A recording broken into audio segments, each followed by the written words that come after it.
Hey there, how are you? So, this, I don't know where to start on this one. So this video is about the forecast taking you from September the 16th until September the 22nd. When I recorded the September forecast, the overall forecast, when I was looking at this week, I was thinking, ooh, like if you go to the mechanic and you're getting your car sorted out and the mechanic goes, ooh, it's going to cost you. And he's shaking his head. Now, I don't want this to be a kind of a shaky head kind of forecast because, hey, I've called my channel Feel Good Astrology. So, this is about how can astrology help you feel better? Well, if you're a fan of shadow work, i.e., we're kind of going underneath your obvious personality, the sort of personality that goes, ta-da, here I am, but going deeper underneath to see what shadows, what's lurking beneath, then this is the perfect week. And here's why. So first of all, this week has an inordinate amount of oppositions. So in terms of the flow of energies between planets, do we have conjunctions? Do we have squares, trines, sextiles? No, what we've got is a lot of really strong oppositions. And an opposition literally is like two planets kind of facing off. It's like a duel. Which planet is going to get the upper hand? It's a balancing act. It's like you're on a seesaw. So, we've got a very strong opposition pretty much all the time. We're also at the time of the second eclipse season. So every year we have two eclipse seasons, and that is when the moon cycle and the phases of the moon are in sync at some level with the nodes. So we've got the North Node and South Node, which I'm sure you already know a little or a lot about. So when the moon cycle, so when we've got the new moon and the full moon, and they are really, really close to either the North Node or the South Node, that's when we're getting the eclipses. And so this happens twice a year. And we've already had the first eclipse season, and during that time, that this is the time of the year that gets really, really busy in activity. There's lots of closures and endings, and there's lots of new beginnings. Lots of decisions get made at these times. And if you cast your mind back to what was going on at the end of March and beginning of April, no doubt you went through quite a few shifts, quite a few big personal decisions. And what I often find is the second season or the following eclipse season picks up on some of the older threads just to see how you're doing. Have you actually made those big changes, or are you still kind of fumbling around with the decisions of 6 months ago? So this week, I think, is all about time. Where are we right now? Where is our place in time? To me, we've got the eclipse. And then a week later, not quite a week, but almost a week later, we've got the equinox, which is when the sun is going into the sign of Libra. So if you're in the northern hemisphere, this is the official start of autumn. If you're in the southern hemisphere, it's the official start of spring. But it's the September equinox there. I'm calling it the September equinox so that I'm keeping it really neutral. It applies to everyone that way. So it's a change of season. So we've got the eclipses, which are saying some big emotions are coming up. There's a lot of change coming. And I always think in the months that the eclipses start, we start to feel that, I also pay attention to what's going on with the clients that come to me. And so interestingly, I've had quite a few clients recently who have a lot in the mutable signs. And this particular eclipse is in the mutable signs. It's in Pisces. And so the moon is in Pisces and the sun is in Virgo. We've also got a couple of other things that are making a big grand cross with it. So Jupiter's involved in this and Neptune's involved in this, and the galactic center, which makes us wonder who we are and what we're doing and are we at purpose. So I've had a lot of inquiries from people with lovely mutable angles, mutable suns, moons, etc. And this is being felt by people with mutable signs. So, if you don't know what mutable sign is, that is Gemini, Virgo, Sagittarius, and Pisces.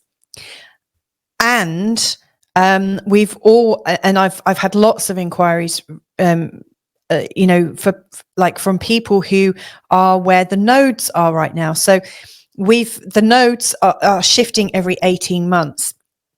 And so right now, the North Node is in the sign of Aries. The South Node is in the sign of Libra, which you probably know. And in January of next year, they're going to be shifting. So the North Node is going back into Pisces, and the South Node is going back into Virgo. So the nodal pattern, which I think absolutely represents the karma that we're all collectively working on, and also when we look at where the nodes are in our charts, it gives us a sense of what area of our life are we working on.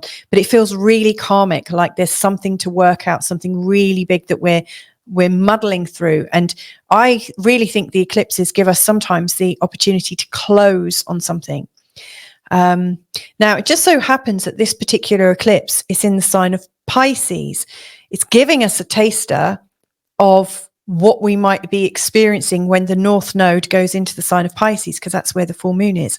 So, you know, we've got I'm getting a lot of inquiries from people with the sort of end of Pisces, beginning of Aries, and end of Virgo, beginning of Libra vibe. So if you've got those signs and those little areas really highlighted, I imagine that there's a lot that you're questing about right now. So something else that's kind of interesting for this week ahead is we've got lots of oppositions, lots more than we have had for a really, really long time. Our week starts off with an opposition between Venus and Chiron, which we're already feeling at the end of the current week. You know, I'm recording this on the 13th of September.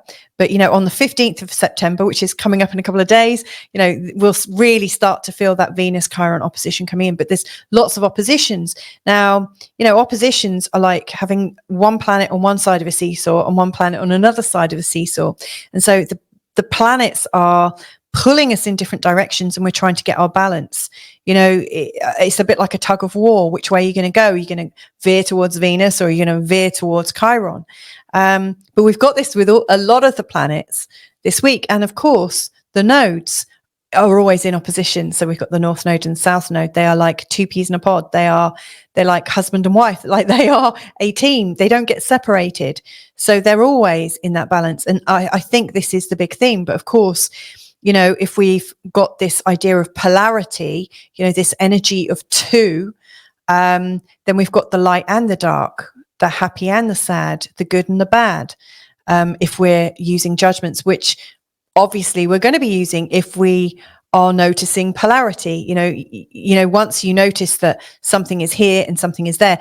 The thing I noticed about the word opposition the other day, which I hadn't realized before, is that opposition has position in it. You know, so you can't have an opposition if people aren't taking a position. So, and maybe you've noticed this, you know, after the rather, I don't know how to describe it, but the American presidential debate, I imagine is creating so much opposition at the moment, you know, that there are lots of people that are really one side and lots of people the other, and everyone feels quite strong in their convictions. So, you know, this is a time when our positions are really being felt, and we're feeling the cost of having positions as well. And because of this, I think this is all about the shadow. This week is really diving deep into our shadow and giving us some clues as to how we can liberate ourselves by noticing the patterns. Now, I'm not saying you have to do any heavy lifting necessarily. Let heaven do the heavy lifting. Thank you, Chuck Spezzano. That's something that he says quite a bit. I really love his work. But, you know, let heaven do the heavy lifting. Notice where you're struggling. Notice the patterns. Notice the shadow work, the shadows that are coming up, the things that you feel a bit uncomfortable about. This is your week to notice things and ask for grace. You know, it's very difficult to make these oppositions work. It's very difficult to know where to put your energy. And I absolutely think if you can, at this moment in time, find yourself in the center of your chart, it doesn't get much better than that, because in that center place, you can move from side to side, but sway back, forward, backwards, backwards, forwards. It's like a beautiful dance. So that's my mega intro. Oh my God, it's almost 10 minutes, but I just needed to get off my chest. So if you're new here, my name's Louisa Tanner Munson, and this is my channel, and I aim to use astrology to help you feel better about life, feel a bit more inspired, a little bit more free, a little bit more liberated. I try to describe the planetary picture to give you a heads up so that you know how you want to use the energy in the week ahead or months ahead, whatever. For those of you that are returning, welcome back, my friend. It's really nice to have you joining us here. I really feel, and I say us because my subscribers are going up each month and every day at the moment. And it's really exciting. I really am getting to feel that this is becoming a community of some sort. So thank you for joining the Feel Good Astrology family. If you haven't already, please click subscribe. That would really help out as well. Anyway, before we get going, let me just say a quick thank you as well to people who are sponsoring the channel, because I can't do this without you. It really, really helps. Obviously, my real job is actually working with clients, not doing the forecasts. So this is like an addition to what I do. So I really, really appreciate you, helping me, supporting me, cheering me on, and so forth. Much love. Thank you for that. And if you wanted to get involved, I've got links, if you wanted to make a donation or join or whatever, it's all below. So the week, Monday the 16th to Sunday the 22nd, the day of the equinox, lots going on. Because it's such a big week, this is more of an overview. It's not specifically about the eclipse. It's not specifically about the equinox. I'm doing a separate video for each of those. So the equinox will be a 3-month forecast for all 12 signs, sort of breaking down the overview of all the months ahead from that particular moment of the equinox. So that is coming up at the end of next week. The partial lunar eclipse one, I'm going to be posting tomorrow. So this, within this one, I'm going to be talking about the full moon, the eclipse, with a forecast, including asteroids, including a little bit about the galactic center. But seeing as I've mentioned the galactic center, I'm also doing a video about this, which I'll be releasing on the day of the eclipse. So there's lots that I'm working on behind the scenes at the moment, because boy, is this an intense time. So this is more of a general look, but by no means not unspecific. I am going to be talking about this. So in this week ahead, this massive week ahead, we start off in the sign with the moon in the sign of Aquarius, and it goes into Pisces quite soon after.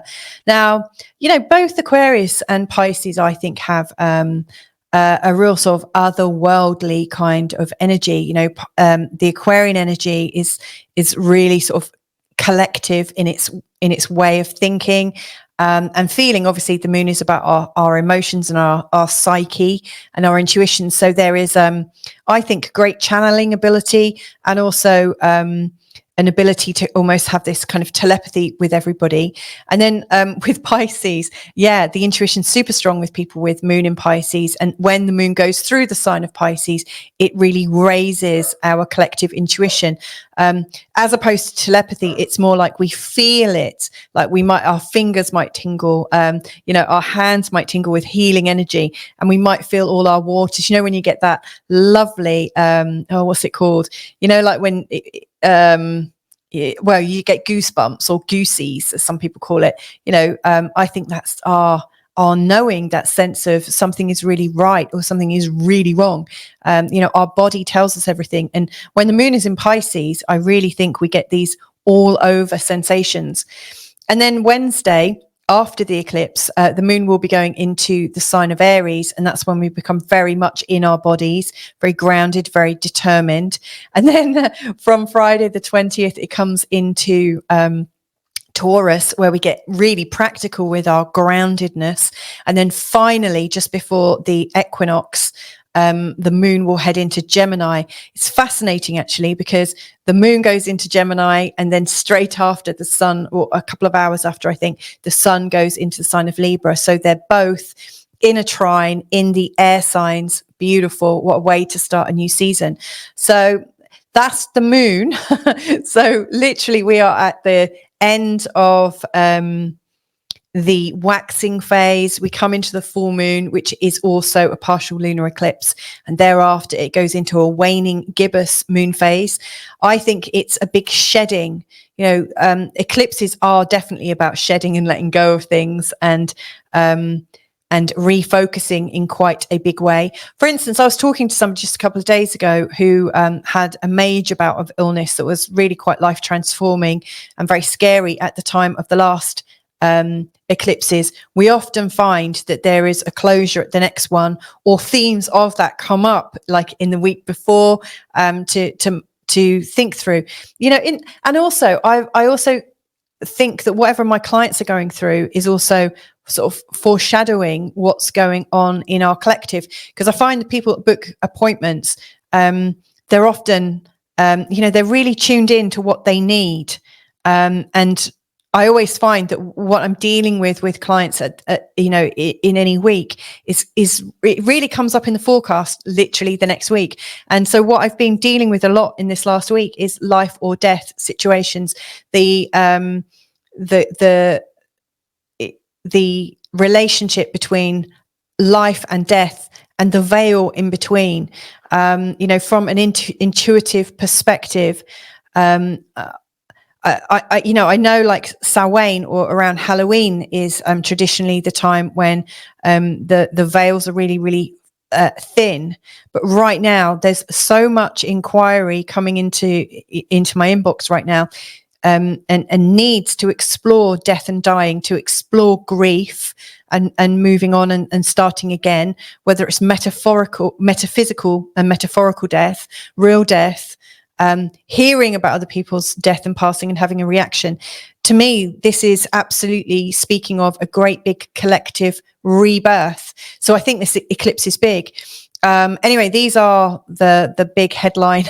As you can see, there's a lot of aspects, on the week by week forecast. I don't normally have as many as these. So I'm really going to prioritize the highlighted ones, the ones in bold, because these are the big ones. So we're starting off Monday, the 16th, with a square between Mars and the North Node.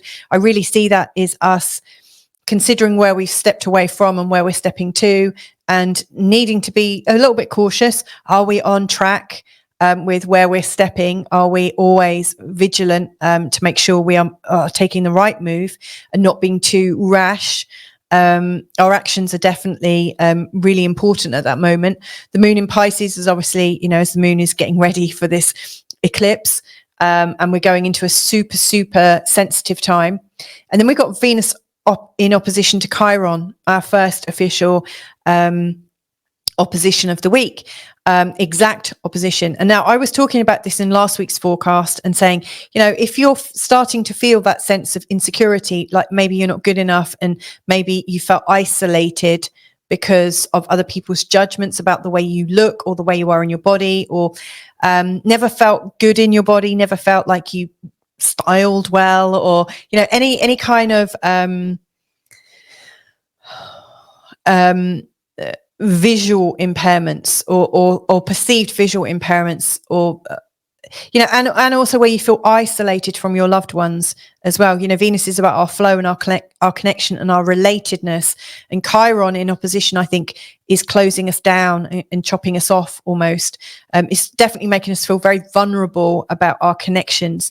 So anywhere where you feel like you are losing your connection and fearing it and feeling really vulnerable of it, this is absolutely something to be aware of ahead of time. We are coming into it, but like I'm recording this 3 days before this is exact, but it's already coming into view and it will be persisting thereafter. But this is an energy that's sort of arising right now for us all to collectively work on. So anywhere where you've got some sort of insecurity, it's time to sit with that in your center and ask yourself if it's still true. You might be holding on to old versions of yourself that are no longer active. And yet, when things like this happen, it's almost like the consciousness of being isolated or rejected. Rejection is a huge word for this, comes up and it plays out. And of course, this is happening just 2 days before a very strong eclipse. So if you're aware of feeling isolated and rejected and where that lives within you, I absolutely urge you to do some journaling or talk to somebody you absolutely trust. Go for walks and talk to yourself and really start to unpack it and realize, like, are you actually in the same situation? Is this an old thing playing out into your new life? Anywhere where you're holding on to your past, you're, without meaning to, your fear of the past is, you're kind of projecting it into your future. You don't actually know it's going to happen again. Whatever it is you think is going to happen, you don't know for sure it's going to happen. And so it's like your past experiences, understandably are coming up. So allow that to go. Tuesday the 17th, the moon's in an opposition to Mercury. Now, I'm not worried about the moon necessarily in oppositions, apart from, obviously this blooming great big partial lunar eclipse. But this is a time when we might be a bit more loose-lipped. We might say a little bit more than we usually do. We might feel a little bit more gung-ho and a little maybe a bit sarky, under the pressure. Remember, how do you normally feel when you're coming up to a full moon? If you get, I start to feel not panicky, but almost a bit overwhelmed coming up to a full moon. But this is an eclipse full moon, so this is a very strong full moon. And if you do feel like that, you may well find the overwhelm. It's almost like I imagine people are going to be lashing out a little bit, especially seeing as the moon is also in a conjunction with Saturn on Tuesday the 17th, which could also make us feel a little bit skeptical of people and think down of them a little bit. And then the moon is going into a square with Jupiter. So the moon is not very well placed, I have to say, earlier on in the day. It's, the square to Jupiter, can create a sense of things being out of proportion and not sensing things, not looking at things with the correct proportion. It's like things get blown up. The conjunction to Saturn can really play off on the Venus opposition to Chiron, where you're feeling a bit isolated and feeling a bit cold emotionally. So, I think that there may be words out of turn a little bit on Tuesday. And then we've got the eclipse, which, like I said, I will be doing a very full forecast linking this eclipse to the next eclipse. But there are some really big energies on that particular day. There's a sextile between the moon and Uranus, which is helpful. It gets us very, very intuitive indeed. And if you're a channel, if you get inspired with the moon phases in particular at these times, this is a time of deep inspiration. In particular, as the moon goes into a conjunction with Neptune, our awareness to consciousness is absolutely massive. Now, if you're very well practiced at going within, sorry. If you're practiced at going within and tuning into your own needs and like listening to your body, this will be a walk in the park, this first part. So the moon in a sextile to Uranus is opening you up in a massive way, and then the conjunction to Neptune is deepening your connection and giving you the sense that you could go anywhere. It's almost like a spiritual freedom or a feeling of freedom in consciousness. But if you're not used to that feeling of wide open space and options and a sense of not knowing and almost blissful not knowing, then this could be a bit stressful. On this day, Mercury also goes into an exact opposition with Saturn. And if you remember just the day before, I was saying Mercury is likely to, maybe lash out a little bit. And the sort of sense with Saturn is that we're a bit cold. We're feeling a bit isolated. And so this Mercury in opposition to Saturn it can be used in a really positive way, in as much as we can detach from the very real life emotions. We can detach from the messiness of life and the rawness of life. And we can go into ourselves and use this as a portal to intense focus, like intense focus on, something magical for yourself. Like if you're a manifester, if you're wanting to learn more about life, and if you've got big questions about what exists, like what is life about? What are our origins? This is a fantastic life for self-knowledge and for awakening to the reality of yourself. However, if you're not really that comfortable with letting go and not knowing and possibly feeling a little bit out there, then the Mercury in opposition to Saturn could be a little bit difficult. Now, I would also put a caveat, like, if you're somebody who is quite practical and analytical and working on problem solving, then this could actually be quite helpful. I think Mercury and Saturn work quite well with people who are thinking about structures, revising structures, and pinpointing and detailing structures. So it might be, if you're a highly analytical person and who appreciates the creativity, this could be a great day for someone like, I don't know, a master musician that's trying to compose something really ornate, and then needs the inspiration as well. So you've got like the technical ability and the inspiration. Or I'm thinking in terms of architecture or science, something really quite mind-blowing could come of this energy. And so we do have the eclipse, and it is absolutely bringing us into a moment of potential, like a really full moment of like, where have our potentials from the last 6 months led us? And it's like this really full moment of review where we can absolutely be in the consciousness. So yeah, huge day. And then the moon goes into Aries, and it feels like we are, I don't know, that there is a change of pace. And maybe we do need to come into our body after that point. So I'm really thinking like Wednesday the 18th is like a space cadet day, where we come inside and kind of reach out. I know that doesn't kind of make sense, but again, this is a day of getting the balance. And I'm asking, like, if you're somebody who's had a baby, I wonder if you felt like I did, like with all three of mine, I felt like, the baby growing inside me. And when I thought about the womb, to me, it felt like a portal.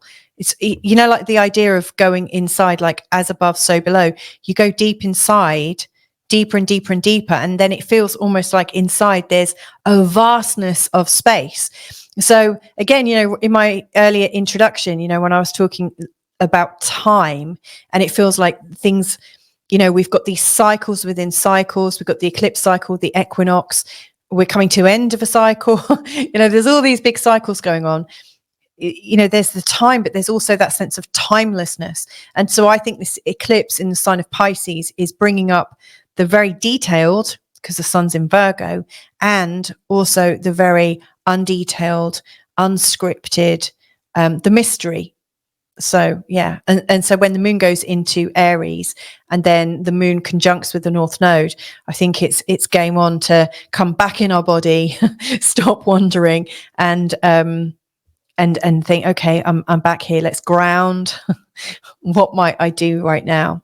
And of course, after the eclipse, we are coming into this contraction.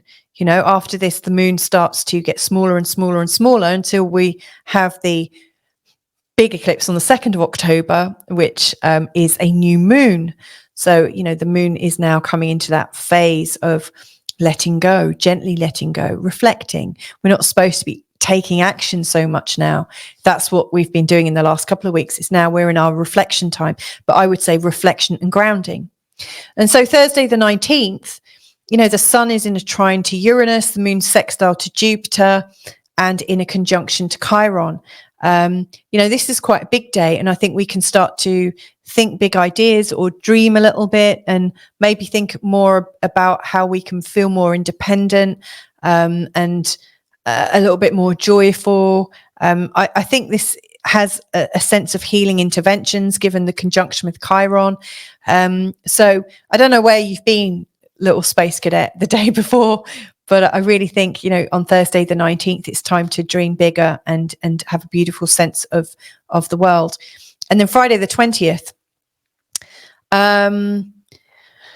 actually doesn't look quite so big, actually, as the other ones. Maybe Friday, the 20th is that sort of calm in the week. Every week I notice there's a day or two where it's like, oh, okay, this is the day to actually do something. get everything up straight. So this is an interesting one. We've got the moon in Aries and going into Taurus. The moon's in opposition to Venus. Again, I don't take that too seriously because the moon is moving quite fast, but it's making the square to Pluto as well. And the square to Pluto is likely to make us want to get back into control. Then the moon goes into the sign of Taurus, which is absolutely, asking us to be practical. And there's a semi-square to Saturn, showing a little bit of frustration that you're not quite organized enough. So if there was a day to get organized and get all your washing done or do your bank records or something like that, then it's Friday the 20th. So Saturday and Sunday, then the 21st, the sun is in opposition to Neptune. Now, this is a big opposition. This is something that we should absolutely pay attention to. So, the sun is all about our personal expression. And, it's been going through the sign of Virgo for quite a while. It's coming to the end of its journey in Virgo. And it's absolutely, I would say it's done pretty much. It's time of being organized now. It's ready for a change of scene. The sun is getting ready. Like we've come to the end of the harvest period. We're at the end of summer. We're summing it up. But it's in opposition to Neptune. And, Neptune is all about the creativity and the mystery of life. Neptune is right at the tail end of Pisces, and it too is coming to the end of its time in Pisces. It's got another 5 months or 6 months, I think. So it's moving slower than the sun, but these two are coming into their last opposition with Neptune in Pisces. And so, what I think is, on the one hand, there's this need to be detailed and organized and kind of tidy things up for the next period. And then at the other end, Neptune is absolutely kind of pulling at all the strings of organization and saying, asking us, if we need it, what are we doing? Neptune in Pisces is really, I think, it's also in a square to the galactic center right now as well. So I really think that Neptune is a little bit lost at the moment. It's kind of, it's done its thing so much that it's kind of lost itself in the imagination. It's not so creative. I really think that Neptune, which is a great intuitive planet, I would say that Neptune is almost got the energy of the black hole, the galactic center. And I will talk about this in my galactic center Neptune forecast that will come out on the 18th. But I think Neptune is taking us back to our origins right now, and it's right now it's like, what is the point of everything? What is the point of what are we doing here? And so, like, we're doing these kind of mundane things with the sun on the 21st, feeling absolutely like, I must do this, because if I don't do this, this might happen. The tax man might write me a letter. But then there's this great sense of pointlessness and meaninglessness. Now, that's not to say that our lives are pointless and meaningless. I'm absolutely not saying that at all. But there's a collective kind of, WTF moment. It's like right now, it feels like a lot of people are really unsure of the next step to take. And so I think this opposition is big, really, really big. And then later on that day, Mercury is in a square to Jupiter. Now, Mercury is also in Virgo. And so Mercury is absolutely trying to sort of get back to business and get thinking very correct and find facts and trying to grip onto information. But Jupiter in Gemini is blowing up all the bits of information. Jupiter is kind of, I think, almost a little bit like Neptunian at the moment. Jupiter's like, we've got these little bits of information, but let's make them bigger. Let's make it a bit more uncontrollable. So I think to the exact level that you're trying to pin down your life, the bigger picture is that you can't pin it down right now. It's really hard to, and this is what we're all kind of going through right now. Nobody knows what's going on, and there's talk of World War III and talk of this and talk of that, and who really knows? Do any of us actually know what is going on right now? The only thing we can know about is what we're doing right now. And so I absolutely think on Saturday 21st, again, it's that opposition is bringing us back to that center point. We can't be all far out in space, lost in space. That's not going to help us. And yes, we can look at the nitty gritty, but is that really bringing us joy? Yeah, and what is the point of having beautiful tax, like your tax accounting or your car, like obviously there is a point, for you rational people out there, which I pretend to be, I'm not really, but, yes, there is a point to getting life right. But what happens if World War III starts? Or, it's like there's these very deep conflicting ideas right now. And so I think get into that space and think, okay, is that necessary? Do I need to do that right now? Or would I be happier just mulling over how I can feel happy? Like, where does happiness come from? How can I not feel lost and not feel uninspired? How can I come together and feel home in my inspiration? That was a bit of a rant. Anyway, Sunday the 22nd, we're coming on to the equinox day. And I love this, so there's a few things coming up. The sun is in a trine to Pluto. That's really powerful. The sun is absolutely ready to transform us. Our expressions are transforming. On the same day, the moon makes a trine to Pluto. So we're getting this moon trine sun as well. Then the moon goes into Gemini, the sun in Libra, so in that lovely strong air trine. We get the September equinox, and we've got this grand trine between the sun, the moon, and Pluto. That is the potential to transform ourselves. It's like the power, the psyche, and our personality, or you could say the male and the female, the head and the heart, but it's power and transformation with each of these. It's like the power to put our duplicity into action, to do something with it. And then right at the end of the week, just as we're coming into the next week, Venus is in that square to Pluto. And so, yeah, we are reminded that, we are wanting power. And we're also reminded, with Venus in the square to Pluto, not to abuse that power, and how far, like, when does power stop us from relating to people? How can we relate to people in power, and how can we be powerful and also relatable? So I think this equinox, which is setting off the next 3-month period, is really practical and is really going to transform us. So to me, this feels like, there's a phrase, it's always darkest before dawn. This is the week that I feel like there's a bit of calamity, but the calamity is only in us looking at all the different aspects of life. But the more we come into ourselves, and the more we see things without emotion, but also without the strict rationality, we don't have to be really rational, and we don't have to be really emotional. The best thing is to be the observer. So it's like, if we can come into our non-attached space, create some space for yourself, then I don't think this week is very calamitous, but it's bringing up a lot. And I think the true blessing of this week is we will know ourselves so much more than we've known ourselves for months, maybe even years. So this is very, very transforming. Oh, wow. I feel much better for that. Do you know what? I don't know if I actually need to do the sign by sign forecast now. To me, that just felt like what I needed. Isn't my shirt looking interesting with this video?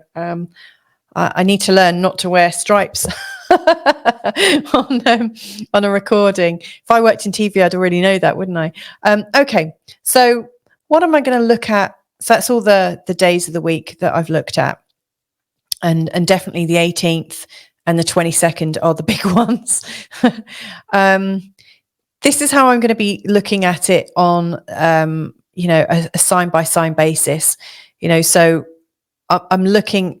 I will look at where the Venus Chiron opposition is playing out for you, where the moon and the sun in their eclipse, where that's playing out, that's the purple. The Mercury and Saturn opposition on the same day, on the 18th, where that's playing out. Then the Sun Neptune opposition taking place on the 21st. The orange things that I've put in there are just to represent where the nodes are. So that's the north node, and that's the south. And then according to your star sign, or your sign of the zodiac, your sun sign, you know, I might mention Jupiter, Mars, the galactic center, and Saturn. I might even mention Uranus here as well. And it really depends on who your sign ruler is. So what I'm going to do in the 12, I am going to do the 12 forecast, but I absolutely recommend that if you know your moon sign and your sun sign and your rising sign, each of these signs can be listened to any of those. So, you know, I think most people are just listening to their rising sign or their sun sign, but the moon sign, given that it's an eclipse week, it would be fantastic to listen to your moon sign, because, you know, that will really give you a sense of what your psyche, what your higher self is calling out for right now. So there you go. I hope this is helpful. Like I say, this is absolutely a really critical week in terms of this whole year ahead. And yet I think what is discovered about yourself in this week ahead is priceless. I don't think we can put a price on it. So there you go. I hope you found that first part useful. In the next part, I'm going to work on everything on a sign by sign basis. So catch you in the next part. Bye for now. Hey there, Aries. So this is the forecast taking you from Monday the 16th to Sunday the 22nd of September. This is quite a big week. I won't kid you. And this is absolutely for your ascendant sign, your sun sign, or your moon sign. So if your moon sign's in Aries, your sun's in Aries, or your ascendant is in Aries, this is for you. If they're not, then check out the other editions, the other signs. Now, usually with these forecasts, I do a day-by-day breakdown. I'm not going to do that in this one because I did a really thorough day-by-day prediction or forecast in the earlier part of this video, and I absolutely recommend that you have a look at that particular chapter. It will be called Day-by-Day Forecast.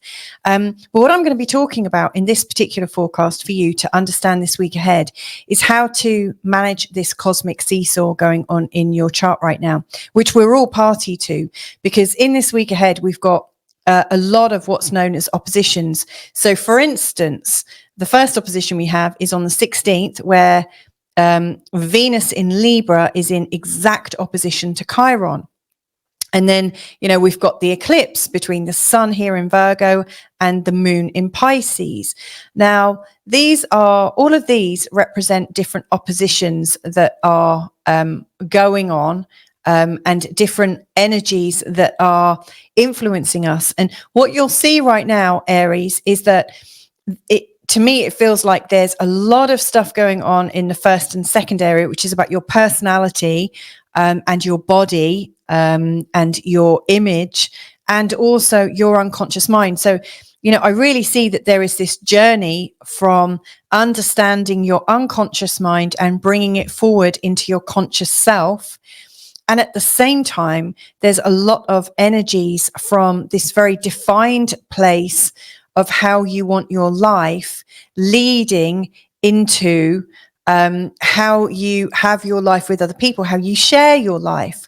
And so there's this very, very strong me versus them, and what is unconscious and very much realized. So that's where the meat and the bones are of this week ahead.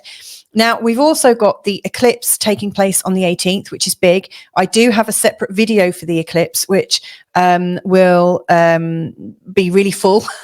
And I'm releasing that tomorrow night. So, you know, I would say if you want to know specifically about the eclipse, to watch that. And later on in this week, on the 22nd, right at the end of this week, we also have the equinox, where the sun, which is currently here, midweek at the time of the eclipse, is going to be crossing into the sign of Libra. And this is the wake-up call for you, really. This is when your attentions usually go towards people that you're related to, relationships, all things about other people, and where other people really become a lot more important. And to me, it's signaling that time every year when you start to go into a greater level of partnership with people.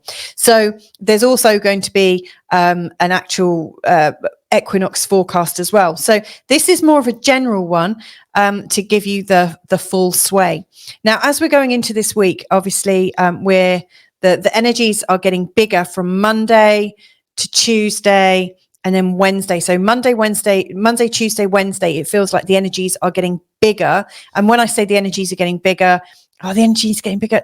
No, what I mean is like the feelings inside you and the things that you're observing and recognizing in your life are much more prevalent. So if you've got any anxieties, if you've got any insecurities, especially seeing as the moon is in this area, it's a time when there's a lot of psychic debris. To me, it feels like you've collected a lot throughout the month, and it's as if you're full to the brim of psychic phenomenon, intuitive thoughts, feelings of possibly doubt. Like so much has happened that you're thinking, do I have the strength to get through the next bit? Do I have enough energy to get through this week?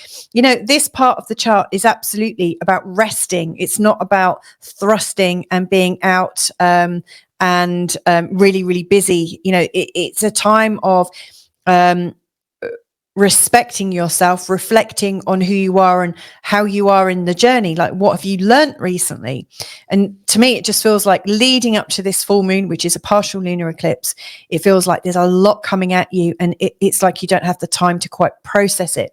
So, Monday through to Wednesday, there's a lot going on, especially in terms of insecurities, to do with feeling isolated, and also to do with feeling disconnected from loved ones. Now, in particular on Monday, we've got the first of these oppositions, and there's Venus here in the 7th house, which is absolutely activating your awareness of other people in your life and making you really aware of whether you have someone in your life or not, someone that you feel cared for and looked after by. And then Chiron is here in the 1st house. Now, Chiron has been here for a really long time. It's been giving you a real old workout in terms of vulnerability. And this particular opposition in the lead up to the eclipse may well emphasize where you feel disconnected from your partner. Now, if you do have a long-term partner, and the same goes for like your best friend, or the people around you, like the people that you're intimate with, or the people you share your life with in particular, if you are noticing that you're feeling disconnected, I absolutely advise that you come into the center. This is why I've put this center point here. It's like, find somewhere to get comfortable, find somewhere just to close your eyes for a moment, or whatever feels safe and good for you to do, and like take a deep breath and ask yourself, when did I first feel isolated? Or when did I first feel that feeling of disconnection? And, I don't know how far back you want to go. I mean, it might be that you might be thinking about disconnection with that particular person. But I think these echoes of disconnection, these echoes of isolation go way, way, way, way back, possibly to, I don't know, your parents putting you into your own bedroom, or, lots of people use that crying it out technique to, I think it's called Ferberizing, to train the children to stop crying. It might have been then, or, there's lots of different times when you might have felt isolated or left out, or when a sibling was born or something like that. But wherever you are in your level of self-inquiry and how much you want to go there, just like recognize what it brings up for you, recognize where it might come from, because the current level of disconnect might not actually really be a disconnect. It might be where you're judging your past and bringing it into your present and actually projecting it into your future. So like I absolutely recommend you sit there and kind of, I mean, one way you can look at it is to pour love at it. You know, so if you see yourself feeling anxious, or if you see a younger you looking lost and alone, it's time to give yourself lots and lots of love. And, you know, if there is somebody that you trust that helps you to feel not so alone, or someone that you trust and you always feel connected with, it's time to dial, you know, not dial the phone. I'm really showing my age now where we had the dial up phones, but, you know, like call somebody, reach out to somebody. You know, I often find, you know, when we are feeling in pain or feeling separated, sometimes actually what we need to do is help somebody else, because the moment we start helping somebody with their problems, or, you know, we go to offer a hand and help somebody, we instantly feel better, because there is something that really connects when we're trying to assist another person. So any way that you can sort of look at the shadow side of why you're feeling disconnected and what that represents, and B, any way where you can create a connection with somebody else, where you can help somebody else, I absolutely recommend that's you know, as one or two different strategies that you can use to get through these feelings and to cope with them.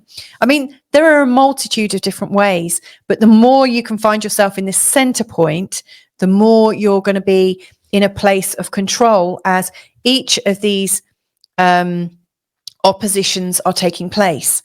So the next particular moment that I think is important is to recognize what the eclipse and Mercury in the opposition to Saturn are creating for you around the 18th. And again, I'm doing really sort of full eclipse inquiry in tomorrow's episode. So this is a light one, and also working on Mercury and Saturn. Now, in many ways, Mercury and Saturn is picking up on some of the Venus and Chiron, even though they're completely different planets. You know, Saturn really shows us where we need discipline and where we might be a bit more rational, but also where we might try to control our vulnerability by shutting down and closing ourselves off, because it feels safer than being wide open to being hurt. So, you know, it almost shows that, like, leading on from Monday, where we feel maybe that we're not good enough and that we're, you know, that we're feeling a bit separated from people, that, you know, by Wednesday, we're thinking, do you know what? It would be so much easier if I just buggered off, got myself some space, shut myself down, and gave myself some boundaries. And the thing is, Mercury really does want to talk about things. But in this opposition, you know, there's this interesting little dynamic playing out, like Mercury and Saturn. If I go to, so Saturn is here long term in the sign of Pisces. He's been here for well over 18 months so far. So you're used to this energy already. Now, Saturn's been going through your 12th house, really looking at your underlying programming. You know, like what self-sabotage have you got? What beliefs and thoughts have you got? Do you believe in yourself? Are you throwing the baby out with the bathwater? You know, like, are you being severe with your inner self, your hidden self, your higher self, your private self? Are you being dominant with yourself? Are you kind of like, Saturn often shows the adult's voice that is critical, like the critical parent that might play in our ears, you know, when we do something wrong. Earlier, actually, you know, I was, because I'm recording, I thought I'd get some pizza dough and some little bits for my kids to make some pizzas. And my son was saying, did you get grated cheese? And I said, no, I've got some sheets, because I thought it'd be easier for my youngest so he can participate. And my son was disappointed and, you know, wanted grated cheese. And it's really not a big deal, really isn't. But all of a sudden, that feeling of disappointment I could see on his face, all of a sudden, there was this little me reacting, feeling really not good enough. And also thinking, what was it? Nothing I do is good enough. Will I ever be good enough? And that's just like one example. And it's a really, I can see it as an adult, you know, that's why I'm sharing it, because it's such an innocuous thing. And we have these thoughts, or I have these thoughts quite a few times a day. And when I'm consciously aware of them, I sit with myself and say, okay, what was I doing? Okay, it's no big deal. Calm down. It's okay. You're doing a great job. But you know, with Saturn going through your 12th house, the kind of thing that might be playing off is, you know, like when something like that happens, you hear your parents' voice, or you hear that whatever voice it is that kind of puts you down, puts you in its place, or in your place. So this is interesting. Saturn coming through here isn't there to really give you a bad time. In fact, what he's doing is really showing you how cruel you can get to yourself if left unchecked. So he is there to help you realize that. He's turning up the volume a little bit sometimes so you truly hear what you're thinking. And Mercury, you know, Mercury's just trying to get things organized and do a great job. You know, Mercury's trying to talk about stuff. And then there's this part of you that wants to shut it down. So, you know, this is interesting. You know, I think Saturn often wins out because Saturn is older, is a much stronger sort of energy. And, you know, like you've got the parent and the child here.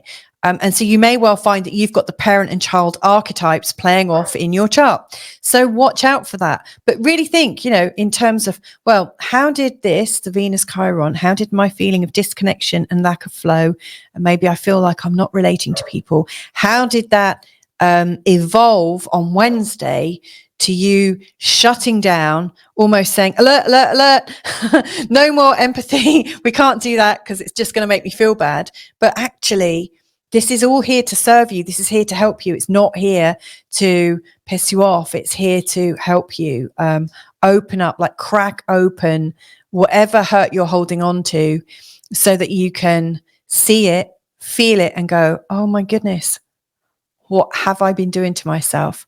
And, you know, it's like that final recognition that it's okay to be you and you don't have to bully yourself anymore.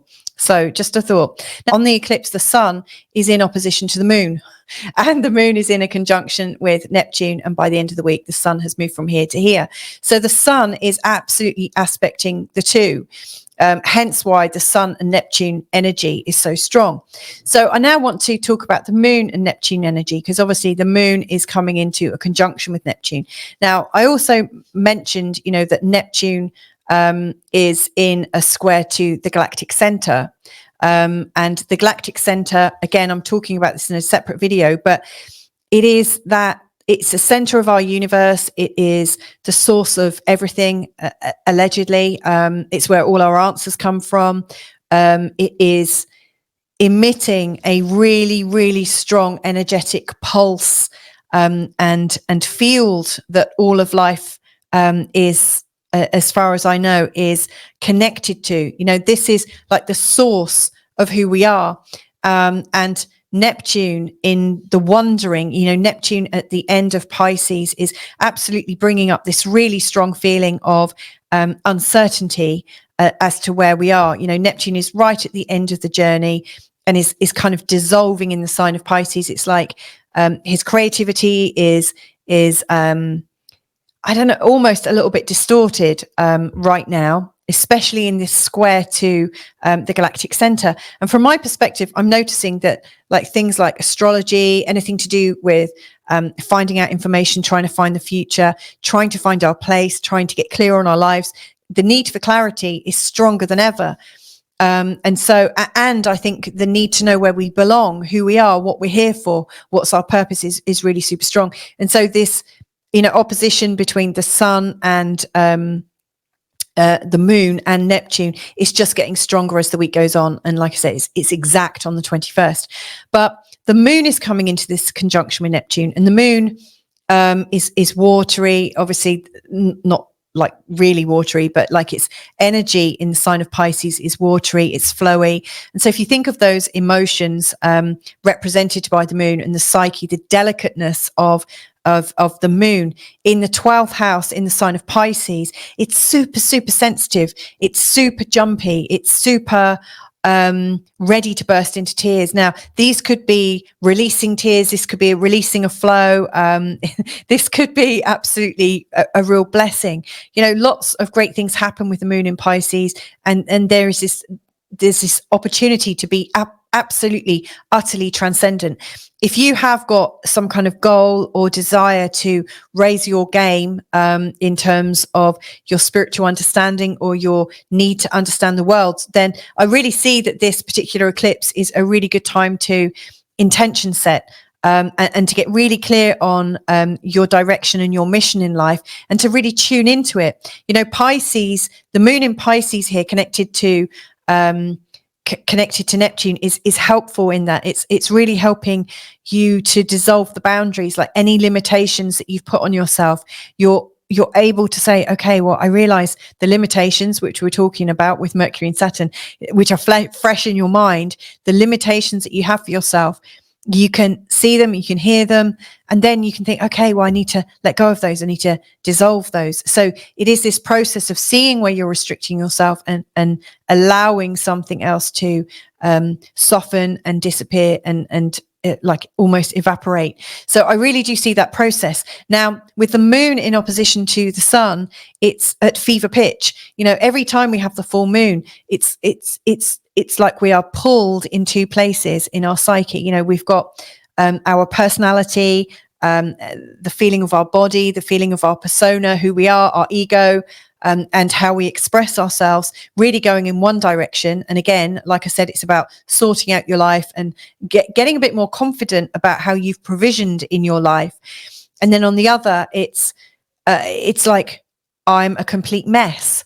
I'm prepared to examine everything and let go of everything, which obviously the sun is absolutely really stressed out by. So it just feels like the more you are trying to sort your life out, the more you get the feeling that you can't sort your life out. To come back to center and to breathe in. And then, you know, with each out breath, just to let go just that little bit more.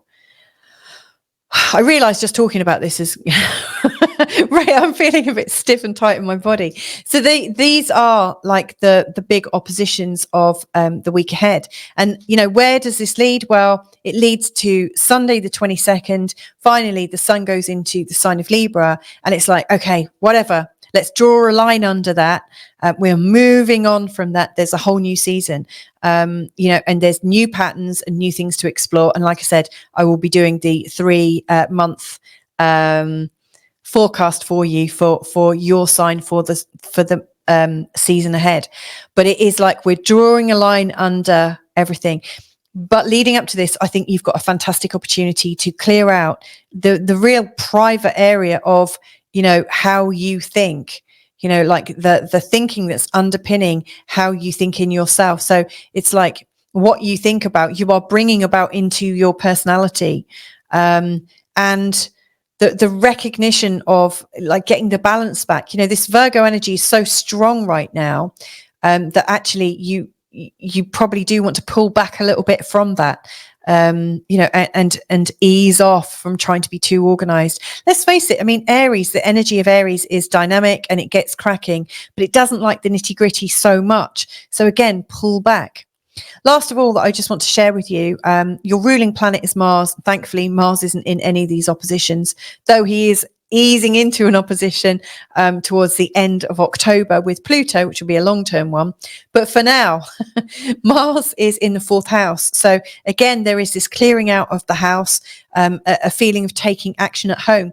And interestingly, it's fitting in because it's in a T-square with the North node here and the South node here. Now, this isn't an opposition. I mean, these are always in opposition, the nodes. So I just put them in, seeing as it's opposition week. But Mars is connecting. It's like there are memories of how you've been with your relationships in the past and how they've influenced your home.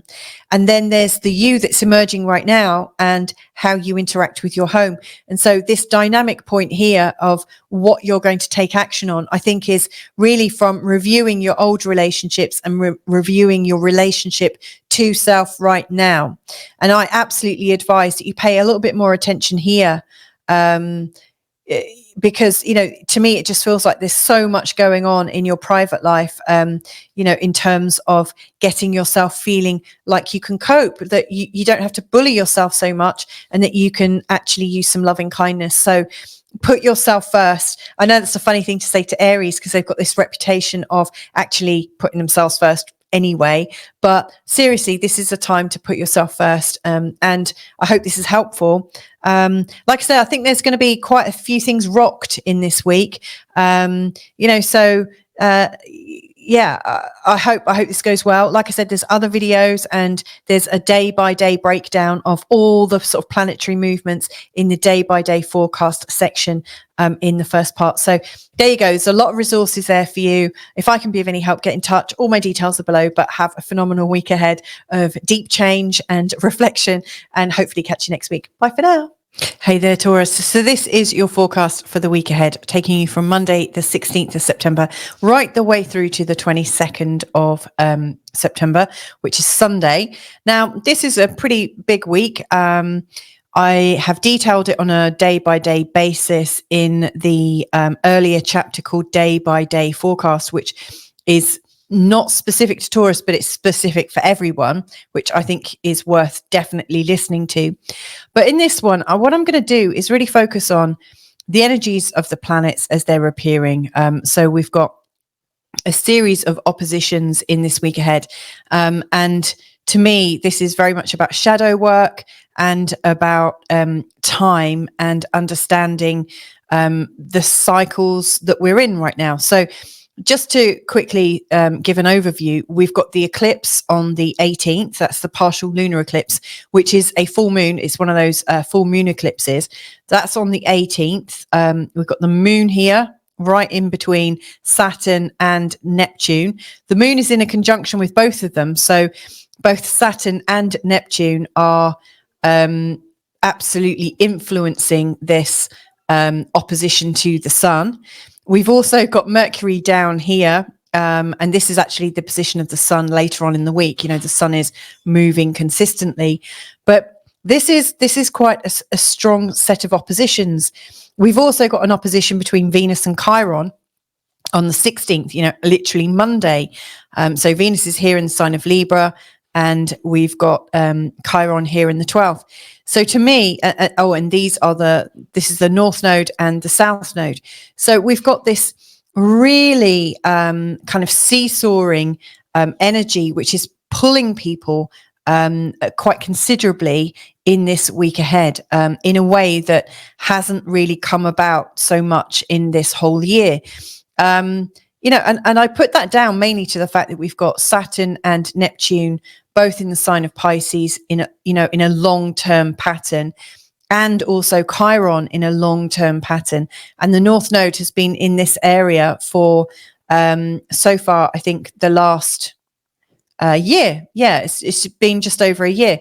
So, we've got a lot of things on this corner of the chart, and it just so happens that right now we're in between the Virgo and Libra season of the year, which is in direct opposition to this. So this is a time when we're feeling kind of pulled apart at the seams a little bit. And whilst that sounds gruesome, really what I want to demonstrate in this short reading is, or maybe not that short, but in this following reading, is how to cope with this and how to get to the center, which is, I think, where you'll easily survive and easily feel calm, and learn something in the process, because this isn't, I don't think the positions of the planets are here to punish you. I think, what is happening in our life is a continuous evolution. That's the view I currently hold, or mostly hold. I think life is here to evolve us and to lift us up. And I really think that we are going through some real deep self-inquiry. Now, the next thing I think that really relates to time is the fact that we've got the eclipse. And then just under a week later, we've got the equinox, the autumn equinox, or the September equinox, to be completely inclusive. Again, that's starting a new season. So, on the one hand, we've got the eclipse, like raising the temperature, creating a massive moment of deep self-inquiry, possibly a bit of pain as we're considering things and feeling like we have interest down here and then interest up here and how to balance them. And then, you know, on the day of the equinox, the sun moves into the sign of Libra, and then it's like, let's draw a line under this period in time and move on. But then a week later, we've got the new moon eclipse, which is in the sign of Libra. So, you know, we've got eclipse, equinox and eclipse. So this is a very, very dynamic 2-week period. And I really think we're going to go through some very, very strong levels of change. You know, this is one of the most potent times of the year. The other time that was sort of equally as potent, I would say, is the eclipse season. In particular, the eclipse in April was really, really strong. You know, it was a total eclipse, you know, a new moon in Aries. That was super, super duper strong and in a conjunction with Chiron. Now, the other thing with these eclipses is they kind of follow on from each other. So wherever you were back in at the end of March and beginning of April, we're now continuing in a different way. So I wonder how you have evolved and moved on since those times. Like, what is new?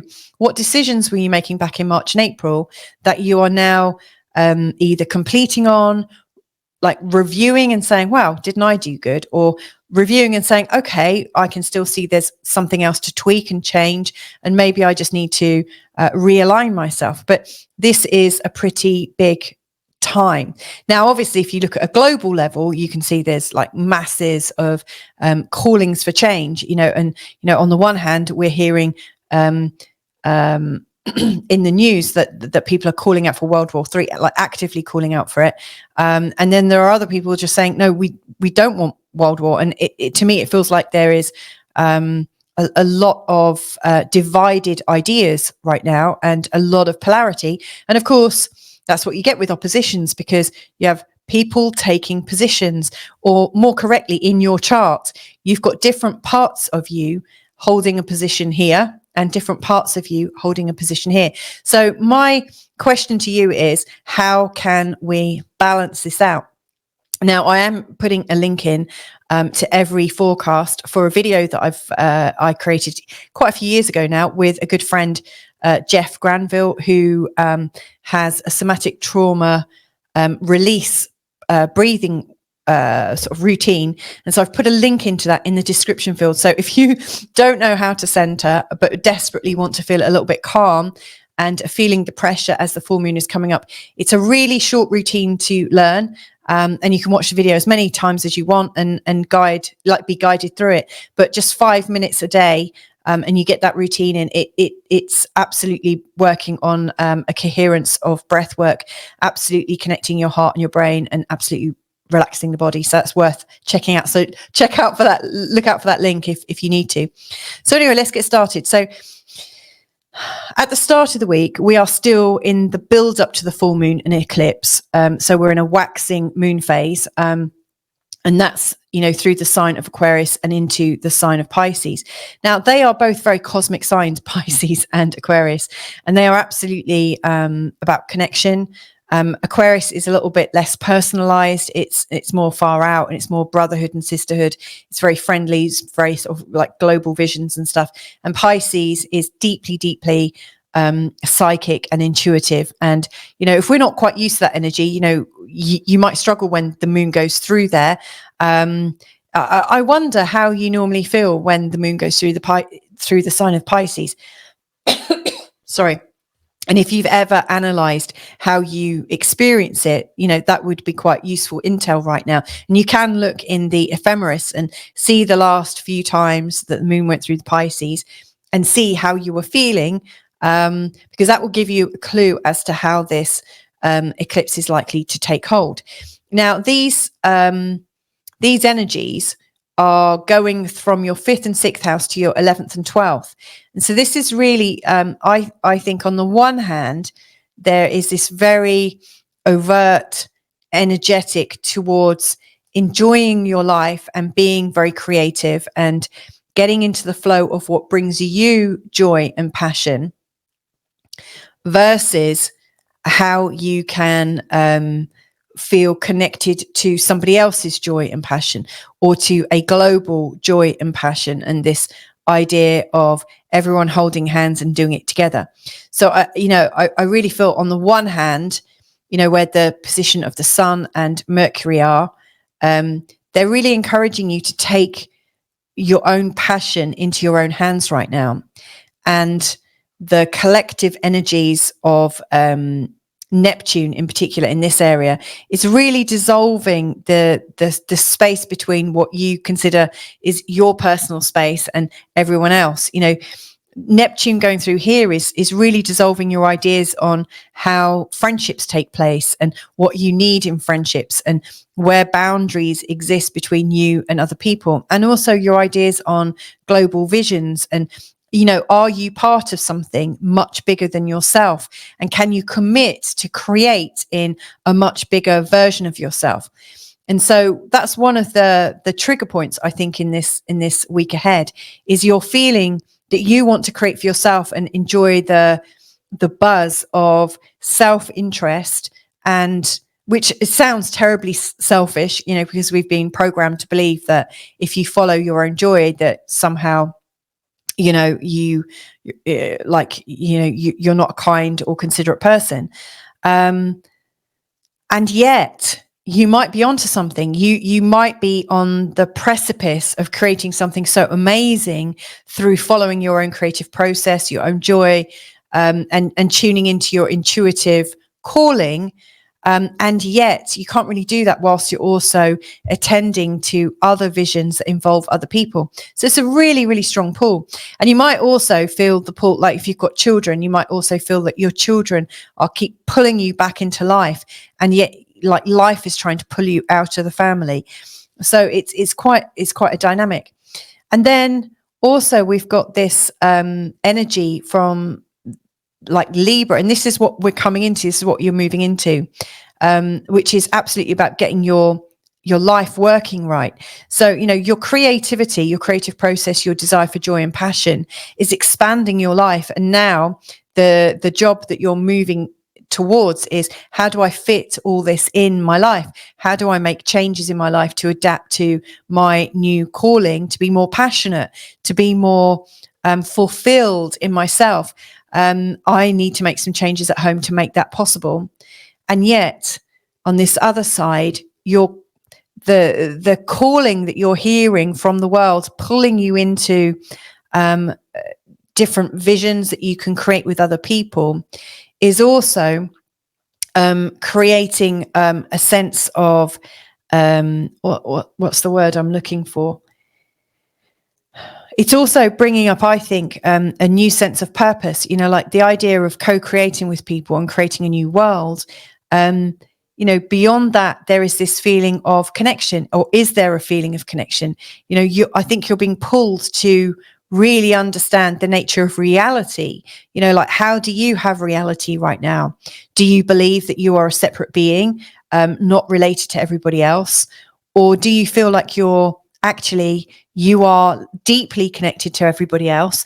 And, if you were to feel anger, you're harming, like if you feel anger towards somebody else, you're actually harming yourself because you're so connected, So to me, it feels like you're absolutely creating something for yourself, and also noticing that the nature of reality is universal and much more deeply connected than you'd ever realized. Maybe we're not separate beings at all. And so it's a huge dichotomy. It's a massive shift in thinking.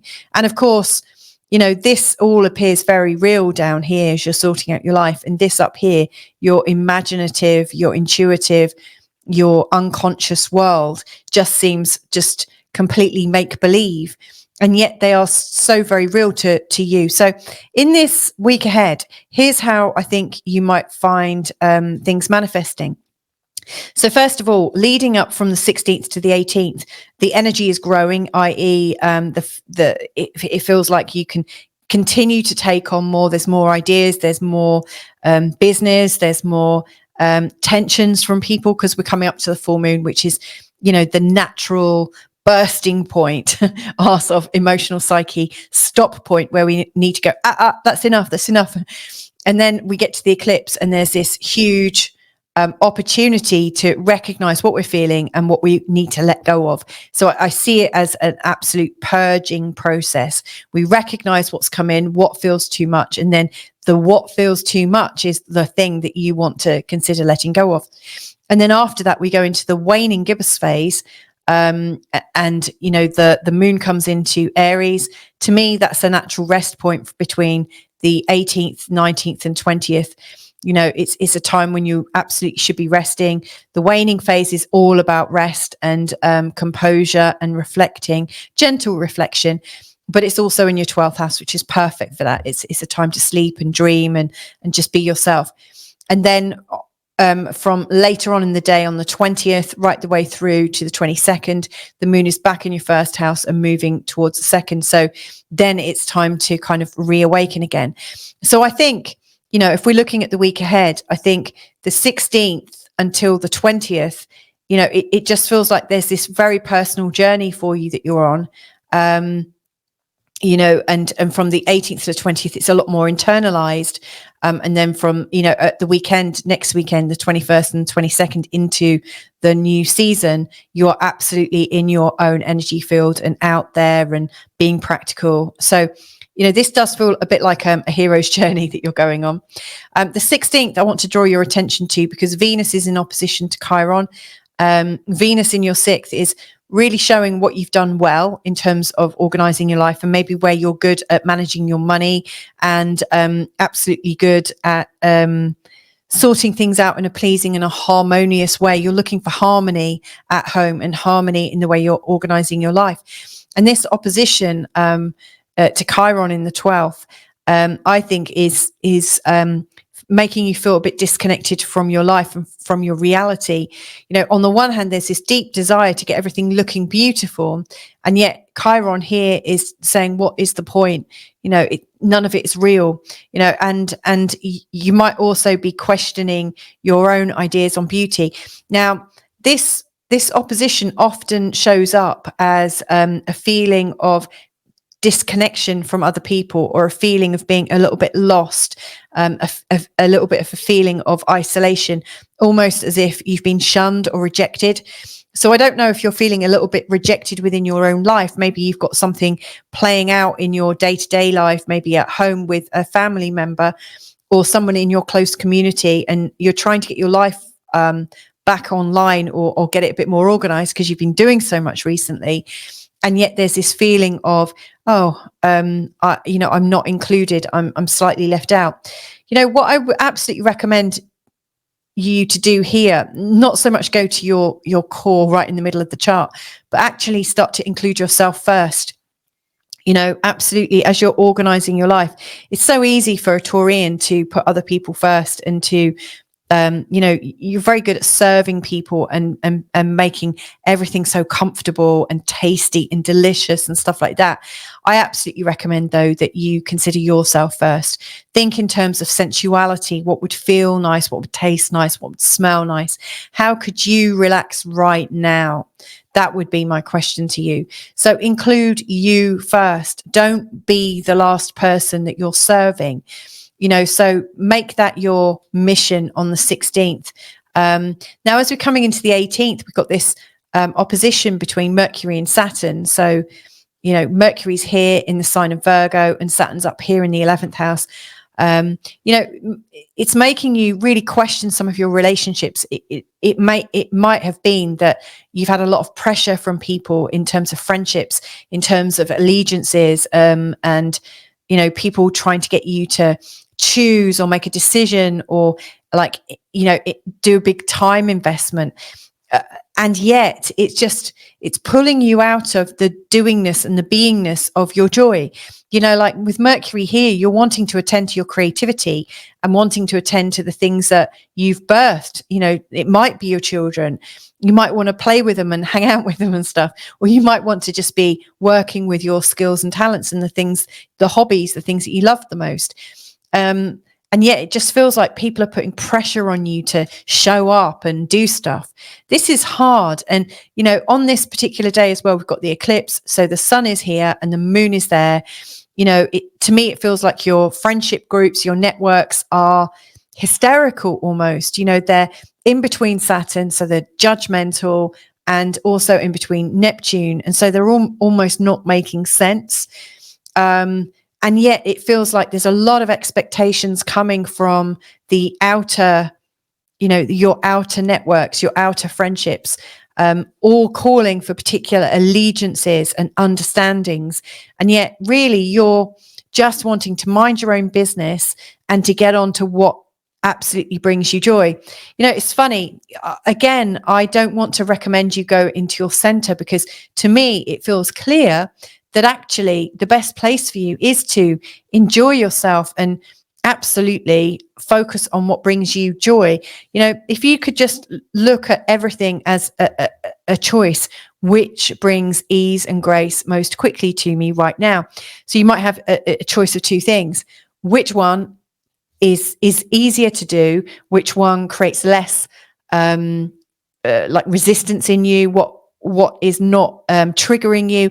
Always go for the easy right now, because that's the quickest way to get back into your energy field and quickly like grow your energy, quickly feel bigger, quickly feel more confident, is to just take the next choice and go like that right now. Anything that feels resistant and heavy and emotional, give it a wide berth.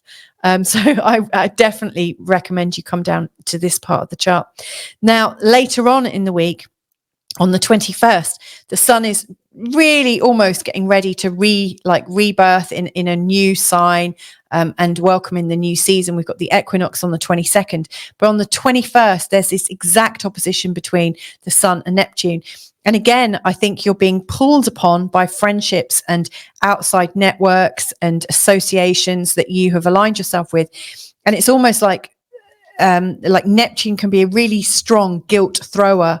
To me, it feels like there's a guilt game playing out, really talking about, if you're following your joy there, that you're somehow wrong. If you're following what works for you, if you're enjoying yourself, if you are passionate, if you're enjoying intimacy, to me, it just feels like the outer world is really kind of trying to get your attention and suck you out and using all sorts of underhand techniques to really grab at you. Again, stay here. It's interesting. I thought I would be recommending to everyone to stay in their center, but I can see with this particular full moon and eclipse, it's pointless. Really what you want to be doing is centering yourself in the known, and also centering yourself in what motivates and lights you up. Now, your ruling planet is Venus, and so she is moving from 21 degrees Libra into 1 degree in the sign of Scorpio. So later on in this week, she's going to cross into the sign of Scorpio. Interestingly, around the same time that the sun is going into the sign of Libra, and also when the moon is going into Gemini. I think it's a really special time around the 22nd and into the 23rd. To me, it feels like there's some good energy shifts. And the one starting the new season, which I will talk about in a separate video, is absolutely raising the energy in terms of how you are deciding to use your energy in your career and your outward expression. To me, it feels like what you've been through here is about developing your inner life.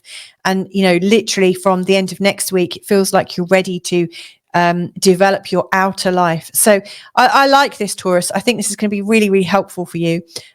So yeah, there are some stresses and strains for sure.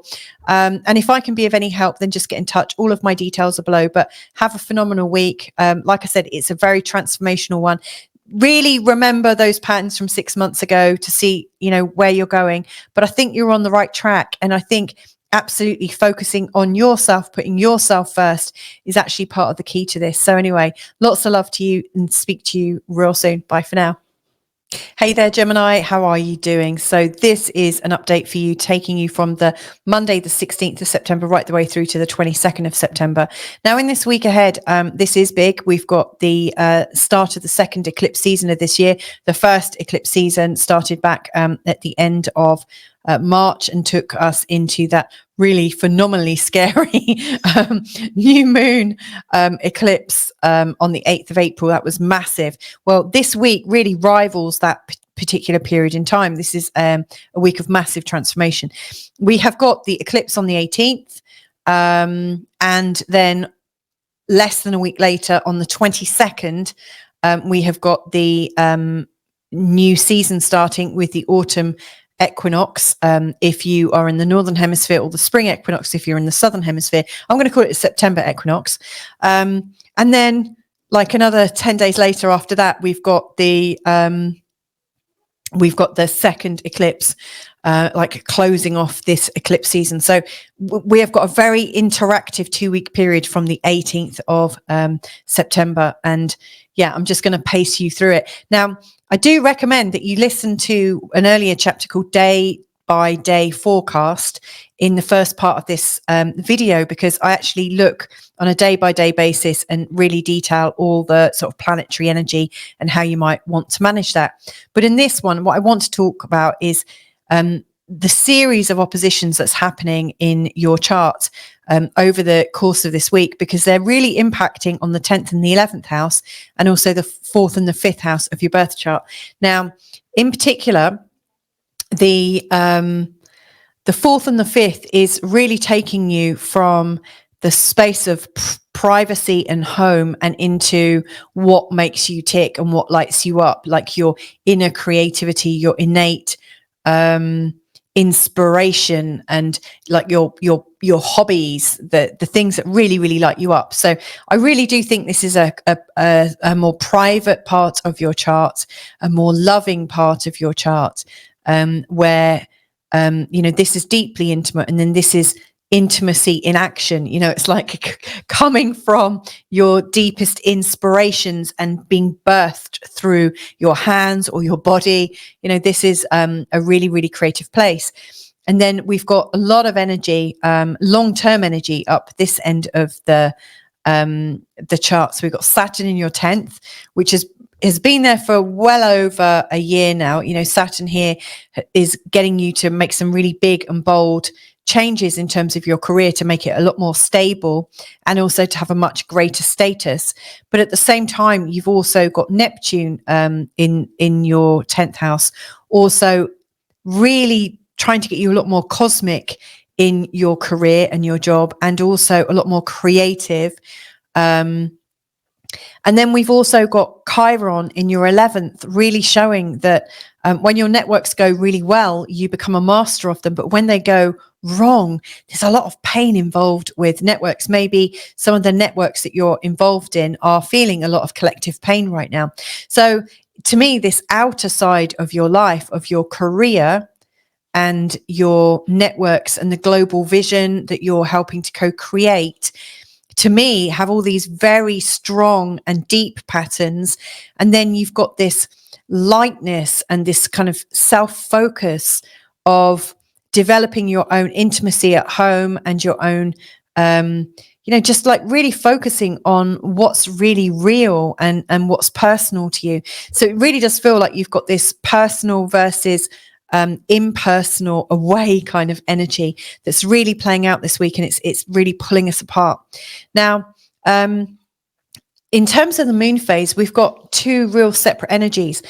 From Monday to Wednesday leading up to the eclipse, we've got the tail end of the waxing phase. And with the waxing gibbous moon, energies are all like the tensions, the frustrations. To me, it feels like emotions are rising in their pitches, like a fever pitch, as if someone's turning the volume up on feelings, and people are feeling things so much more intensely. And it's quite overwhelming. I don't know how you normally feel at the time of the full moon. I notice I start to get quite irritable and irritated, and just feel like there's too much on my shoulders. And, I almost have to like run off and have a few moments. I have to steal a few moments on my own. And then after the full moon, there is this calm. All of a sudden, the big impetus of the high energetic seems to calm down. And we go into the waning gibbous phase, and it's a time to reflect. It's a time to quieten down, to rest, to take it slow, not to make any decisions, but just to really tune in on what feels okay right now. So to me, leading up until the 18th, it feels like high stakes. And then from the 19th, 20th, right the way through to the 21st, 22nd, it feels like it's time to calm down, slow down, and not be so visible, not be so easily triggered, not put yourself in harm's way, and just take it easy, take your foot off the gas, and give yourself a break. So, it's up and then it's down. And by up and down, I don't mean, like one's good and one's bad, but I just mean,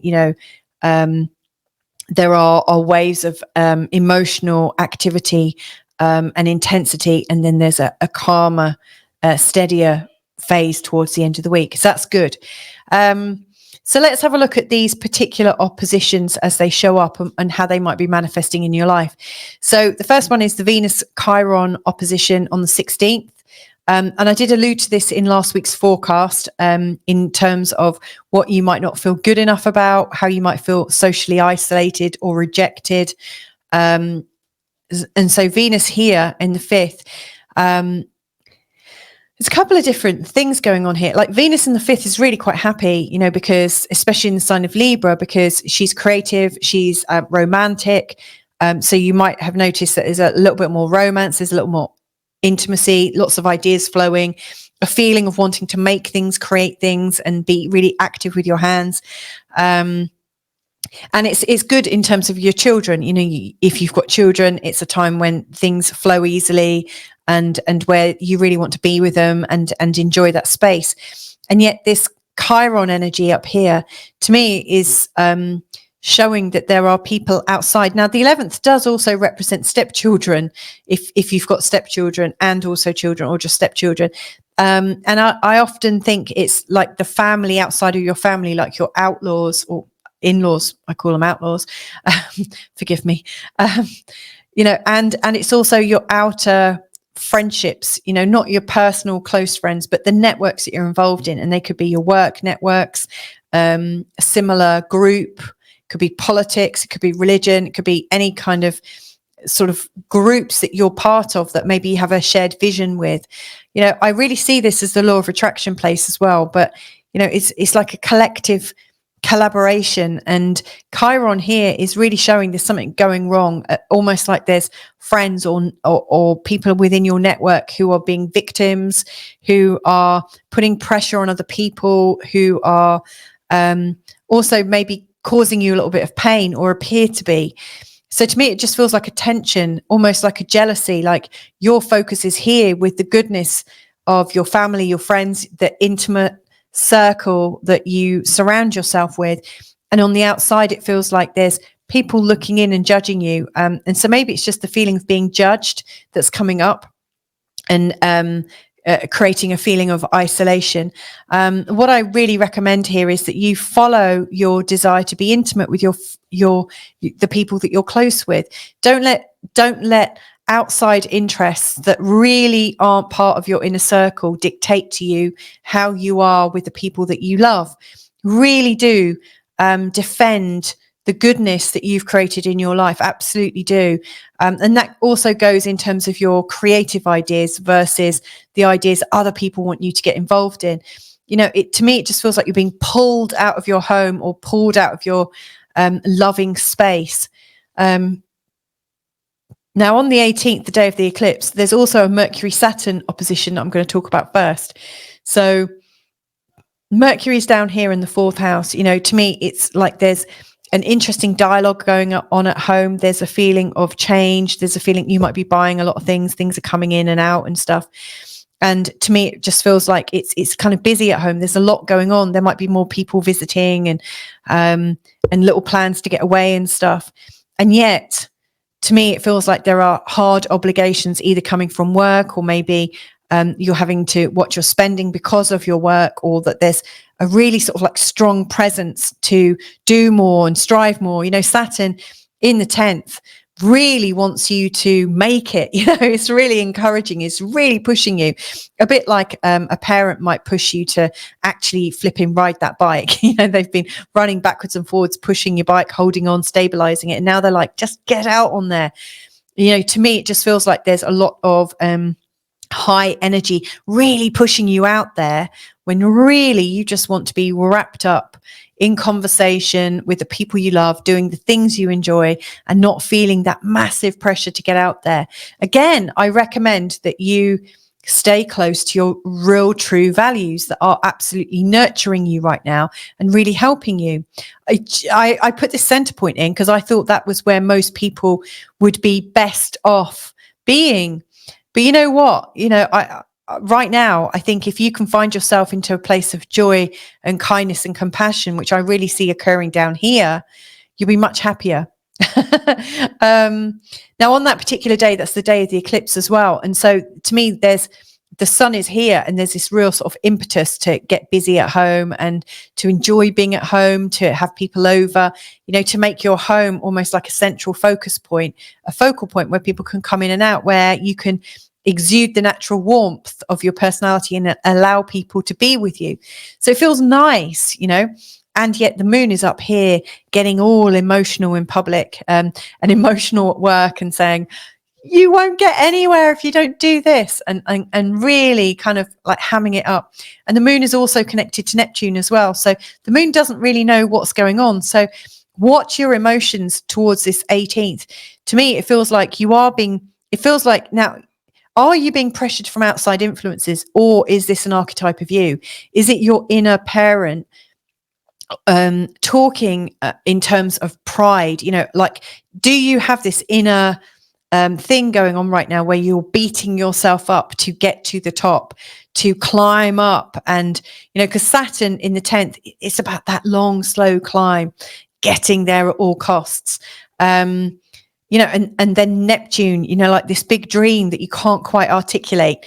To me, it just feels like you're lost in the confusion of these dreams of tomorrow, whilst also desperately wanting to just celebrate what you actually really do have in the present. And again, I absolutely recommend that you follow what makes you feel happy, how you feel love, how you feel compassion, and how you can share. Because all of these dreams up here, if you're in that place of wanting and striving, really what you're putting out in your sort of like manifestation energy is that you are striving and wanting. If you can possibly feel grateful, like in that space of gratitude for what you have and love for all the people you've got around you, rather than focusing on what you don't yet have, I think you'll be happier. But of course, at these times coming up towards the eclipses, we really push ourselves and just think, it's just one more sacrifice. I can make it up to my family soon enough, but, I must continue.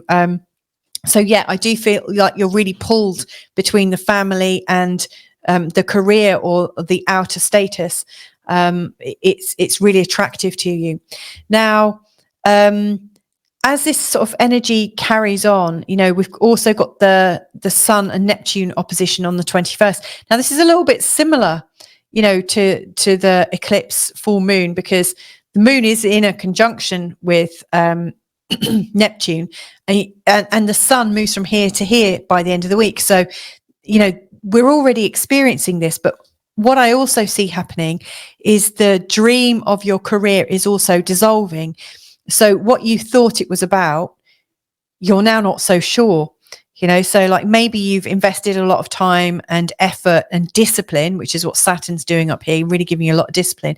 Maybe all that discipline has actually taken the joy out of it. A bit like years ago, I used to sit on, I can't believe I'm revealing this, but years and years ago, when I was in my 20s, I spent a summer painting and sat on a bridge in Besançon in France, and was literally just painting and selling my paintings. And I loved painting and loved creating and absolutely loved being commissioned to do a painting or two.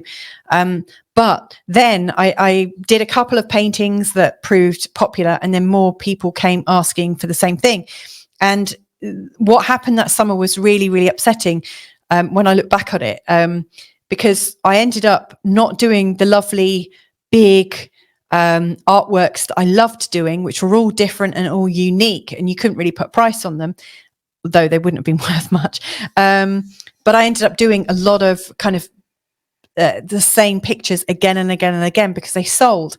And it was such a shame. And that's kind of what's going on here with Saturn at the top and Neptune also at the top. You know, there's Saturn really wanting you to kind of regularize and format your beautiful creative energy.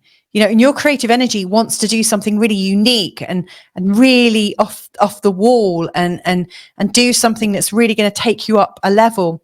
You know, as an artist or a creator of some sort, you know, because we all have a creative streak in our life and in our work somewhere.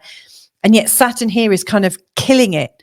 And it might be killing it for very, very good reasons. But, you know, are we these rational beings, or are we these beings, these sentient beings, these bits of soul energy that is created to something much bigger?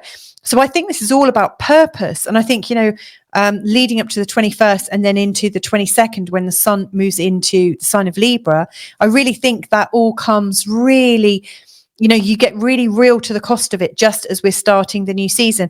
And that's kind of great, actually, because, you know, on that day, the sun moves into Libra, the moon comes into Gemini, which is really quite great. Yeah, and there is this sort of connection between you, like your personality and your body, working in a creative way for you. You know, this is like your heart and your head, your body and your mind working together in a creative way to prosper you and bring you forwards. So whatever you're going through in this week, I see that, you know, as you're going into the new week, you can draw a line under it and go, okay, that was intense. Don't know what that was about. But hey, I think I've learned something about myself. And actually now I realize I really do want to honor myself and honor my innate creativity. Before I go, I just want to say the Mercury Saturn thing, you know, like your inner boss criticizing you or kind of getting you to work harder, and your desire really to be at home and to be chatting and having these nice conversations with the people you love. It's a really, really strong energy. You know, Mercury is your ruling planet. And so this is going to be, quite challenging. And Mercury is also going to make a square to Jupiter in your first house. You know, it's almost like Jupiter in your first house is also making your life a lot bigger. And so one of the things with this ongoing square between Saturn and Jupiter is, you know, your desire to thrive and to rise up, and then Jupiter sort of magnifying everything in your personal life. It's creating so many opportunities that all of them are kind of taking you away from where you want to be right now. So there's quite a bit to work through this week, but I do see that you're going in the right direction. So have a great week ahead. Like I said, I'm releasing an Equinox video later on at the end of next week, an Eclipse one tomorrow night, and also a sort of mystery galactic center Neptune square one on the day of the full moon eclipse. So there's a lot of extra support out there for you, which will be readings in a completely different way with a different kind of focal point. But yeah, there's a lot of support there for you. If I can be of any help and you want a reading, then just get in touch. All of my details are below. And again, just to remind you, I'm placing a link to a video that I created with a really amazing somatic trauma release expert. And so I'm posting, there's a link in the description field. If you are feeling stressed out around the time of the eclipse and you want to go into your metaphysical center, then check out this video. It's a really short breathing, like a breathwork routine. I teach you how to do it with Jeff, or he teaches me how to do it, and I demonstrate it. And then there's a 5-minute routine right at the end that you could just learn, and 5 minutes, and it absolutely brings you into a beautiful, deep calm. And it's so easy and so practical. So if that can be of help, check that out in the links below as well. But anyway, lots and lots of love to you, Gemini, and catch you next week. Bye for now. Mwah. Hey there, Cancer. This is your forecast for the week ahead, taking you from Monday, the 16th of September, right the way through to the day of the equinox, the 22nd of September. That's Sunday. Now, this is quite a big week. And in fact, I've done a day-by-day breakdown in the first part of this video called day-by-day forecast. So I absolutely recommend that you listen to that as well. But this part of the forecast is just for the Cancerian energy. as opposed to like the sort of overall day by day. Now, with this, what I'd like to really consider is the effect of the oppositions that are playing out right now astrologically, because as you can see, there's a series of planets on one side of the chart and planets on the opposing side of the chart. And it just so happens that this week, many of them are going into an exact opposition. What this means is, you know, the energy coming into the opposition when the planets are sort of applying, they're moving towards that complete opposition. You know, we're already feeling the tensions of this. You know, all of these oppositions are already set up, in fact. And then after the exact oppositions, they're playing out for a few more days. So, you know, really what I'm talking about here, these points here on the 16th, the 18th and the 21st, that's when things are really, really exact, and when we might be feeling the tensions a little bit more than usual. Now, this is an absolutely phenomenal week in terms of shifts. Boy, is this shifting. You know, and one of the reasons for this is we've got the eclipse on the 18th. It's actually marked out in purple here. Now, you know, this eclipse is starting the second eclipse season of the year. We have two every year when the new moon and full moon are aligning with the north and south node. And so, you know, that in and of itself is interesting. You know, each of these eclipse seasons are our busiest times of the year. This is the time when things seem to speed up for a lot of people, and we start to make some very deep personal decisions, where often we're letting go of something, maybe a dream or an idea, or particularly the way we're relating to people, and then we are moving with a new direction. So I always see that the eclipses are bringing up some kind of crisis point, and then we come to a creation point thereafter.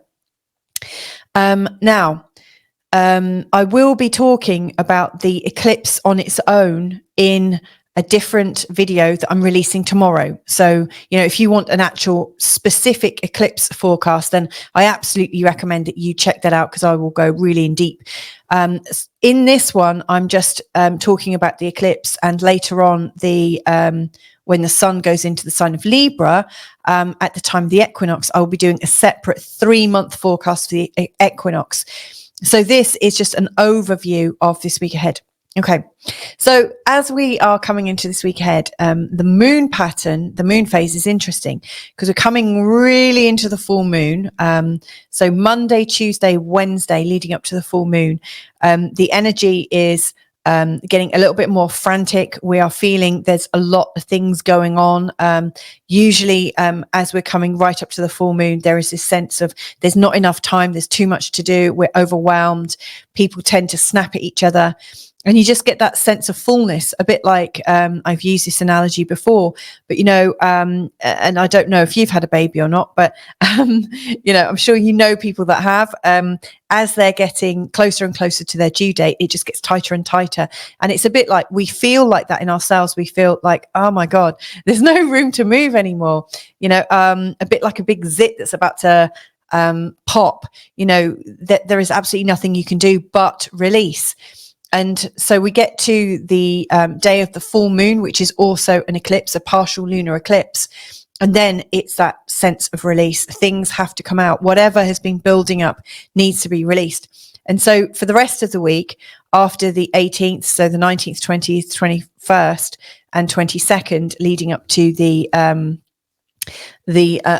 equinox, what we've got is that release, the reflection period, the sense of needing to relax, to rest, to recuperate. And it's a time of being gentle with yourself. So, you know, the week is very much in two halves, you know, like the sharp incline of tensions, and then it's like, and then it's like, so that sense of release. Now, I am posting a link to a video below about a short breathing exercise, which, you know, I released about 3 or 4 years ago with a somatic trauma release breathing routine from my friend Jeff Granville, who works with people with somatic trauma. So if that's of interest, if you're feeling the pressure building, please do check out the video below. It could be very helpful. It doesn't take very long to learn, and it just takes 5 minutes to do tops. And you can do it a couple of times a day, and you absolutely are going into your coherence breathing and feeling really relaxed and really quite wonderful, actually. So that's there to help you through this week if you need it. So yeah, we've got that growth and then the release.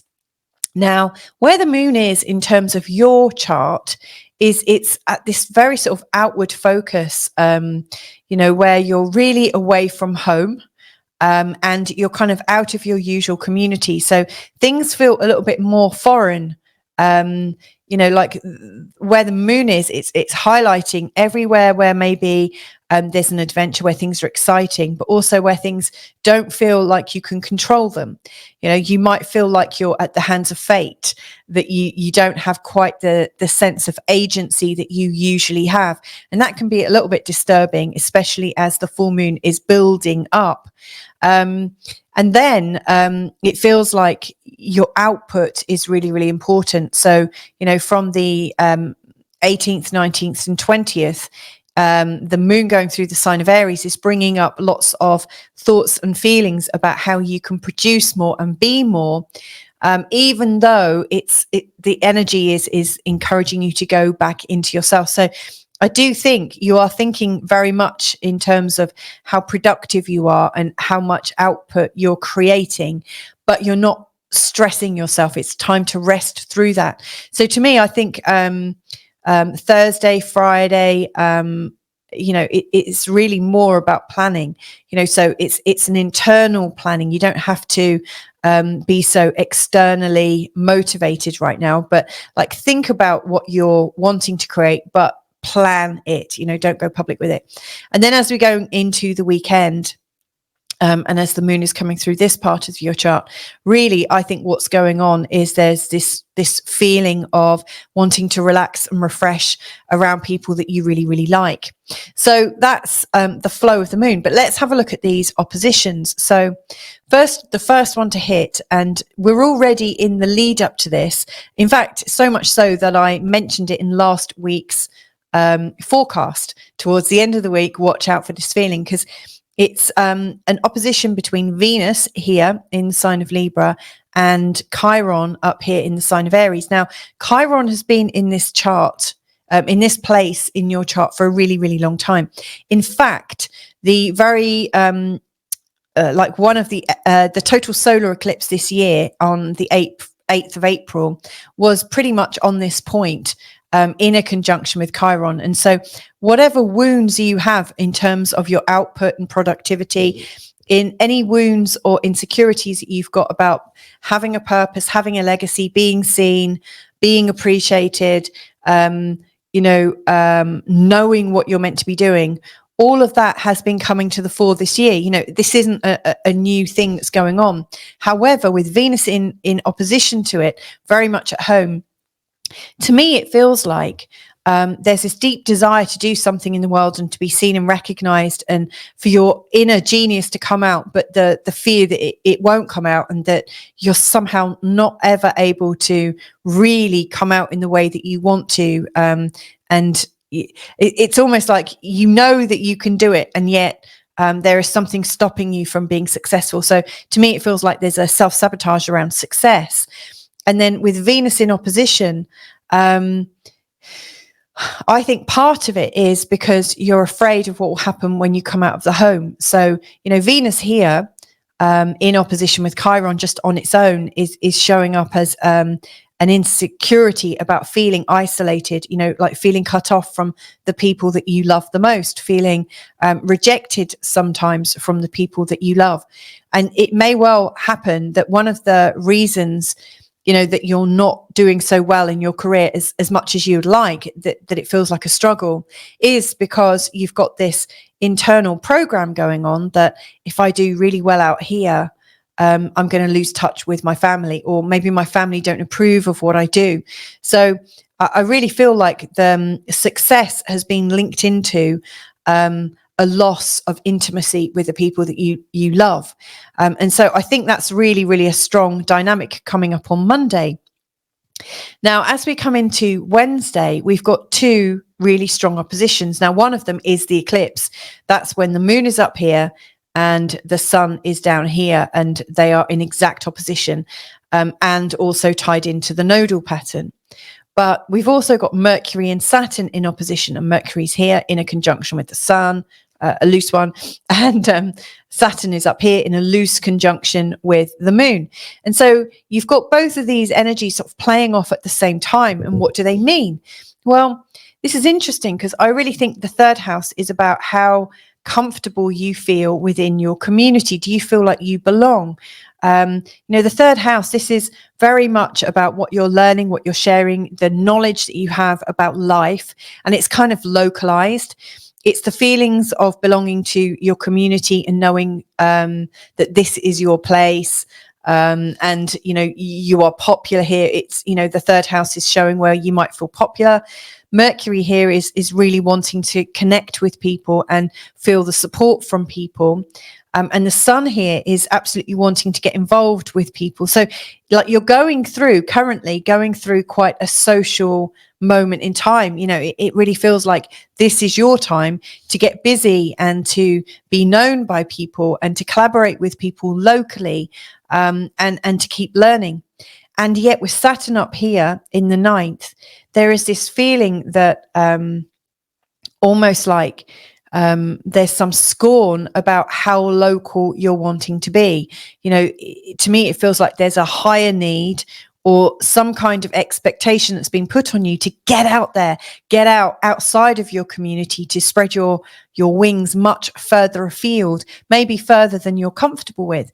Now, it's not to say you couldn't learn something out there. And in fact, Saturn here can also show the absolute dedication and application of learning right now, that you are learning a lot in terms of upgrading how you think about the world, your beliefs, your desire to explore the world, your ability to interact with people of different cultures and languages, and it's almost like a position of awakening. So Saturn here shows that you really could apply yourself if you wanted to learn more and maybe have a much wider and broader and deeper frame of reference for the world. And yet the moon is also making you a little bit emotional about this. Now, I should also add in that Neptune, like as we come to the end of the week, Neptune is also in an opposition with the sun. The sun has moved from here to here in the space of the week. Like Neptune going through the 9th has also been dropping the boundaries between you and your community. To me, it feels like your community is starting to get bigger and bigger. And it might be from your perspective that things don't feel quite as at home where you are right now, or that, if I ever go back to the UK, and I haven't done that for 6 years, it's not that far away actually, but when I've been away and I've gone home, I've often noticed how the community has changed and how some of the familiar landmarks have changed, and it just doesn't quite feel quite as much at home. And obviously I've been away and you notice those differences, but our communities are changing all the time. They are evolving, more people come in, we're living in much more sort of international and multicultural societies all around the world now. That is a reality for most people, that not many people still live in their hometown. Most people do move away. Most of us are strangers at some level. We are, as like in parts of England where I've lived in, they call us grockles, like we're not from around these parts, we're from somewhere else. And so like Neptune up here is almost bringing so much creativity and interaction that you really don't know what your home is anymore. It almost feels like there's no boundary between you in your stable confines and what is away. And it's also bringing a lot of mysticism and a lot more creativity and spirituality and intuition coming from afar.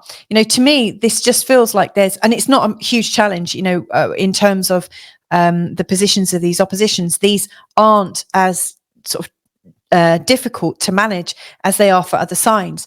But to me, what I would say is there's this feeling that you're not quite grounded. There's this feeling that you're not quite rooted. It feels like life is really trying to pull you outside of your community, away from what feels safe, away from what is known.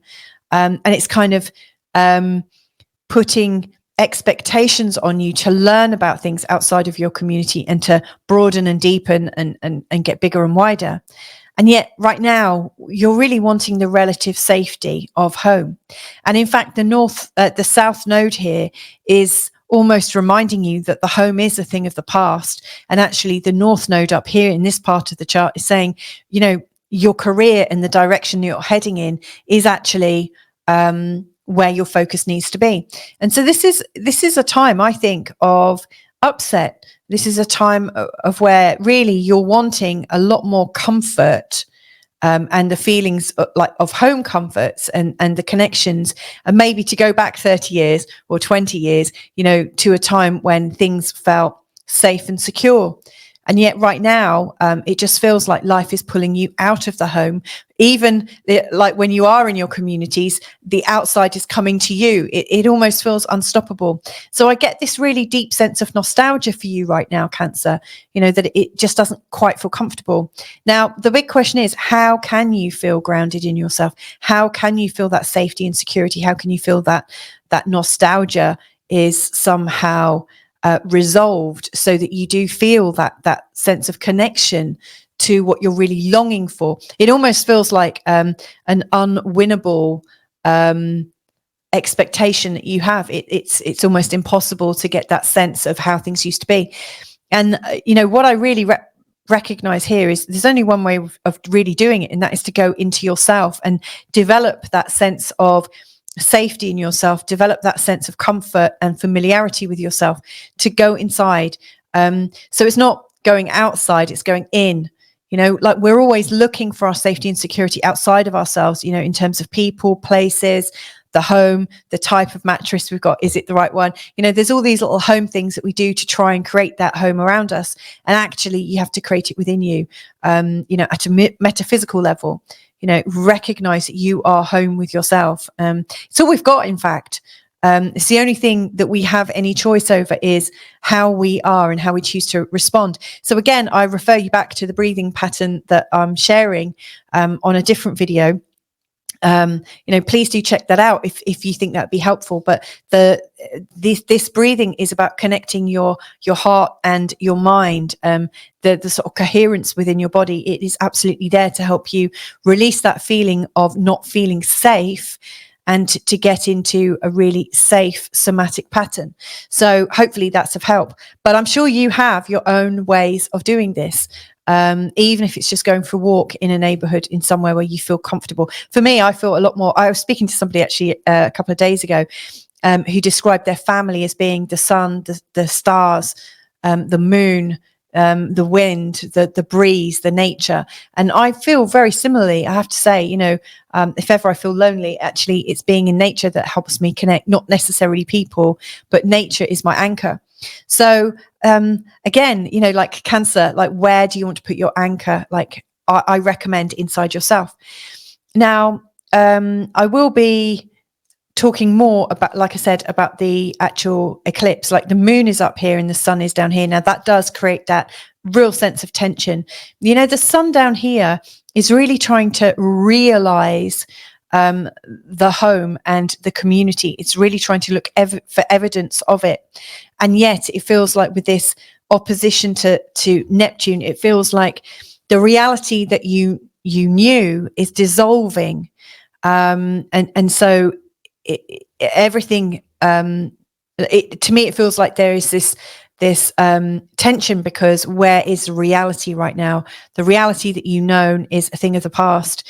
And so again, there's a call to stay in the present rather than the past or the future. And that brings me to the nodes. You know, like the eclipse time is all about the nodal pattern. We've got the south node here and the north node here.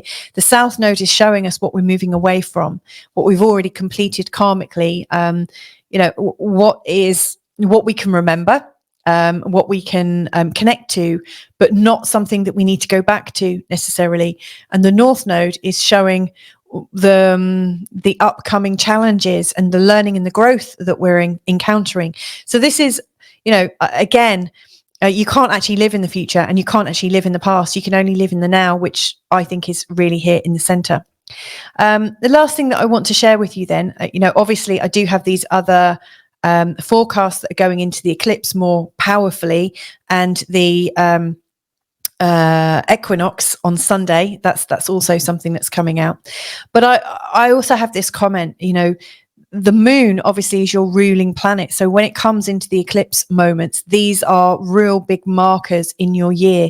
If I was in your shoes, actually, I think every year I would mark on my calendar the dates of the eclipse. There's usually 4, occasionally there's 5 of them.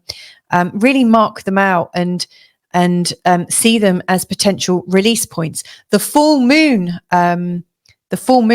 eclipses like this one are times when our patterns get so big that we totally recognize them, so that we really can see what we need to let go of, where we're carrying too much on our shoulders. It really stirs things up.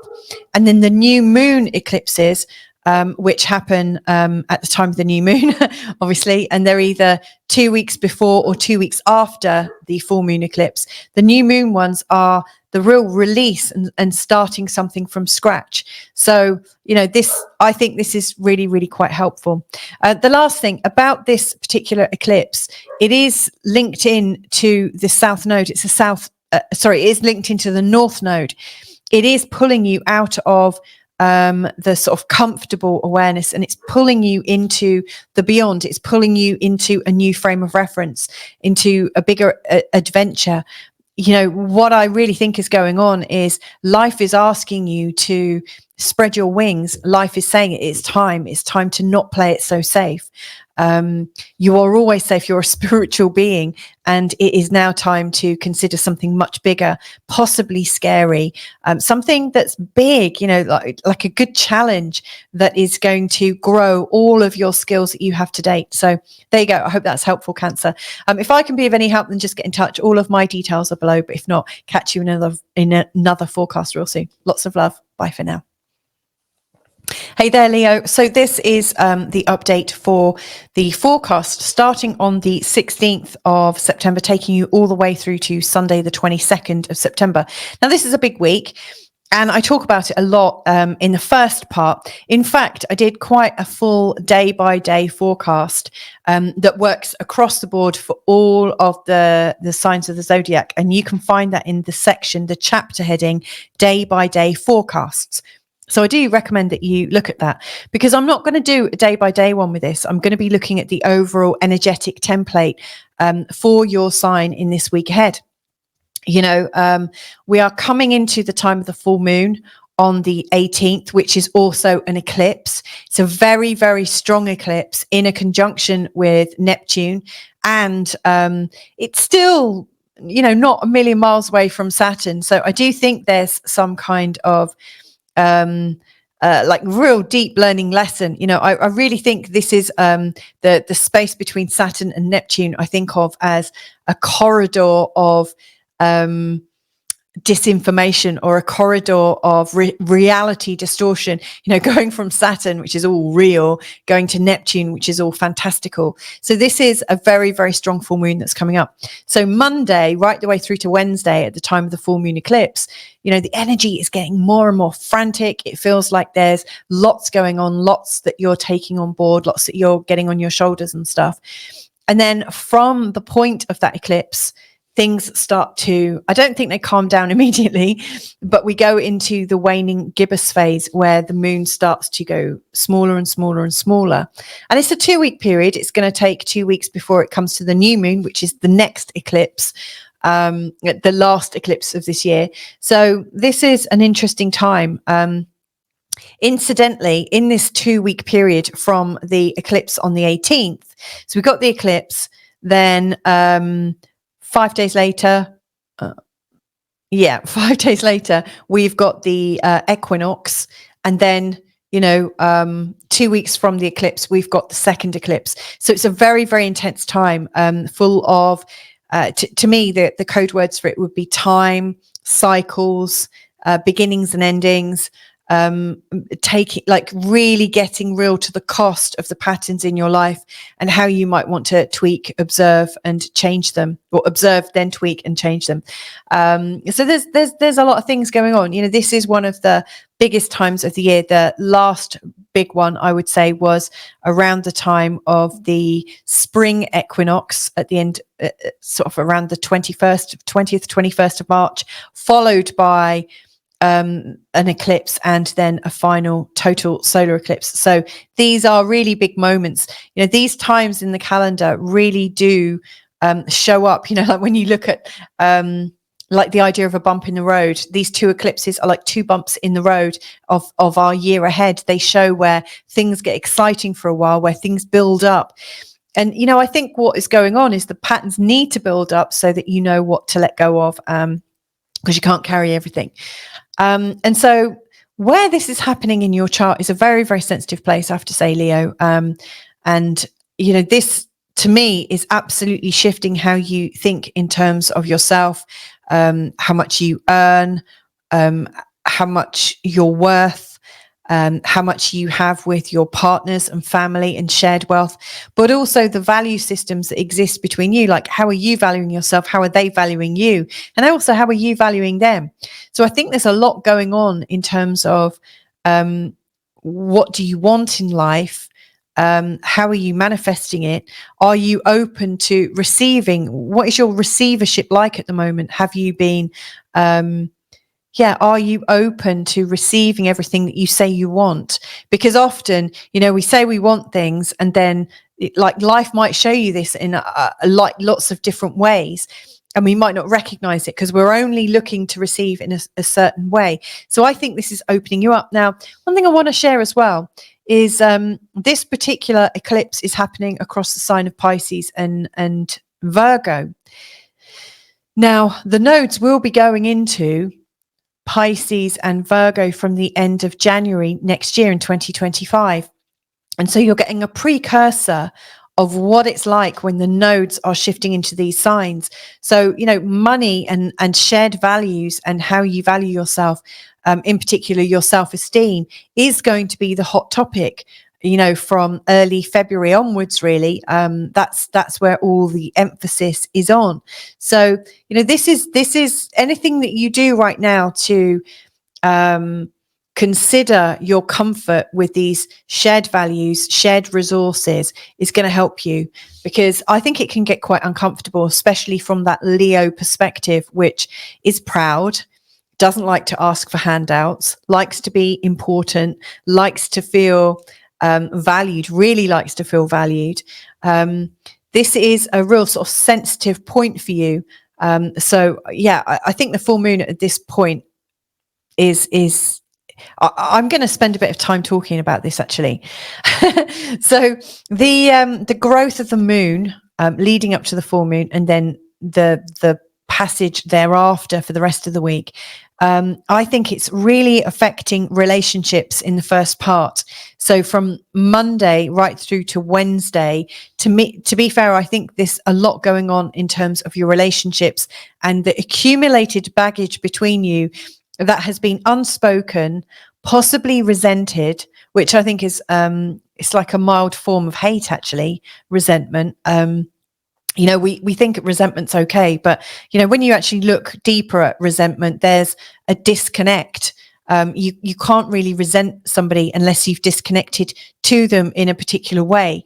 It's not full of openness, and it's not full of possibility. There is a minor shutdown, and it looks completely normal to have a little bit of resentment. So I think there's an accumulated baggage of stuff that's happened between you and people that you're really close to. And it is building leading up to the time of this eclipse. And so you might find that you've been doing a lot to help other people, and you're not feeling appreciated, and you're feeling that people don't see the efforts that you're going to. And yet at the same time, I think they're thinking exactly the same thing. These oppositions that are showing up right now, it's shadow work. It's like looking in a mirror at the people in your life who are absolutely reflecting back what you think they're doing to you, they think you're doing to them. So whatever feedback you get from people right now, notice what they're saying, because it's probably what is showing up in you as well.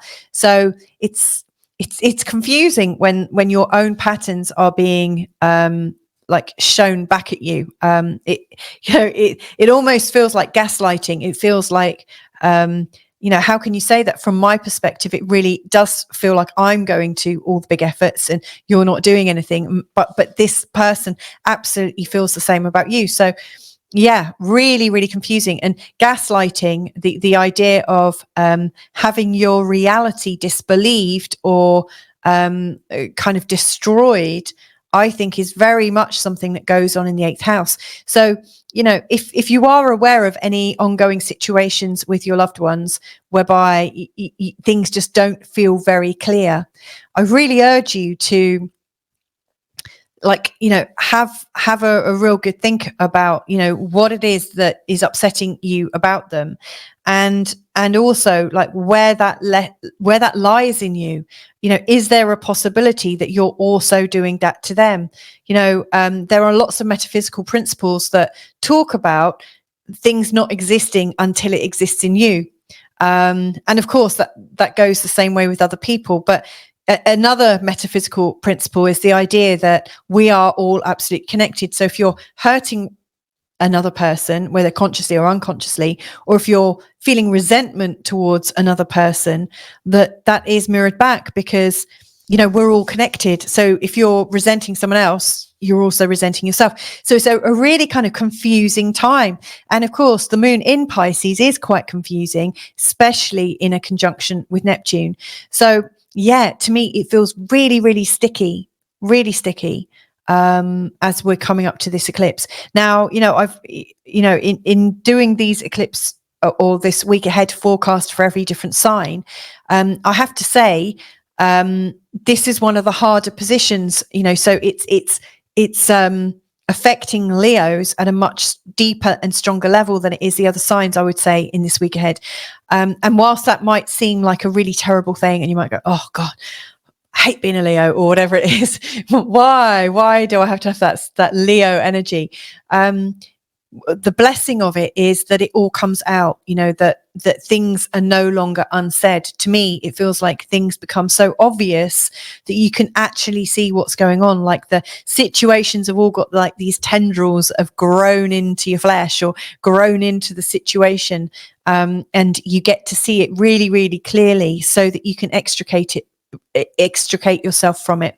The next eclipse that's happening on the 2nd of October is actually happening in the sign of Libra, and when that new beginning is starting from that eclipse, to me, that's you starting to feel a greater level of belonging and a greater sense of communication between you and other people. So, what's going on here, I see as being a massive clearing so that you can, in 2 weeks' time, at the time of the next eclipse, that things are cleared, you draw a line under it, and you're able to move on. So yeah, this could actually really get your life moving in a much more dynamic way. So, I don't see it as a terrible thing necessarily. Anyway, I want to talk about the Venus and Chiron opposition. So, Venus is here in the 3rd house and Chiron's here in the 9th house. Now, Chiron has been here for ages. I think it's bringing up a certain amount of fear of the unknown, and a fear of getting to, again, it's funny that I've mentioned metaphysical stuff. That might actually be a massive turnoff, because having Chiron here is I think overload. Chiron is, showing you where your wounds are and your vulnerabilities are. And in the 9th house, it gets all spiritual and metaphysical. You might be sick to the back teeth of it. You're done with it. Now, Chiron also shows us where we master stuff. But the lesson with Chiron is we usually have to allow the feelings of vulnerability to come in. So anywhere where you're feeling like it's too frightening to consider your true soul self, or the potential that you are connected to everyone, or the potential that you might want to travel beyond somewhere where you're comfortable, or consider that you are part of a global family, anywhere where that brings up fear for you, this is something that if you could feel the vulnerability of it, you would be able to move through it so much more quickly. With an opposition between Venus and Chiron, it usually leads us to feeling a little bit isolated. Can you see how these oppositions are all pointing to a disconnect in terms of your relationships?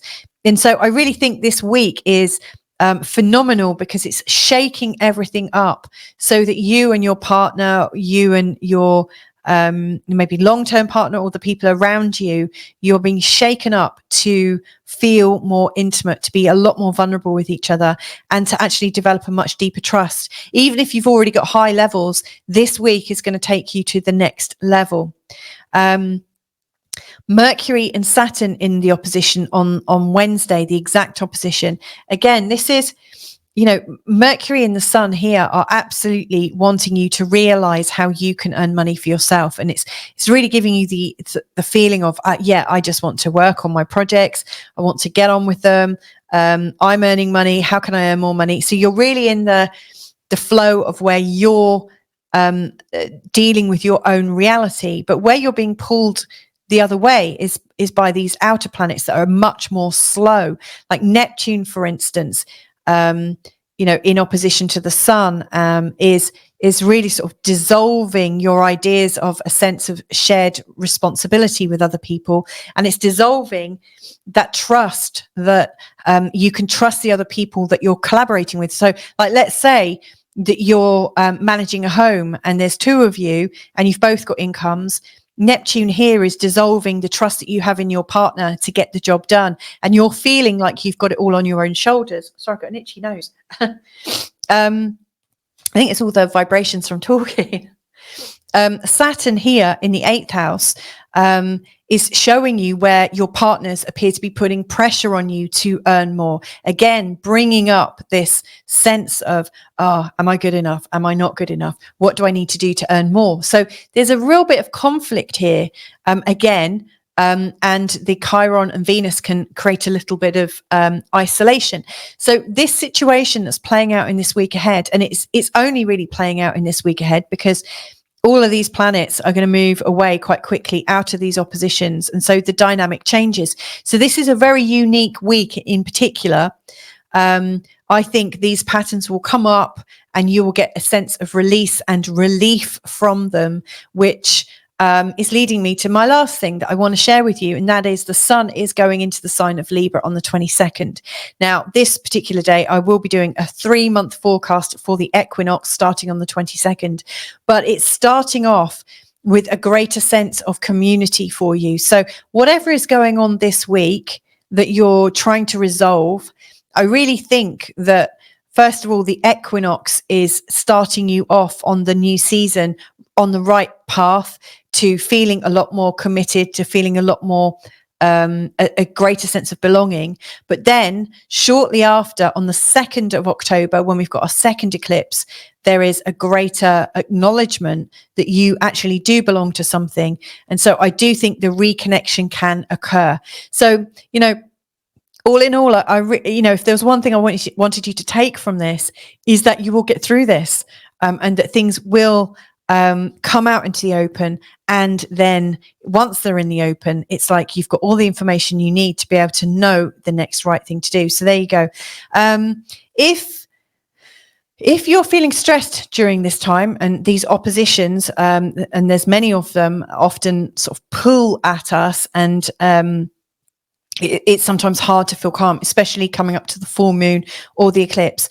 I'm sharing a link in the description below to a video that is teaching you in a very, very short space of time, somatic trauma release through breathing, through breath work. So it's a video that I did about 4 years ago with my good friend Jeff Granville, who absolutely works with somatic trauma. and it's a really short little segment. And there's a 5-minute routine that you can do. And obviously, once you've learnt it, you can just do it a few times a day. Whenever you're feeling a little bit stressed, just go into that breathing pattern and it realigns. It gives you a coherence breathing, which I think is really magnificent. When I've done it, it's been spot on. And I'm getting it out so that I can look at it, hence why I'm sharing it with you. So that is something that might help you. Like I said, there's some other videos to be released. The actual eclipse, like specifically the eclipse. I'm also releasing a galactic center and Neptune square one this week, and then also the 3-month forecast from the Equinox. So lots and lots of support around you if you need it. If you want to actually connect with me personally, then just drop me a line and invite me to work with you. All of my details are below. But anyway, have a great week ahead. I hope this eclipse goes well for you and sort of brings you into the new season with a beautiful, graceful glide. So have a great time and catch you in another video real soon. Lots of love. Bye for now. Hey there, Virgo. So this is your forecast for the week ahead from Monday, the 16th of September, taking you right the way through to the 22nd. That's Sunday, the 22nd of September, which is the day of the new September equinox, the start of autumn if you're in the northern hemisphere, or the start of spring if you're in the southern hemisphere. In this shortish forecast, I'm going to give you more of an overview of the energies, because what you'll notice in this picture is there's a lot of there's like a real splay, looking a bit like a seesaw or a bow tie. We've got a lot of slow moving planets on this side of the chart, and we've got alignments with the fast moving planets down here. Creating a series of oppositions. And of course, we've got our eclipse, which is a full moon eclipse on the 18th, which is an opposition between the moon in Pisces and the sun in Virgo. So this is a week ahead with lots of pulling apart energy. So what I want to do is give a sort of overview as to what these parts of your chart and these parts of your chart are really representing and how you might manage that. Now, if you want a day by day forecast, a breakdown, then if you go back to the beginning of this video, there's a chapter called Day by Day Forecasts where I detail the actual planetary aspects and how you might use those. So there is also that. Now, looking at this and the idea of a seesaw and these oppositions, often I think with the oppositions, there's this feeling that there's nowhere to go. Often the energy that builds inside of us is kind of ripping us apart. It's a bit like you're in two minds, when you can't quite make a decision. On the one hand, you want to be here. On the other hand, you want to be here. And trying to know which way to go is kind of causing a split down the middle. And so in many ways, it's difficult to find peace. And I've put this center point in because actually, I think for many of us, going into the center of all of these competing energies is actually the safest place to be. And so I am sharing details of a video in the description box below. And it's a short breathing exercise that I did with my very good friend who's a somatic trauma person, like a therapist, somebody who works with people with somatic trauma. And he taught me, and we did a video of it about 4 years ago. And it's a really short somatic trauma release breath work exercise. It takes maybe 10 minutes to follow along.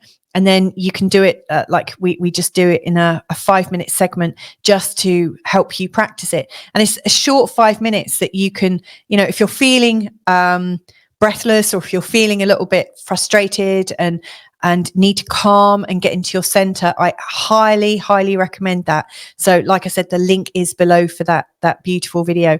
But right, let's get cracking into this. So the moon is going from the sign of Aquarius right the way through actually to the start of Gemini by the end of this week.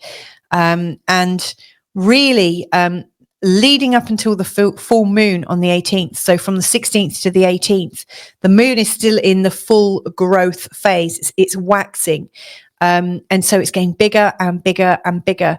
And what I'm really seeing here as I'm saying that is filling up a water balloon. I don't know if you've ever done that, but it can only get so big. Or if you blow up a balloon too big, you know, there's just no more room for what's going on. And the moon really captures or represents our psyche and our emotions.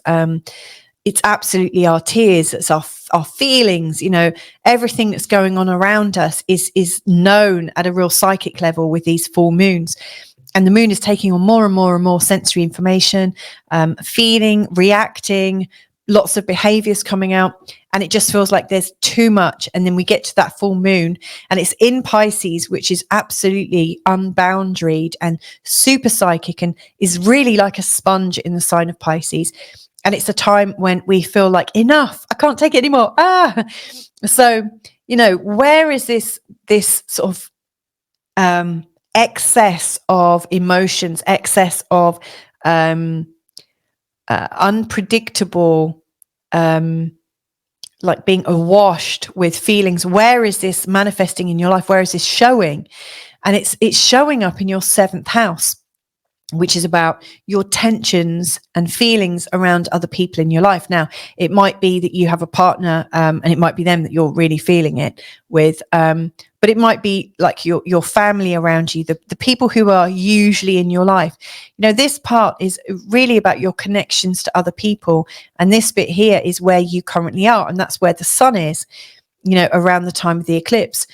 And so, yeah, the eclipse, as you're going through the week from Monday, it just feels like you've had it up to here with people and you cannot take any more of their belly aching, any more of their complaints, any more of their upsets, any more of their BS. It's like, I can't take it anymore. Why can't you be a lot more practical and calm like me? But actually you're starting to feel quite agitated yourself. Thereafter, from the 18th, the energy starts to dissipate, you know, like a balloon gets really, really big, it bursts, and then obviously it collapses in on itself. Now, that doesn't happen quite so quickly. I'm not suggesting you're just going to collapse and burst even. That's a horrible thought. But, you know, what's actually happening is the tensions are calming. We're going into the waning gibbous phase, and the moon starts to get smaller and smaller and smaller. And it's time to rest. It's time to relax. It's time to recuperate and find yourself in a place of nourishment. Now, whilst that's going on, the moon is moving into this part of the chart, which is really sensitive. I think it's actually showing that you're having a little bit more difficulty letting go. As you know, I think you can let go a bit easier than some. But after this, whatever's going on around the 18th, to me, it feels like it got so strong that, you know, there's some residual emotions or residual feelings or thoughts.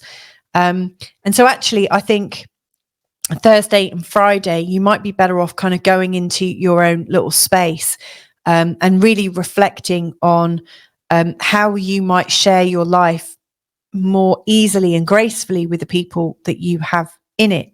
You know, so, you know, it might be that you need to provision some more space for yourself, you know, like more time in the morning for yourself, more time in the evening, or that you, like, instead of traveling together to work, you know, you take a different route. To me, what's really coming up is this need for real self-care, but space. That's the thing. I really think this full moon and eclipse is bringing up so much, and I'm going to say BS again.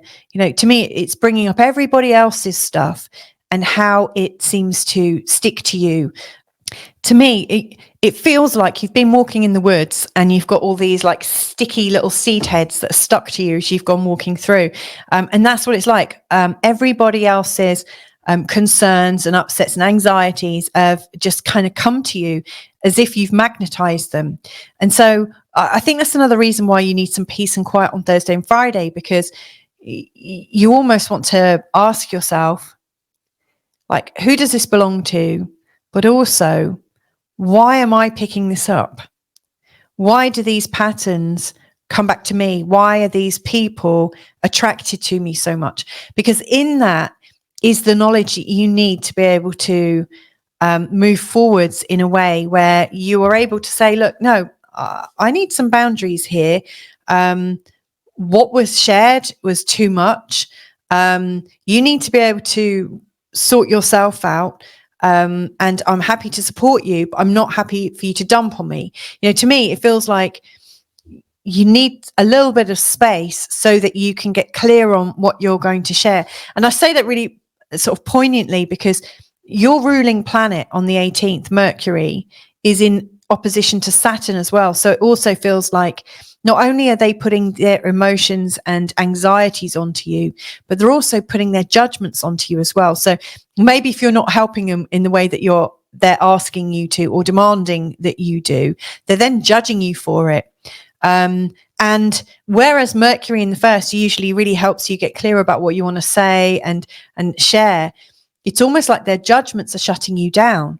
So something else I would absolutely recommend is that when people are levying their sort of like level of to me, it's almost like childlike emotions. I'm not saying the people in your life are children. We are all children sometimes, in our responses, but it's almost like they cannot hear themselves, so when they say, I need you to do this, you weren't there for me, which is obviously a guilt, that they're throwing guilt at you, and then they're judging you, which means you must be a terrible person, you're cold, you're blah, blah, blah, blah, blah. If you're able to reflect on this and then say something to the effect of, you know what, when you shared that with me, I felt like I was being shut down. I felt like you were putting guilt on me, shame on me, and then judging my character based on your own value system and not giving me any space to breathe or respond. I don't like that. And I don't want you in my life doing that. So I would like to find a new way of working this out, somehow opening up the conversation so you're able to clearly say what's going on for you without judging them, without doing the same back to them, really, like without putting guilt on them, just sticking to the facts, and the best way of doing that is to just own how you're feeling and not own how you think they're feeling, not telling them what feelings are leading them to do the things they're doing, but to say, look, this is what happened. When you said this, the effect it had on me was I felt guilty. I felt like you were putting guilt on me. I felt, I felt highly judged by that comment, So to me, I just feel like you're needing that space because your Mercury function that is usually so available to you is completely shut down on the 18th. And that's difficult because, you want to be able to respond beautifully and factually and quite rationally. And actually, your rationality is likely to really help you at this time, rather than going into the high emotions of situations that are going on around you. But yeah, it's hard to be rational. So wait for your opportunity. When you feel rational, you don't have to respond to things at the same time. You can just say, okay, I've had enough for now. I'm calling time out. I'm taking myself off. So I really do think you're going into a really big sense of self-care, and also sort of working out what's yours and what's not yours, and also how to be assertive without diminishing someone else's feelings. It's like, how do you honor yourself without putting the other person down? How can you come out of this by honoring you and also honoring them, but letting them know what they're doing is not for you? So there's some really big themes. It also really sort of mirrors what's going on here with Venus and Chiron. You've got Chiron in the 8th. It's been there for a long time. And Chiron in the 8th often shows where people do put on you and they have expectations of you, which you feel really, really intensely, actually. It's a time of heightened sensitivity.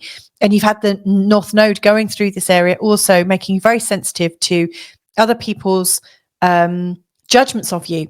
And if you've been lucky, I don't know if it's lucky or not, but you may have already done this masterclass, let me say. You might have already worked through a lot of this kind of stuff. So this might actually be a breeze, and what needs to come up comes up and comes out, and you're like, okay, I've learned a lot, and there's the evidence of your learning. But you know, this has been quite a sensitive time. So Venus in the second house in opposition to Chiron is the feeling of being rejected, the feeling of being isolated, and forsaken, and in this opposition across the second house, one of the dangers of it is you might think, I'm being rejected because I'm not valued. I'm being rejected because I'm not good enough. And it's really important, if you are having those feelings, to talk yourself out of them, or do something, or maybe just listen to them and say, I hear this is how you're feeling. Let's hold that. Let's just let's not dismiss it. Let's not endorse it, but let's just park it for a minute and go and do something. So coach yourself to the best of your ability through it, or get somebody to remind you actually how valuable you are to people.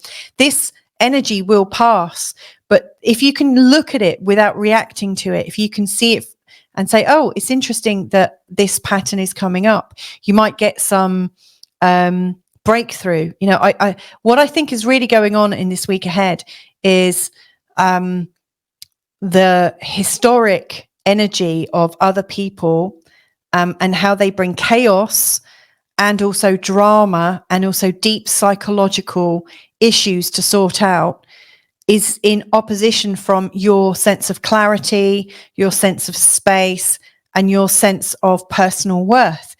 And this battle is kind of being shaken out to such an extreme that by the time we go into the equinox on Sunday, the 22nd, the sun moves through here, we are ready for a new pattern. We are ready to start this next season, looking at your value and looking at your self-worth and building that up over the next few months. And then on the 2nd of October, we have the second equinox, eclipse, which is an annular solar eclipse. And that is there to really point out where your value is. So I do think this is, whilst it feels possibly quite high stakes in this week ahead, I do think it's also, you'll be looking back on it and saying, wow, that was necessary. It felt shitty, and yet I'm through it. And the knowledge that I've got, and you know, the level of intimacy with myself I've got, and hopefully, like, I've got a better sense of intimacy with my partner. We've worked things through. We've got a better understanding of each other. To me, it just feels like you can't really go too far wrong. So yeah, they are the sort of big things. Now, because your ruling planet is Mercury, I just think this one here on the 18th is actually harder on you than the actual eclipse. It's a lot of stuff to have Saturn and Mercury in opposition. Thankfully, the Sun, Mercury, and Venus move really fast. And so come back to this chart in a week's time, and all three of them have kind of shoved off out of this really big opposition section. You know, like Mercury will eventually sort of go into an opposition with Neptune and with Chiron, as will the Sun, but they're moving away from this real oppositional time of the year. So yeah, this is one of the hardest times, and you've got this. That's what I want you to take away from this. Like I said at the start, there is the day-by-day breakdown. I'm also releasing an actual eclipse video looking at the last eclipses, how they're building up to this eclipse, and how it's leading you to the next eclipse, as more of a soul-based story. So that's being released tomorrow. And I've also got a couple of other videos. So there's a lot of support out there for you if you need it. Anyway, if I can be of any further help and you want to get in touch, then just book a session with me, just invite me to work with you.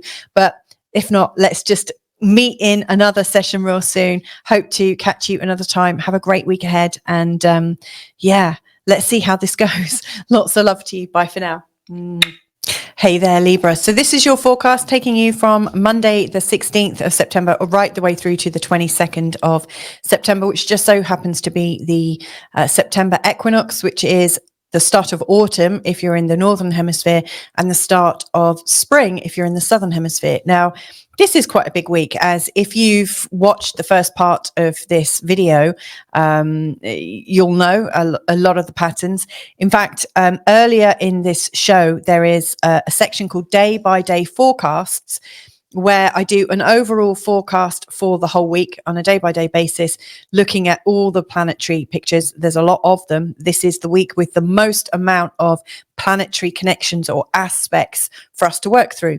But in this particular forecast, which is for your sun in Libra, your moon in Libra, your ascendant in Libra, I'm looking at the Libra energy and an overview of what's playing out, because, one of the things that is really prevalent in this week ahead is the amount of oppositions, where we've got something on the one hand and something on the other hand. And, everything appears to be in competition for attention. So it feels like there's lots of things competing for your attention right now. And what I want to do in this sort of higher level overview of Libra in this week ahead is really sort of explain what's going on and how you can best cope with it. You'll notice I've actually put a spot in the middle, because I really think that, in dealing with all these oppositions, there is a midpoint happening, and that midpoint is the center of the chart. And I really see that as us taking rest and taking shelter and finding our peace. But, one of the things I want to really explore is, where other parts of your chart are showing peace and quiet and a bit of tranquility. So something else I want to let you know about, and that is that I'm releasing an actual specific eclipse forecast tomorrow. So whenever if you're watching this and it's Saturday night, which is when I'm releasing this, by Sunday night, there will be the eclipse forecast as well, giving you a couple of days leeway. And it's really looking at the overall progression of the eclipses throughout this year. And really focusing on what you are still left to work with, so this is very much about this eclipse, but how it ties into the, to the next eclipse that follows in 2 weeks' time on the 2nd of October. So quite a lot of information in that.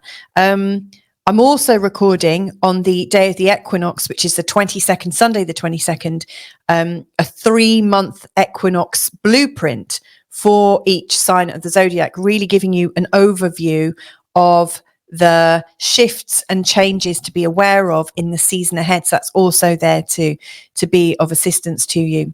And there's also going to be a Neptune square galactic center chart, which is really high level cosmic energy, which you might also find interesting. I'm releasing that on the day of the full moon. So lots and lots going on. Anyway, let's really have a look at this week ahead for you. So Libra, first things first, the oppositions are really taking place along the 1st and the 12th house on the one side, and the 7th and the 6th on the other. Now, the 1st and the 7th, it's really about you as a person versus everyone else that's in your life that's currently showing up. Everyone that's not you. So this is you, this is your body, this is your boundaries, your space, and these are everyone else taking up space and kind of impinging on your space. It's all the people in your life. And then we've got the 12th and the 6th. Now, interestingly, the 12th is a very, very private place. It's the place of I always think of it as a place of our unraveling. Not to say there's anything wrong with it, but it's a place where we're almost dissembling and dissolving our personality. Like if you look at the house system, this is our birth, and it goes right the way through to our metaphorical or metaphysical death. It's like birthing, dying. So, I really think that this place is a place of privacy. It's a place of what's going on in the unconscious mind. It's all the old patterns that you're laying to rest. It's all the things that you're closing the door on and saying goodbye to. It's a place of endings, and it is a place of dissolution, where you can absolutely let go of things. And currently, the sun, represented by this purple spot sort of around the 18th, and then the sun has moved to this spot on the 21st, and you've also got Mercury here on the 18th. So you've got Mercury and the sun going through this very sort of intense and personal part. To me, it feels like you're at finishing school in this week. And I don't say that lightly. This week, these oppositions that are lining up, you won't get this kind of energy showing up at any other time of the year. This is showing up right now because Venus, Mercury, and the Sun are in opposition to really slow-moving planets of Saturn. We've got Neptune, and we've got the North Node, and we've also got Chiron. They're all moving really, really slowly. So as these personal planets come into opposition here, they are going to move away real soon, so next month they're going to be long gone from here. So this is a kind of yearly check-in, and it doesn't always happen at the same time in quite this way. Part of it's happened because Saturn and Neptune and Chiron are all so close together that, this pattern is erupting. So there's a lot to focus on, and it's really showing you the polarity that is existing in your life that you're ready to let go of and have a rebirth on. So all of this old stuff that you can recognize, that you can let go of and birth a new you. So I see this week as possibly creating some trauma, possibly creating some feelings of dis-ease, because there's so many different things vying for your attention. But as you're going into as the sun is going into the equinox on the 22nd, it goes into your own sign, which I think is fabulous. It's a fabulous time of year. It's the time of your birthday. We are coming into this fresh new start for you. So this is really quite an immense week. So anyway, let's get started. So the moon, as it starts this week, is already growing. It's not in the full moon phase yet, but it's growing, it's growing, it's growing. 2 days later, on Wednesday, it comes into the full moon position. The moon is here, the sun is there, they're in exact opposition. So the lead up from Monday the 16th until Wednesday the 18th is a sharp increase of emotional context, a sharp increase of the psyche, like things coming up in terms of intuitions, like you get this sense that something's not quite right. Often at the time of the full moon, we get this sense of overwhelm, like too many things are coming our way and we don't know what to do with it exactly. So, it is a time when things feel just like they're fit to burst. And then after the full moon, which is the eclipse, then the moon starts to get smaller and smaller and smaller and smaller. And that will continue for the next 2 weeks. It will continue to get smaller. And then we have the new moon, which is the annular solar eclipse. So, and then we're done with the eclipses for this year. So, after Wednesday, the 18th, the energy is all about recuperation, coming back into yourself, reflection, letting go, allowance, like really allowing things to just be, not pushing things. We're pushing things to the max as we're coming into the full moon. So from the 16th to the 18th and the 18th thereafter, we're allowing new things to arise. We're allowing things to fall away. And it might still feel a bit busy on the 19th, but then, we are like, it's coming away. So that's really, really helpful, I think. Let's have a look at each of these oppositions step by step. So the first one, we've got Venus and Chiron. So Venus is in your first house, and Venus in the first house, I think, is really there to give you some confidence about how you look, how you feel in your body, to help you recover from anything that's going on in your body, to give you a helping hand. You appear more glamorous during this time. People want to hang out with you a bit more. To be fair, it's almost like a fairy godmother has waved a wand and it's like, boom, there you are. You're popular, you're beautiful, you're feeling good. So it's a bit like an astrological facelift. I always think Venus in the first house is very much like that. However, she goes into an exact opposition to Chiron, and Chiron brings up our insecurities. Chiron shows us where we're vulnerable and where we try to hide our vulnerabilities. Now, in this opposition, there is the sense of, am I popular? Am I being rejected? Am I being shunned? Maybe I'm not as beautiful. Maybe I don't feel confident of myself. And so it's quite possible that any insecurities that you have about the way you look, the way you are in your body, old historical stuff comes up, and it's quite confronting. It might kind of take you by surprise, or it might just be that you're hanging out with your family and all of a sudden you feel like the black sheep, that maybe you're not quite in sync. I really think these Venus oppositions, in particular to Chiron, we feel sadness. We often feel like we are not in the flow of the relationship, almost like we're not relating. And so that's how we're starting the week. You know, there is that underlying, and it doesn't have to be noisy. It's not necessarily something everyone else picks up on, but you know, you might just not be feeling your best. You might be feeling a little bit insecure. Now, this is already in actuality happening. You know, I started recording on Friday. I'm recording this on Saturday. We're already in the throes of this, but it goes exact on Monday. And then will fade away as Venus moves on, thankfully. So there's that underlying. And then we've got the eclipse on Wednesday. And so we've got the sun here and we've got the moon here. Now, the moon has very recently been in a conjunction with Saturn just before. And then after the moon is in opposition to the sun, the moon is going to make a conjunction to Neptune. In fact, this eclipse is really in conjunction with Neptune, a very, very strong Neptune theme. And Neptune is one of the rulers of Pisces. So they share a lot of this energy, this expansive, slightly lost energy. Could you imagine if you were out in the middle of the ocean somewhere and how lost and confused you might feel, especially if you couldn't see anything around you? You know, Neptune in Pisces is the ocean. It is being lost in the sea of psychic energy. And so I really think this full moon, as it comes into its actuality, the moon is really not very clear. There's not much clarity. There's not much consistency.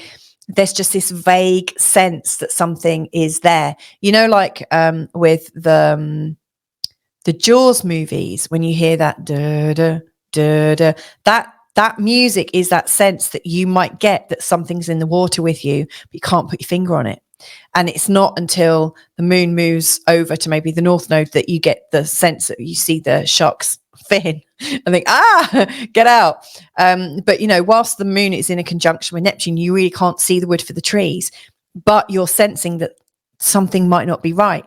Now, that's not to say you won't be sensing that you're sensing that something's not quite right. You might also be sensing that something is really good, but again, you can't quite articulate it. You know, I think Neptune is in many respects a little bit like having cotton wool in your brain. It's dulling your hearing, dulling your sight, and it's bringing up a lot of sensory data, but you can't necessarily articulate it. It's quite difficult. It's almost like there's too much emotion going on, so you can't really get a clear channel. But there is a lot going on. And then the sun, interestingly, is in the 12th house. The 12th house is, funnily enough, the house of Pisces. You know, Pisces is the 12th sign. And Neptune has an absolute resonance with the 12th house, which is interesting. But the sun is going into the part of your unconscious mind. The sun is saying, look, I'm going to take a look around. I'm going to shine the light a little bit around here. I don't want to do too much, but I do want to just check out some of my belief systems. I want to go inside. I want to retreat. I want to have a moment to myself. And it's like you're getting back into a womb, not like climbing inside your mum. I mean, that raises some images. Yeah. But you're kind of getting into hibernation. You're getting into a safe space. So it's interesting that you're getting clarity. Like, where you get your clarity from is from actually going inside and retreating into yourself and getting as cozy as possible and resting up. And yet your moon, which is in your 6th house, which is absolutely about your day-to-day activities, is feeling kind of confused. You know, if I was, you know, they seem to be, and we always get this with the sign of Libra, because Libra is the opposite sign of Aries. And so it almost feels like Libra has got all the opposite patterns in sort of laid out in the birth chart. But the sun in the 12th is saying, you know, it's time to rest and retreat leading up to this particular eclipse. And yet the moon is here in this very, very busy part of your chart where you're trying to do things. So what I would absolutely recommend is, even though there's probably a lot of things going on that you need to attend to coming up to Wednesday, if you could sit back and relax a little bit and not try to sort things out, because it's almost in the sorting out of things, in getting clear about your life, actually, you're probably too emotional on that day to do it right. and you might end up having to redo things because your emotions just get overwhelmed with the amount of things you've got to do to manage your life, right? And so, if you could just remind yourself not to take your day-to-day life quite so seriously, because when you are taking it seriously and thinking, I've got this on my shoulders, I've got this on my shoulders, I've got this on my shoulders, if I let this go, everything's going to go wrong. You don't actually know that that is true. It might go wrong, but it really might not. There are possibly other people that might be able to come in. There might also be, I know what it's like when we have a lot of responsibility on our shoulders. We often think that all of that responsibility is ours and that all of the jobs are necessary. And sometimes we even invent extra things to do to be really, really safe, to keep on the safe side. And that's one of the problems I find in the 6th house, is sometimes we can take on more than we actually need to do. Like to think, okay, I really do need to polish the shoes today, and I really need to do this. And it's just like, actually, that's a little bit overkill. Nothing's going to get harmed if we don't do this. Nothing's going to happen if, we don't put the old toilet roll cardboard in the bin straight away. No one's going to die from that, probably.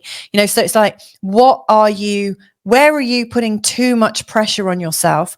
Please let go of some of the unnecessary things. Look at the stuff that you've got going on, and please, please, please take a moment, for your own sanity, for your own health, and just recognize whether you need to do every single bit of it, or even if every single bit of it is necessary. Because as this moon goes into Saturn first on the 18th, it's likely to bring out this sense of, oh yes, I've got to do everything, because Saturn and the moon together, Saturn takes control, and it is like a bully, kind of bullying you to do more and more and more. And also Saturn and the moon get cold, so you might get dissociated from being human. You might become like a superhuman and forget that you are a human being, but your ego is working you way too hard. And then as the moon is coming into Neptune, it's like there is this big wobble and you can't cope at that level. You've put way too much pressure on you. And actually what's likely to happen is a massive breakdown. So the reason I'm sharing this is, this eclipse, is the third of this year. And all of these eclipses for Aries and Libra are intense, because the North Node is in Aries and the South Node is in Libra. These are the signs that are going through the biggest shift right now. Good news is from the end of January, the nodes are shifting into Pisces and into Virgo. So it won't feel quite so personal, but, right now, the energy, as it's building up, you probably don't want to give yourself a nervous breakdown. You don't want to overdo it to the point where your ego says, that's enough. I need to just completely shut down now, which does happen. It's happened to me. I've taken on more, and then I've had these autoimmune disorders come up in my past. I was bedbound for 13 months after one of these very exhausting times where I was taking on way more than I needed to.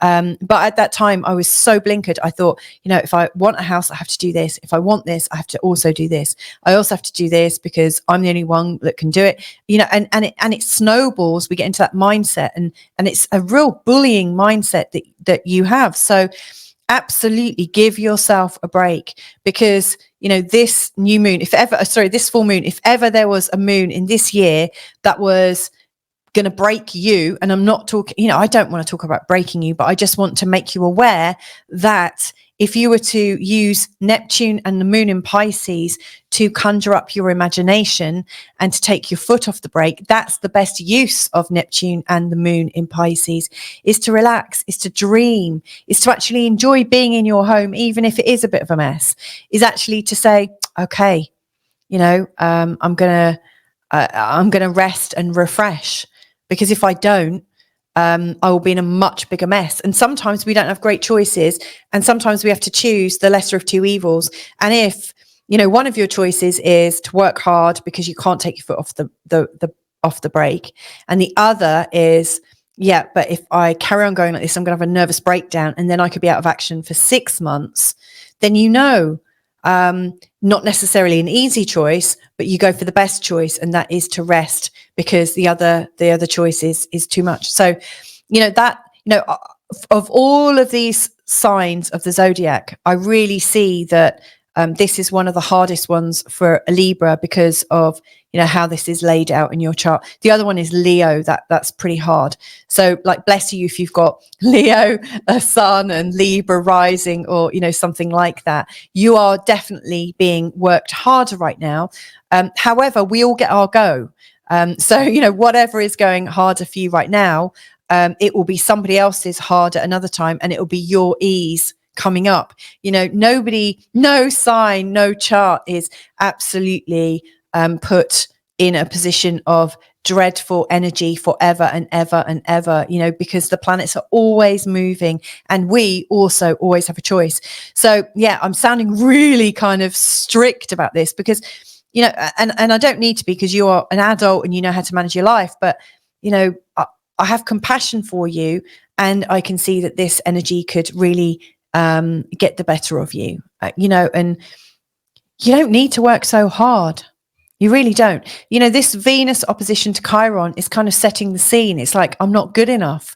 I need to try it harder. And it's like your old memories are playing into this. And yet, you don't need to, all this stuff. We all go through these, but for right now, it's really like the resonant frequency, or it could be resident as well, because it's kind of taking hold.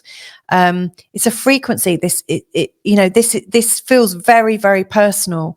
And it really feels like it's part of your personal identity right now, to be the savior and the breadwinner, and to do everything. And I absolutely urge you to give yourself some refreshment, and acknowledge that you're a human, and humans need to rest. We're not able to go 24/7. Your son here actually wants to rest, and this is one of the bigger dynamics, is the pull. One of, like, the emotional side of you wants to keep working, but the sensible side of you is like, no, I need to rest. And so it's like this sort of big battle in your brain. Now, I don't know if I said this right at the start, but I've put the address of a good video that will give you somatic trauma release breathing. So I coupled up, or I worked with my good friend Jeff Granville, who works in somatic trauma release, and I did a video with him where he taught me a somatic breathing exercise, which takes 10 minutes to learn. And then there's a 5 minutes sort of practice at the end. And if this is something that you're not able to see, where there's a choice for you to be able to take a step back right now, if you could only do a short breathing exercise to give you a little bit more space, because in that space comes a new choice. It's like when you're doing something like that, and helping to ease off the feeling of trauma in your body, and ease off that feeling of I have to, it all rests on my shoulders. As you go into that softening place with your breath, in this really short and easy and relaxing breathing pattern, you're programming your body to relax. And then you can listen to your body, and your body will say, oh, for God's sake, thank you for listening to me. There's the relief. So yeah, I'm going to move away on to the next thing. So Mercury and Saturn are also playing into this. And again, this is why I said this week is a big one. But when you make this shift, and you make this decision that comes after the eclipse, you'll start, that is the healing opportunity for you. So Mercury and Saturn are playing into this. So Mercury is also in the 12th house. It's there. It's ready to recognize where you've got some thought patterns that have got out of control. Mercury is reminding you of some of your old fears, some of your old beliefs. And here's the thing, you probably don't have all of the same beliefs that you had as a child. Isn't it funny? As adults, we often think, this is what I believe, and we're really, really firm on it. But actually, if you reviewed your life, and thought about every old belief that you've ever had, you'll realize you have actually let go of things, because we do let go of things. We're not able to consistently stay the same. Because life is evolving, we're always moving and new situations are coming in. So Mercury is ready here, encouraging you to look at life differently, to journal, to go inwards, not to be focused on the outward goals, but to really come in and reflect on what's been going on, and to hear yourself speak to yourself, really hear yourself speak. Give yourself, your body, your childlike ego, give them a voice and listen like you would if your child came to you and said they had a problem. You'd sit them on your knee and you would really listen, and hopefully not interrupt them either, but really listen. So that's what, Mercury is doing for you, because very soon, as I said, on Sunday, the 22nd, the sun is going into your first house. Soon after, Mercury will also be going there. And then the personal planets they've all crossed or actually Mercury, Venus and the sun. Mars will come across there next year. He's not anywhere near here at the moment, but Mercury, the sun and Venus will have crossed into the sign of Libra. And that to me is the start of your new year. That's when you start growing again. You're at the end of one big cycle and you're coming into this new part of you. So I really see that at the end of this week is this big shift.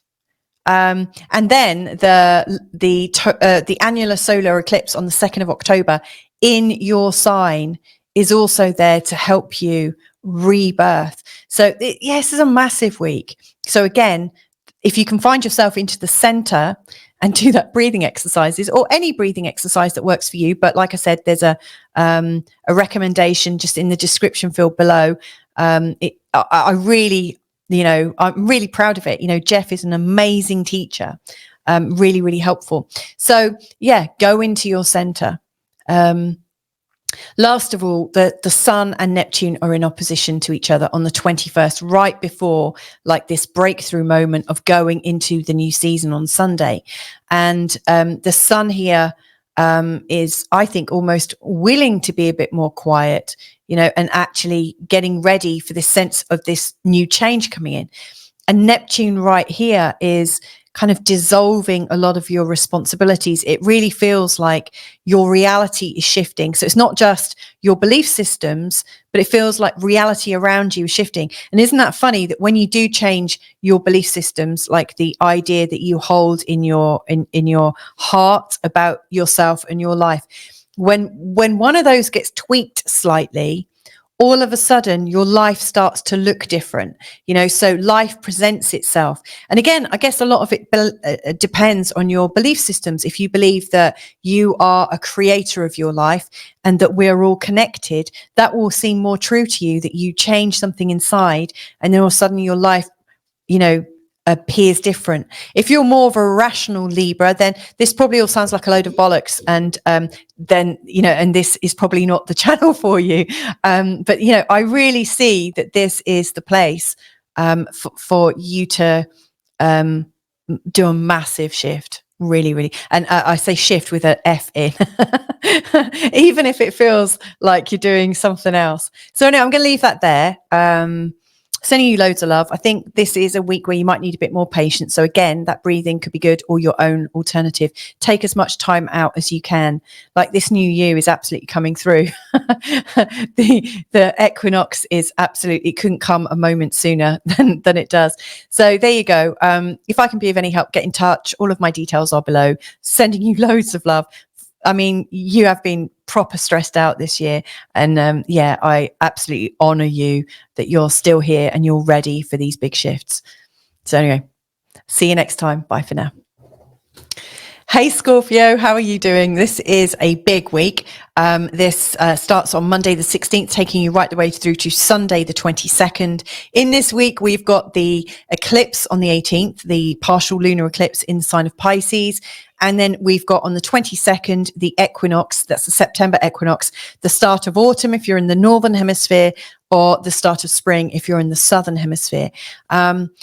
if you want a day by day forecast, then I absolutely recommend that you check out the chapter in part 1 called Day by Day Forecast, where I really go through it with a fine-tooth comb, and that's really, really helpful if you're planning your week ahead. In this forecast, I want to take a slightly more generalized look, because when I was looking at the pattern of the planets, one of the prevailing things that I noticed was this amount of oppositions.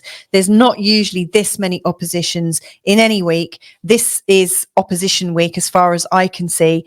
And a lot of it is because right now we've got Saturn and Neptune and Chiron moving very slowly through this part of the chart. And the North Node is also here. And each month, the Sun and Venus and Mercury are usually moving within the same signs. You know, they're never that far away from each other. And so because they're currently going through Virgo and Libra, and because all of these are really focusing on the sign of Pisces and Aries, this is a absolute intense time. And this is, I think, the focal point of the intensity. So what I want to talk about is how Virgo and Libra and Pisces and Aries are really showing up in your life right now, really highlighting the 11th and 12th area of your life, and also the 5th and 6th. So I'm going to really explain what they're meaning. Something to note as well is we are in the full moon phase up until the 18th. So it's growing. We are taking a lot more on. We might be getting a lot more psychically involved, slightly overwhelmed. You know, I always think really the couple, you know, the 2 days before the full moon, we really start to feel a bit frantic and often overburdened. And then obviously this isn't just a full moon. This is an eclipsed full moon. And so, you know, the volume is really ratcheted right up high. And then after the eclipse, we go into the waning gibbous moon. So the moon starts to shrink. It starts to change. It gets smaller and smaller and smaller. Now, it's going to take a while for it to get to the new moon. It's going to be getting smaller for the next 2-week period. But during this time, it's not a time to take action. It's a time to rest, recuperate, refresh, rejuvenate, all of those words, I think. So I really hope that, you know, from the 18th, 19th, you put aside some time for yourself where you can rest and recover and love yourself. You know, I really think it's a natural sort of ebb and flow kind of situation. It's a time to gently release things. So gentleness is absolutely called for. Now, I'm going to look through these oppositions separately. The first one is the Venus Chiron. That was already coming in at the end of last week's forecast, but it's exact as of Monday. So Venus is here in your 12th house, really showing that you've got a sort of gentleness and a gentle probing inside your mind. You know, the 12th house is where we get some rest. It's where we come to terms with our life a little bit. It's where we start to gently notice our patterns. We're not bullying ourselves about, you know, where we might have self-sabotage. You know, we're kind of gentle with ourselves. We're kind of coaching ourselves really gracefully and sleepily. You know, we need quite a bit of rest, you know, as we're coming into this Libra season. This is our the time of hibernation for the Scorpio folk. So yeah, Venus here is gently asking us to look at what is deep inside our mind. And then it's in exact opposition to Chiron in Aries in the 6th house. And Chiron in Aries has got this kind of survivor thing going on here, saying, I'm going to survive this. And it's interesting because Chiron often brings up a spate of ill health. When we're in the 6th, when it's in the 6th house, especially, I mean, not continuously because Chiron is there for a good 7 years or so. But, you know, when Chiron has a stressful aspect with another planet, we often get completely out of balance. And then Chiron, like the feeling of weakness, the feeling of vulnerability, is exposed in our life. And so the thing that I think is really quite obvious around the 16th is, where have you overdone it? Where have you frazzled yourself? Where do you feel completely withdrawn and vulnerable, as if, oh my goodness, I've got no more energy. I've just overdone it. It's almost like you've done so much and thought so much that you're almost lost for words. And to me, that's just, you absolutely need to be gentle with yourself and stop pushing yourself. I don't think it's because you're trying to be a hero. I just think you think you've got more energy than you do. And Chiron here is saying, no. I can do this. I'm not going to get ill. I'm going to learn through my mistakes. Chiron is really showing us, I think, capability issues in the 6th house. He's really showing us where we haven't quite got it right. And so we're just trying a little bit too hard. And Venus is in the 12th saying, sweetheart, put your feet up. Nobody's asking you to be the best. Nobody's asking you to do it better than all the rest, quoting Tina Turner.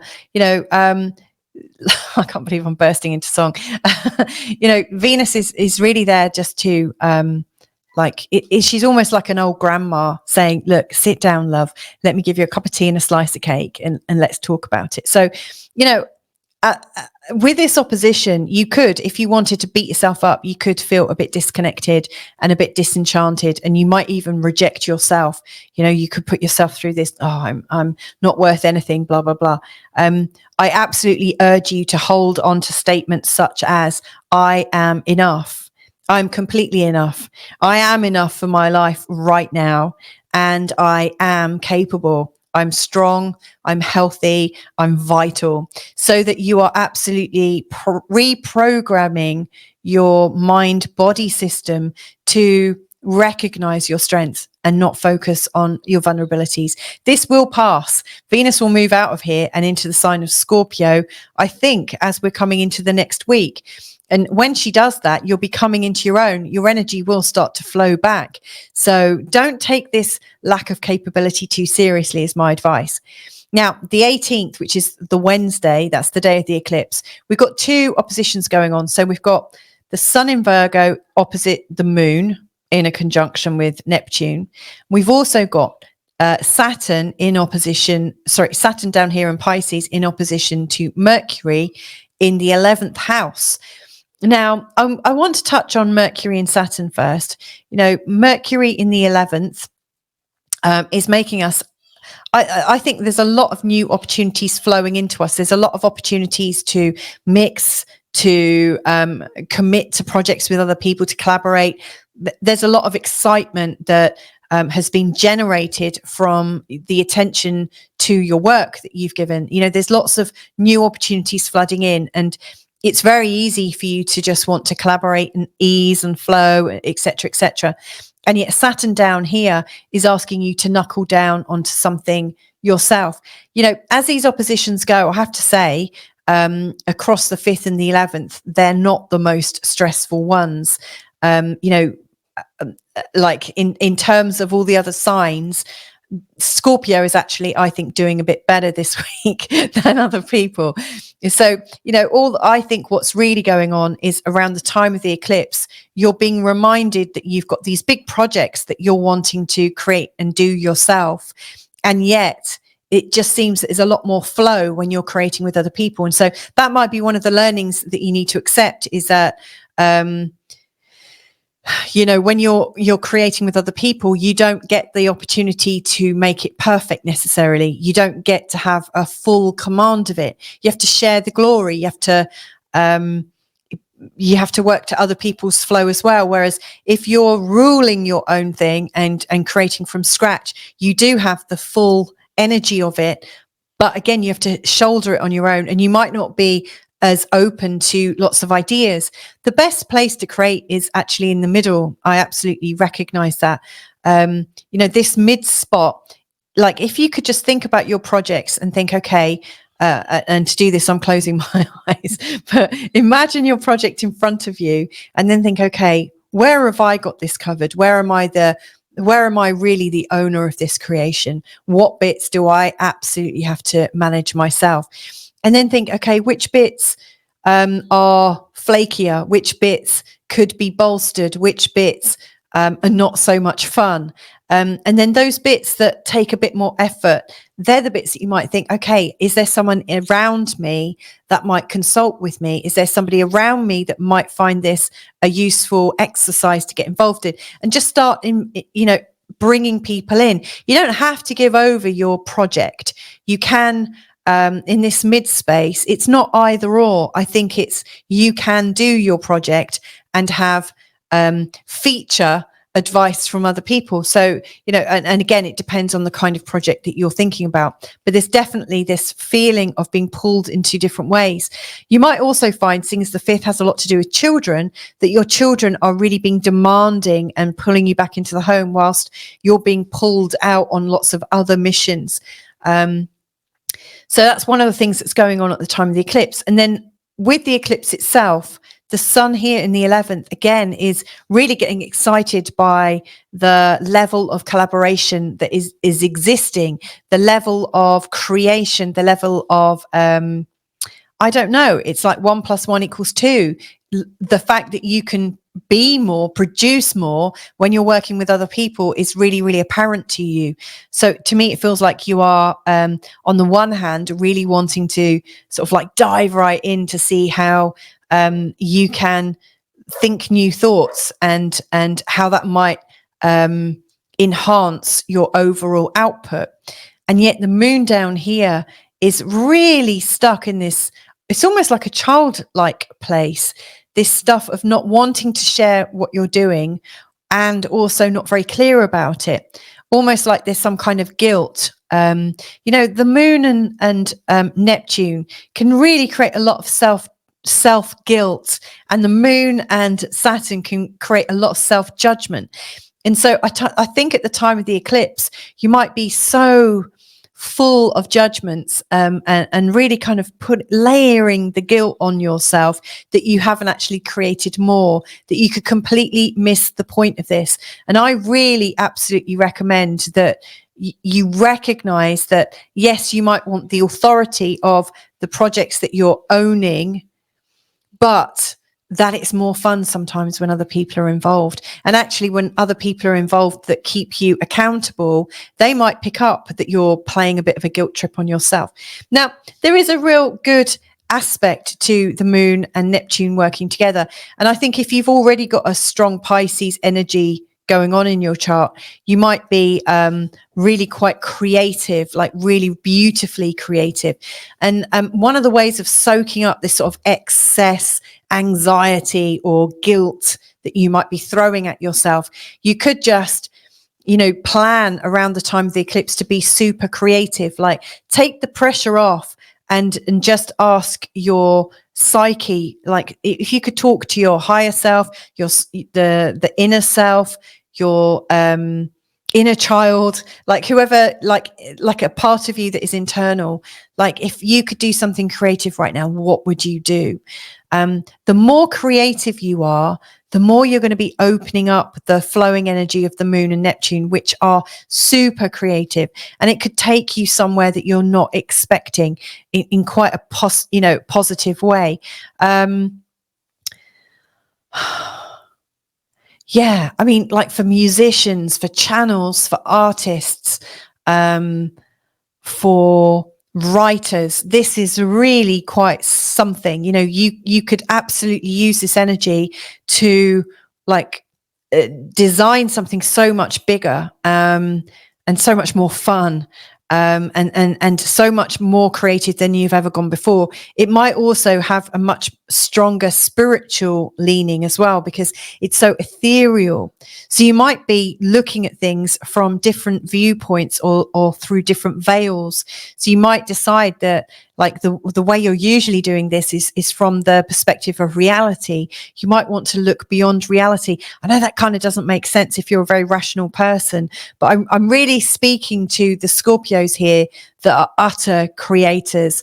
you know, in their heart, you'll know exactly what I'm talking about here. So this eclipse could be very, very powerful in terms of collecting a lot of ideas, but not judging any of them, just sort of enjoying the process of creating for creation's sake. And then in the waning aftermath, as the moon gets smaller and smaller and smaller after the 18th and 19th, then that's the time to review some of your ideas and to, so yeah, I've got Scorpio rising. I might actually on Wednesday just get a whole series of like paper on a table and start drawing and creating a vision of all the different things that you've got in your life and how they overlap. This could be the mind, the brainstorm, the mind map to end all mind maps.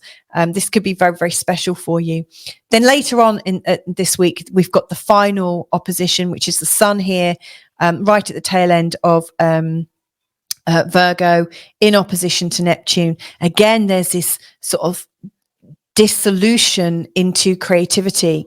But you might, I guess if you have done a mind map, you might choose to share it with somebody else. You know, the opposition can sometimes show two people. It's not just about you versus you, you know, like your ego versus, I don't know, your higher self.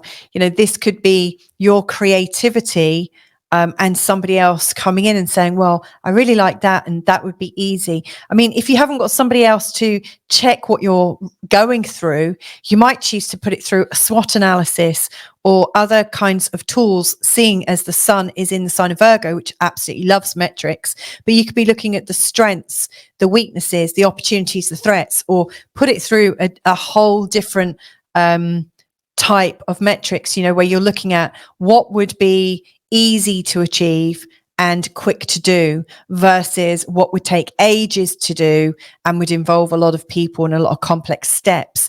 And then use that, you know, your answers will determine how you move forwards. So this could actually be a really strongly creative time for you. The last couple of things I want to share with you is your ruling planet Mars is on the 16th, making a square to the nodes. And to me, that is saying, you know, you're on an adventure, very much in the ninth house. There's a very sort of adventurous spirit right now. You might be like really diving into spiritual doctrines and really wanting to study. Weirdly, and also not weirdly, because, you know, as I'm recording this, I'm realizing, wow, this really applies to me. I've got Scorpio rising, but, you know, I rarely apply this to me. I'm doing this for you, really. But in the last week, since Mars has gone into the sign of Cancer, I've started one course. I'm about to start a course at college, hopefully, fingers crossed, if there's space for me.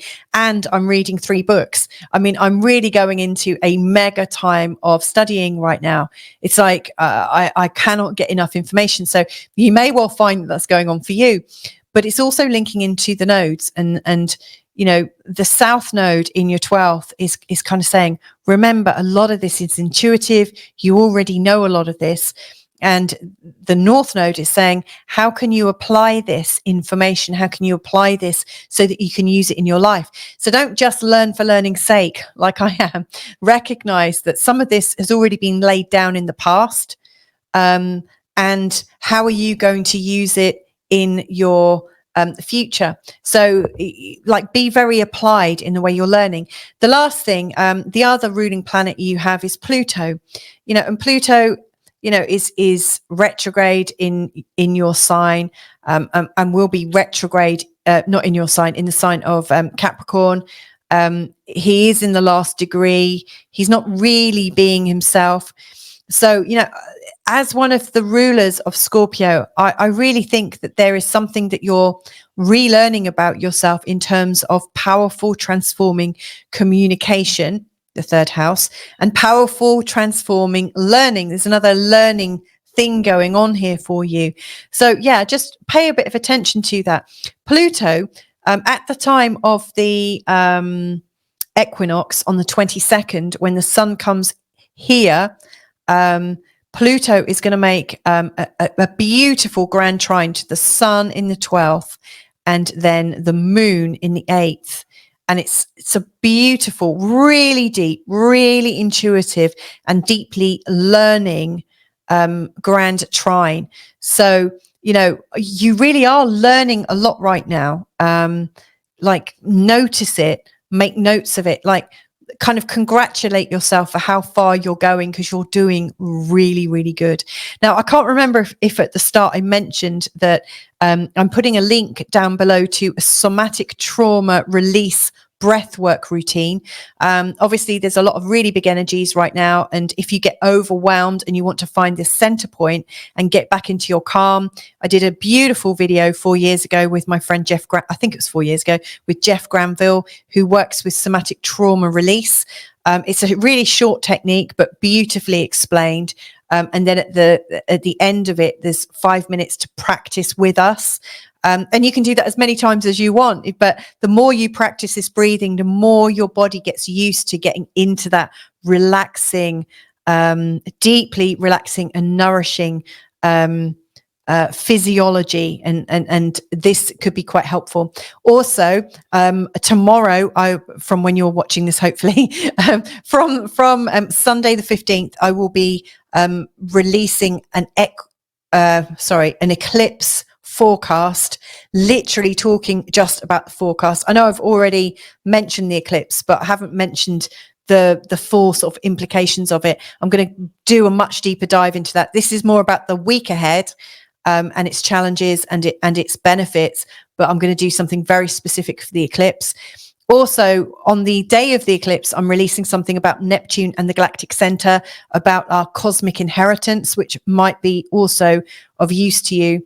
And then on Sunday, next Sunday, not only am I releasing the next week ahead, I'm also releasing a 3-month forecast for the season ahead to celebrate the equinox. So there you go. There's a lot of help there. If you would like to work with me, though, if that's not enough, then just get in touch. How it works is you just invite me and, you know, we make a date and there you go. It's as easy as that. So there you go. Have a fantastic week ahead with all of these things that are going on, and hopefully catch you next week. Bye for now. Hey Sagittarius, this is your forecast for the week ahead, starting on the 16th of September, taking you all the way through to the 22nd of September, which is the day of the equinox, the autumn equinox if you're in the northern hemisphere, the southern equinox if you're in the southern hemisphere. I'm going to call it the September equinox just to be completely inclusive. We are living in those times. So this is a big week. It is a week of timing and cycles and I always think, you know, as we're heading into the eclipse season, this is the second eclipse season of 2024. When we're coming into the eclipse times, these are the times when I get more readings coming in, because people are a lot more inquiring. So this is a busy time. This is a time when lots of people are really thinking long and hard about their life. And it's also a time when people are having shifts, when all of a sudden a penny drops and all of a sudden they know, oh my God, I can't believe I was doing that. Oh, I can't believe I was making my life difficult. You know, so all of these kind of wisdoms drop into our being and all of a sudden we can really see clearly. But it usually involves situations building up and mounting up for us to have that proper realization. So I'm doing a separate thing about the eclipse. That's being launched on the 15th. It may already have been launched if you're watching this after that point. I will be doing a separate forecast for the equinox on the 22nd. But with this overview, I just really want to talk about the pattern of the oppositions that's really taking place this week, in a way that it just really isn't taking place at any other time. You know, this is the time with the biggest amount of oppositions going on in our charts. And that's because Saturn and Neptune and the North Node and Chiron move really, really slowly. And they're kind of creating this kind of, I don't want to say a gravitational weight, because, you know, I'm not a scientist. I'm not going to measure any sort of gravitational pulls or anything like that. But that's how it's feeling as I tune into it. It feels heavy on this side of the chart. And then we've got Mercury, we've got the Sun at the start of the week moving to this point. We've got the South Node, and we've also got Venus. And all of them, apart from the South Node, are moving quite quickly. You know, so like next month, they will all be clear of this opposition energy, so this is the most amount of oppositions we will have had in one space of time, occupying just 4 houses of the zodiacal wheel throughout the whole year. This is a really, really busy time. So yeah, there's a lot of support mechanisms I'm building into this week to help you out. We'll start with the moon phase. So the moon phase, as we're coming into this, is still growing. It's growing towards the full moon. So there's a lot of emotional stuff coming up. There's lots of messages from your higher self to your psyche. There's lots of different things happening. People are probably groaning under the strain because, coming up to the full moon, lots of people start to sleep less. I find it really hard to sleep at the time of the full moon as it's shining through.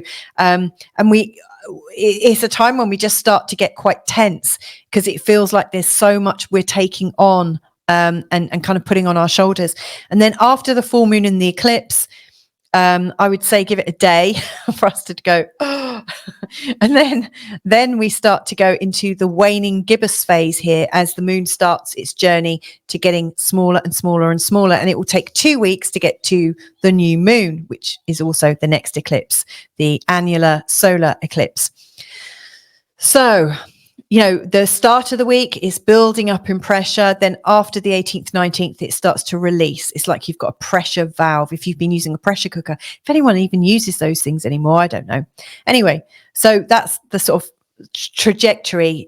I would plan more of the relaxation, rejuvenation, allowance, like allowing things to just settle, allowing things to flow away, releasing.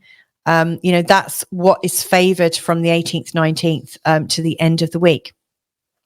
Now, what I'm going to do is really talk about the oppositions as they show up. So on the 16th, we've got this.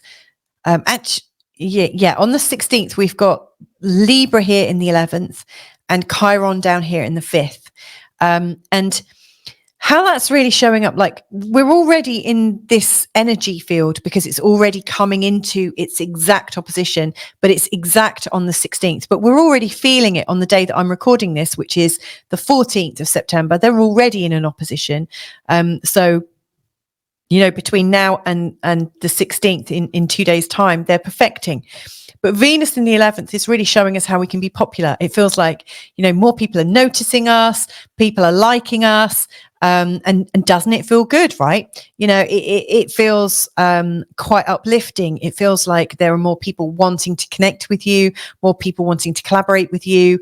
And it just feels like you're part of something, like you found your tribe. I love that. But Venus in opposition to Chiron shows us our wounds, our vulnerability. It shows us maybe where we're not facing ourselves. And so this opposition is showing where we're not facing ourselves in terms of social acceptability, feeling rejected, feeling shunned or bullied, maybe not even accepting ourselves when we might be feeling unattractive. Whatever it is showing up on the 16th is most likely touching on an old trigger point, an old wound from the past, where maybe you realized you just weren't attractive enough, or you were overlooked because of somebody that was better looking or had more friends or something like that. Like if you go to a party and everyone wants to sit next to the birthday girl, but not you, that kind of thing. So it's that sort of inferiority complex, maybe. So that's something to just watch out for. Thankfully, where this is happening, across the 5th and the 11th houses, I don't think these houses feel so desperate, when they're, not working so easily. Like the 5th house is a place of creation and joy. It's where we find passion, and it's where we have intimacy with others, where we might be like having children. So if you've got something going on with children, this could bring up your insecurity, maybe as a parent, or like even my children don't like me, that kind of energy. The 11th house is also a house of stepchildren. So you might find that if you do have stepchildren and stepchildren, that there is a bit of a conflict between the two, and you're feeling pulled between your partner's family and your own family. Similarly, seeing as these are both very creative houses, you might just want to be creating something yourself and always feeling the wound that nobody is interested in what you're creating. Whilst when you create with other people, all of a sudden everyone wants to get involved. And you might have translated that to mean something that you're not kind of good enough on your own. So just watch that negative thinking. I don't think it's so difficult for you. I don't think it has to cripple you at all. I think you may well come out of this and say, oh, I realize I've been working on old patterns, but actually I am a creator. Wouldn't that be a great, I am creative. I am enough in my activities. Wouldn't that be great if you could hold that belief system? Now, on the 18th, the day of the eclipse, I want to draw your attention to Mercury and Saturn in their opposition, because, you know, Mercury and the Sun right now are in the 10th. They're really showing you what you're capable of achieving, and that there might be a lift going on in your life right now. And I think that's quite helpful. You know, it's nice when you get a bit of a lift, isn't it? You know, it feels like things are moving for you finally. And so you might be wanting to do a lot of communications out with people that you're working with, you know, some kind of message, communicating your product or your services, or I don't know. I don't know how it's going to evolve necessarily, but there is some form of you talking about your career, talking about your legacy and where you're going. And yet Saturn in here in the 4th is really almost like in the 4th, Saturn is trying to make you a bit more stable at home, and you might feel like your attentions are out in the world, and yet your home is really trying to pull you back in. But you might also find that you're trying to be confident on the outside, while something is actually sort of negatively affecting you at home. You know, like there's some persistent thought, or there's somebody complaining about you at home, or some situation at home that is feeling a bit crippling, like maybe you don't feel like you've got enough money or enough support or enough resources. Maybe something's leaking and it's you know, absolutely you know, distracting you and taking you off where you want to be, which is up here in your career. This is a real difficult one, you know, and what I absolutely recommend you try and do is find the balance between the 2 points. Both of them are likely to pull you in different directions, and obviously you can't go to both. But is it possible to sit in the middle and observe what's going on at home, and observe what work is doing? Because interestingly, home and work are both concepts. They're both made real as well, like, because obviously you've got the bricks and mortar of your home, but you've also got the idea of your home, and you've got the bricks and mortar of your work. You've got your physical boss, no doubt, and a paycheck, unless you work for yourself. But then you're working for your clients, aren't you? So you've got the physical representation of your clients and your work, but then you've got the idea of your work, like it has a personality of its own, or its own kind of consciousnness. And one of the things I really see here is that if you can sit in the middle, you can talk to the consciousness of home and the consciousness of your work, because the building itself of your home is not telling you to do something. The building isn't controlling you, but there's something about the home. It's like the consciousness that you have about the home, the thoughts, the behaviors that you have, all surrounding about what the family, what the home, all that means. It's all of your meaning that is pulling you away from all the meaning you've made about your career, which again might not exist. It's just in your head. So this is a time when, if you can breathe through it and kind of observe both, and kind of maybe, I don't know if you know what a parts integration is, but it's really, really helpful. It's an NLP process that I do with people. But like, you can have your home in one hand, your work in another, and kind of talk to them and interview them and find out what their overwhelming desire to bless you with is. Like, how are they trying to help you? And then kind of bring them together and merge them together and get an integrated view of how you work with both of them. But I think, you know, we are living in these kind of fluid times. I think it's entirely possible to do it without a particular process, but just kind of recognize that what you have as your home and your work in the physical, but then all the sort of mental stuff around it, that's all of your own doing, the mental stuff. And you have control over that.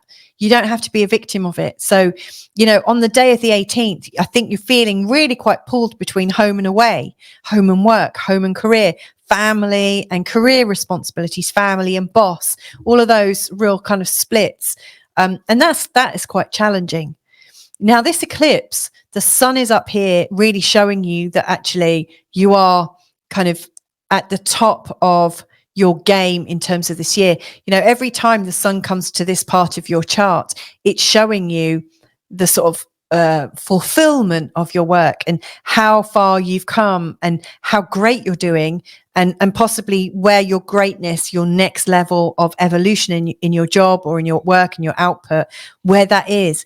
It's raising your status. It's a natural time of year for you to feel raised up in your status.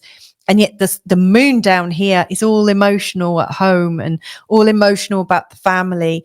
And so it's almost detracting from the joy that you might have from your achievements that you've worked really hard for.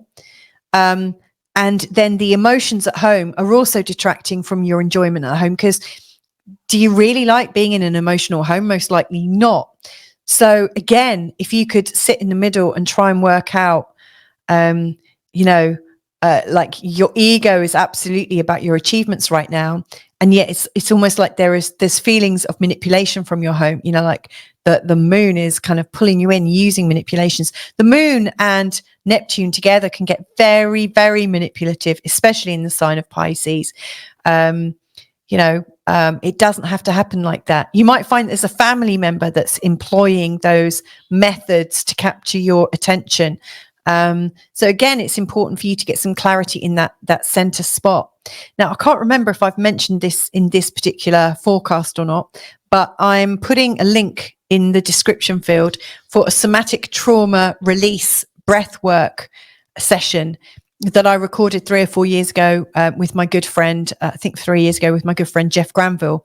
Now he works in releasing somatic trauma over in America, and he taught me on this video. We demonstrate it live, a short 10-minute breathing exercise to help you get back in your body, help to get your physiology completely coherent, with calm and peace. And of course, if you create calm and peace for yourself, you're creating space for yourself to be, and space in yourself to absolutely observe all the patterns that are going on.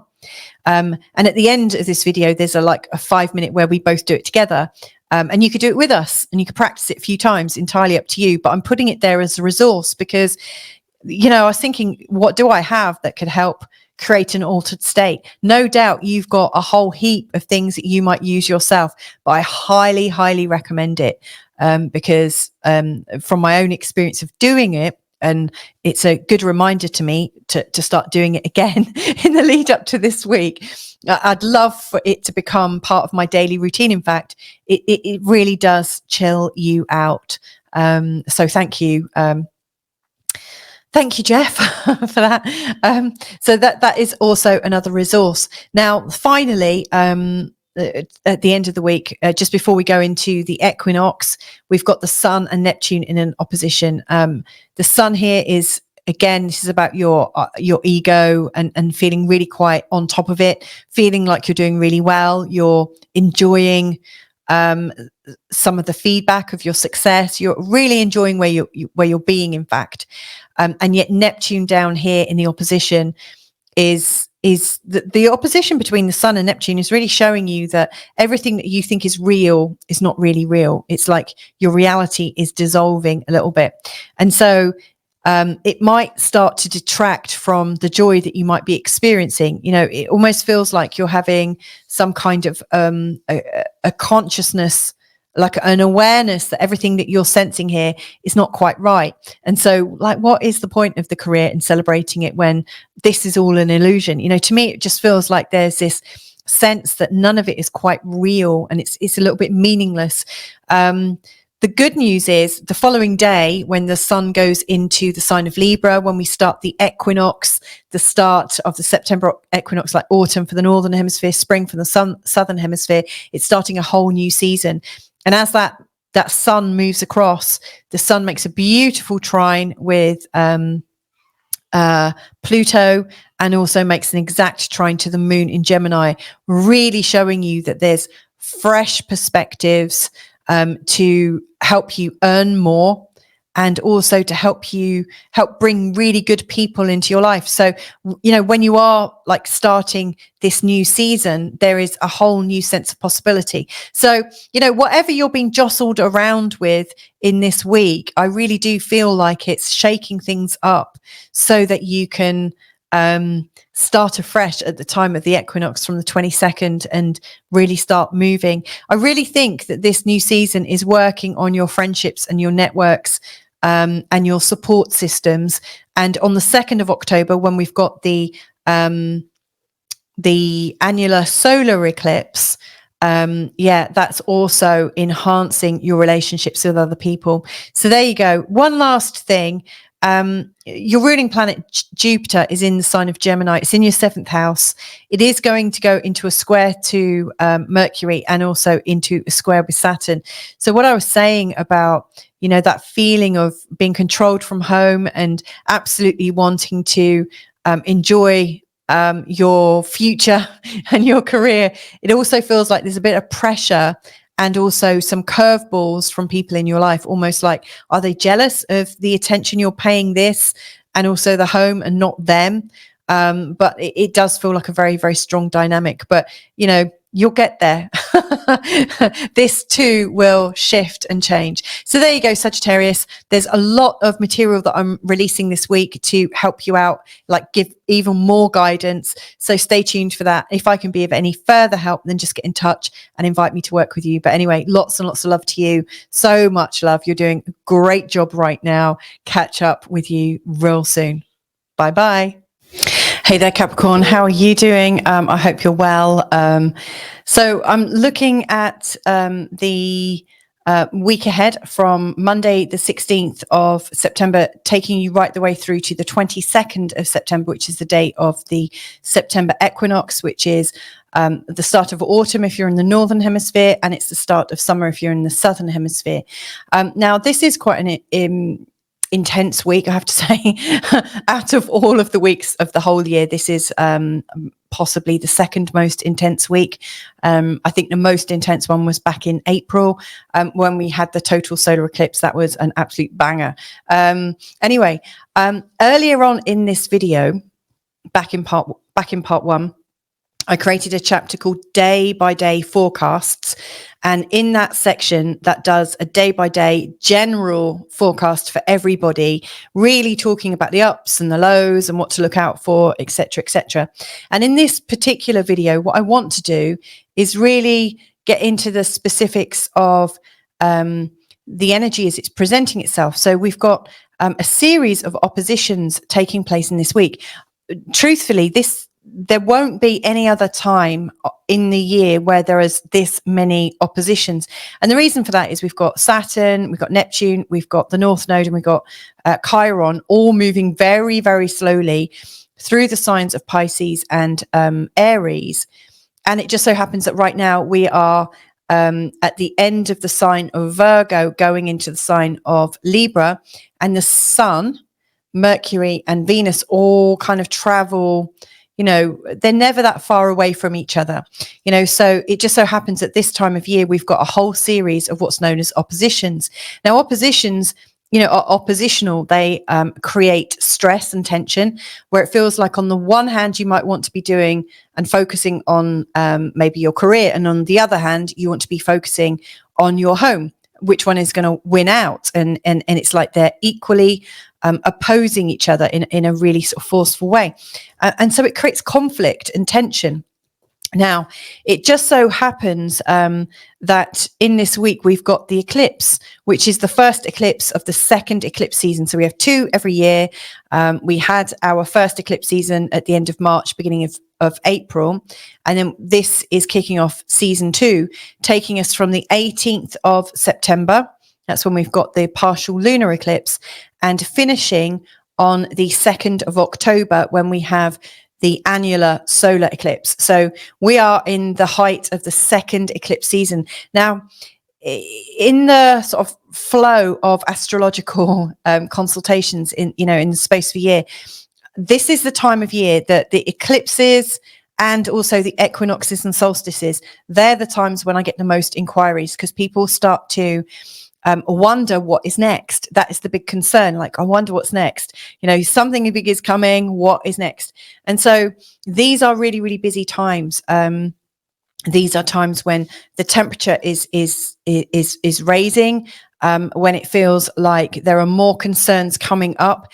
To me, it feels like the unconscious mind has stored so much information in recent times that we're feeling overwhelmed, and we're not entirely sure what we're overwhelmed with, especially with these lunar eclipse where we've got the sun and the moon in an opposition. It feels like there's a lot of psychic stuff going on behind the scenes that we can't quite see, but we can really feel, and we're completely at odds in our body and with our ego. It just feels absolutely like we're being kind of torn apart at times. So this reading, I want to really talk about where it's, where the tensions are right now for you and why they might be coming up, and where they're leading, because, on the 22nd, the sun is going to go into the sign of Libra, thereby starting the new season. So we've got the September equinox. It's going into a very, very powerful position. It will be in a trine with Pluto in your sign and also the moon in Gemini. Really beautiful trine. And then not long after that, we've got the annular solar eclipse here in the sign of Libra. Absolutely. This is all about rebirthing your career. This is a really big next 3-month period we've got from this next season as it starts for you. So I really see that this week that we're going through right now is like a real kind of big shake, as if you're really, really shaking it so you can really feel things move and jiggle around. And it's almost like you're shaking a bottle of pop. You're trying to get all the bubbles up. If you imagine that all these little bubbles are little bits of psychic debris or concern that you've been thinking about, little worries and things like that, and you're trying to burp them up, you're trying to let them go and off gas them, like take the lid off, let it go and get that sense of release. Not the best analogy I've come up with, but never mind. So what I'm going to do is really start by sort of detailing each of these oppositions and the kind of tensions they're bringing up for you. So the first one is on the 16th of September. We've got Chiron that's been really slowly going through your 4th house, and Chiron going through the 4th house can bring up a fair bit of emotional anxiety, but this is a longer term thing, most likely over the last 7 years now. Chiron has really shifted how you are at work, at home. It's really changed possibly your family in quite a big way. You might have had a family trauma to deal with. It often brings up old traumas from your childhood, and it forces us to live in a different way. One of the upshots of it is we get used to being vulnerable at home. If we're using the Chiron energy well, we will recognize that being vulnerable around our family and allowing ourselves to be vulnerable, allowing ourselves to get upset, we are then able to release all of our tensions. We're able to let things go. That's the challenge of Chiron here. But Chiron shows us where we're insecure. And the fact that it's in the 4th house is really referring to something from childhood.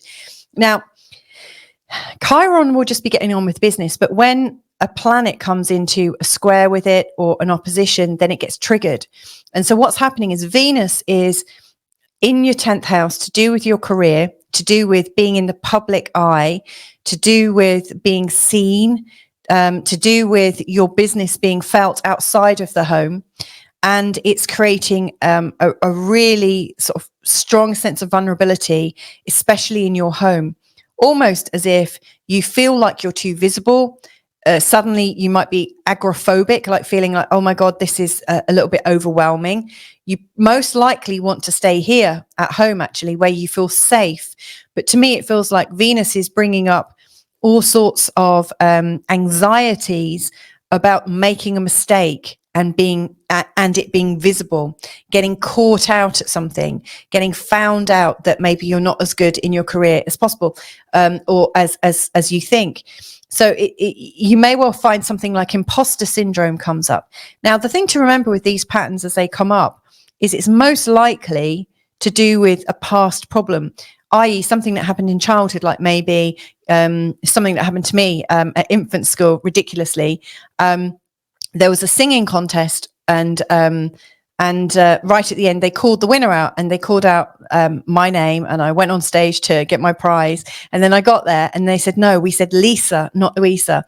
And so I had this like massive embarrassment, which, you know, for a 5-year-old, oh my goodness, that really perturbed me for a long time. But, you know, it could be something really innocent, you know, from your old memory banks of something that went wrong. And you felt really embarrassed and ashamed, and now all of a sudden you're feeling highly visible, and Chiron here is just reminding you of an earlier vulnerability. So that's something to watch out for on the 16th. Do you feel like an imposter in your own career? Do you feel like you might be about to make a mistake? Whatever you're feeling with this, I think it's really important to go back to the source of it and try and work out when it went wrong the first time, because the chances are what's going on right now for you most likely isn't as big a deal as it feels, unless it really is. But, you know, I really do think most of these things, like Venus is quite a fast moving planet. It's Venus that's making the advance into Chiron. So, you know, whatever I think is going on right now, I think it's something that will pass. That's why I don't think it's such a big deal, but it feels like a big deal because it's pulling on something from really early on. So that's something that is playing into our experience as the eclipse is coming in. It can make us feel really quite isolated and rejected, not good enough, especially in the 10th house, where, you know, this is where we lead our public life and where our reputation it lives, you know. So, you know, we don't want to make like put a foot wrong, if you know what I mean. Then on the 18th, we've got Mercury in an opposition to Saturn. Now, Saturn is your ruling planet. And Saturn has been very slowly moving through the 3rd house, which is about your community, your sense of belonging. Like, do you feel like you're making proper roots within your community? Do you feel like you're essential in your community? Do you feel like you've got all the support systems in place? Have you got a lot of mentors within your community, or are you being a mentor in your community? To me, it feels like there's a lot of value to doing things quite locally and building your value locally. Now, it could also show that local people are creating restrictions for you. So it might feel that you're overburdened by the cost of being in your community. Now, that is showing up in opposition to Mercury in the 9th. Now, Mercury is quite Mercury is in his own sign of Virgo, so Mercury is quite talkative in his own sign, and thought-provoking, and also quite dissecting. So, you know, you're looking to pull things apart. But the 9th house is about our belief systems, our faith, our spirituality, our sense of politics, our sense of things being legal, our sense of philosophy, and our greater sense about what's going on in the world and where we live, like outside of our community. It's like the big community, like the world. It might be that you're wanting to travel to a new place. It might be that you're actually wanting to study a bit deeper. Mercury going through this sign can absolutely create a need to study. But in this opposition, and this isn't the worst position, this really isn't the worst position. This is actually one of the more favorable positions to have this particular opposition in. But, you know, there's this sense that you're being maybe limited by your community whilst you're wanting to expand and explore. Maybe it feels like your community doesn't share the same current political values that you're developing right now. Or maybe you feel like you don't have your tribe around you, and actually you might be better suited for a more cosmic a tribe that's maybe online or further afield. Maybe you want to be in a completely different culture. So it feels like your sense of belonging and your clarity about where you belong just don't feel quite so settled, that there's something afoot that doesn't quite feel right. And then on the same day, we've also got the partial lunar eclipse. And so the eclipse is at 25 degrees in the sign of Pisces, there's the moon down there and the sun is up here. Again, they're pulling at the strings of community and the heart of the community, and then the desire to actually be in the world, focusing on much bigger problems. I guess you could ask yourself, are you looking at the black and white, like the facts of the situation, or are you looking at the context, which is bigger? Like the facts of the third house, the ninth is the it is the context. It's a much bigger picture. And so you're really feeling the tension there. You know, as this goes, this really isn't the worst place, because, you know, what this is actually doing is helping you be a lot more open-minded. Though it does feel like the more open-minded you are, the less you're belonging to your community, and possibly the more judgment you're getting from those within your community. Now, the moon, like if we take this to be the people in your community, you may well find that your siblings, the people you grew up with, your neighborhood, it may feel like they're all getting emotional, that they're getting completely irrational. They're getting absolutely kind of thrown for a loop. Like, first of all, the moon, before it goes into the eclipse, is in a conjunction with Saturn. At that time, we often cut off from each other and feel quite cold and quite snappy, and can be a little bit cruel. We're not necessarily tuned into our natural sense of humanity. And then the moon connects with Neptune in this absolutely watery and psychic kind of ocean of an eclipse. And then, you know, the moon is absolutely in a place of confusion and bewilderment. And so, you know, the moon and Jupiter, when they come together, can absolutely show guilt, throwing guilt, trying to throw blame, trying to fudge a situation so you can't get clarity on it. And so you may well find that it feels like the people in your community, or the people in your sort of family, like brothers and sisters, also fall into this part of the chart.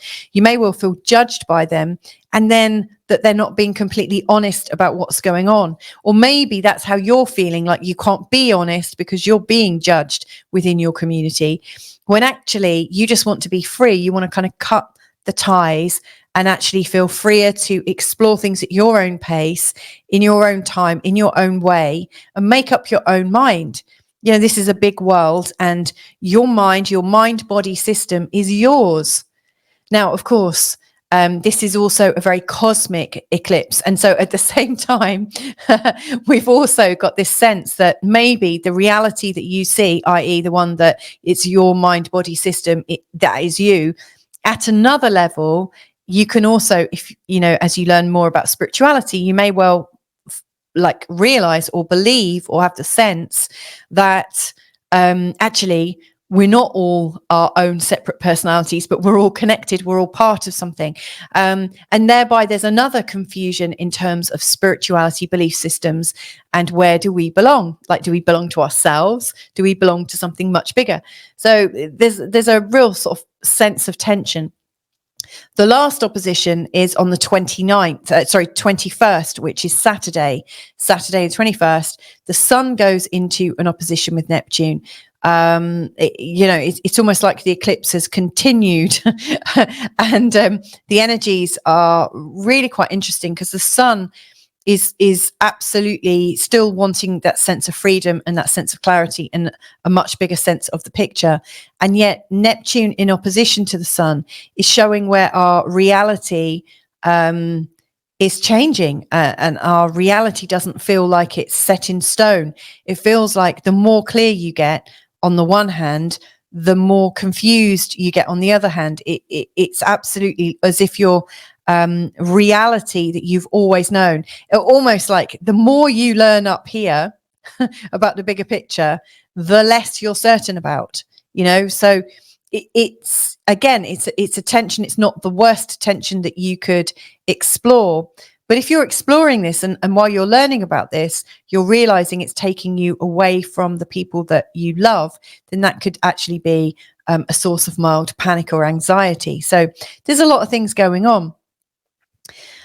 Something else that's also happening, you know, like Saturn, you know, he's your ruling planet. Yes, he's in an opposition to Mercury, but he's also in a square to Jupiter. So Jupiter is also playing into this pattern, which is making it a little bit difficult.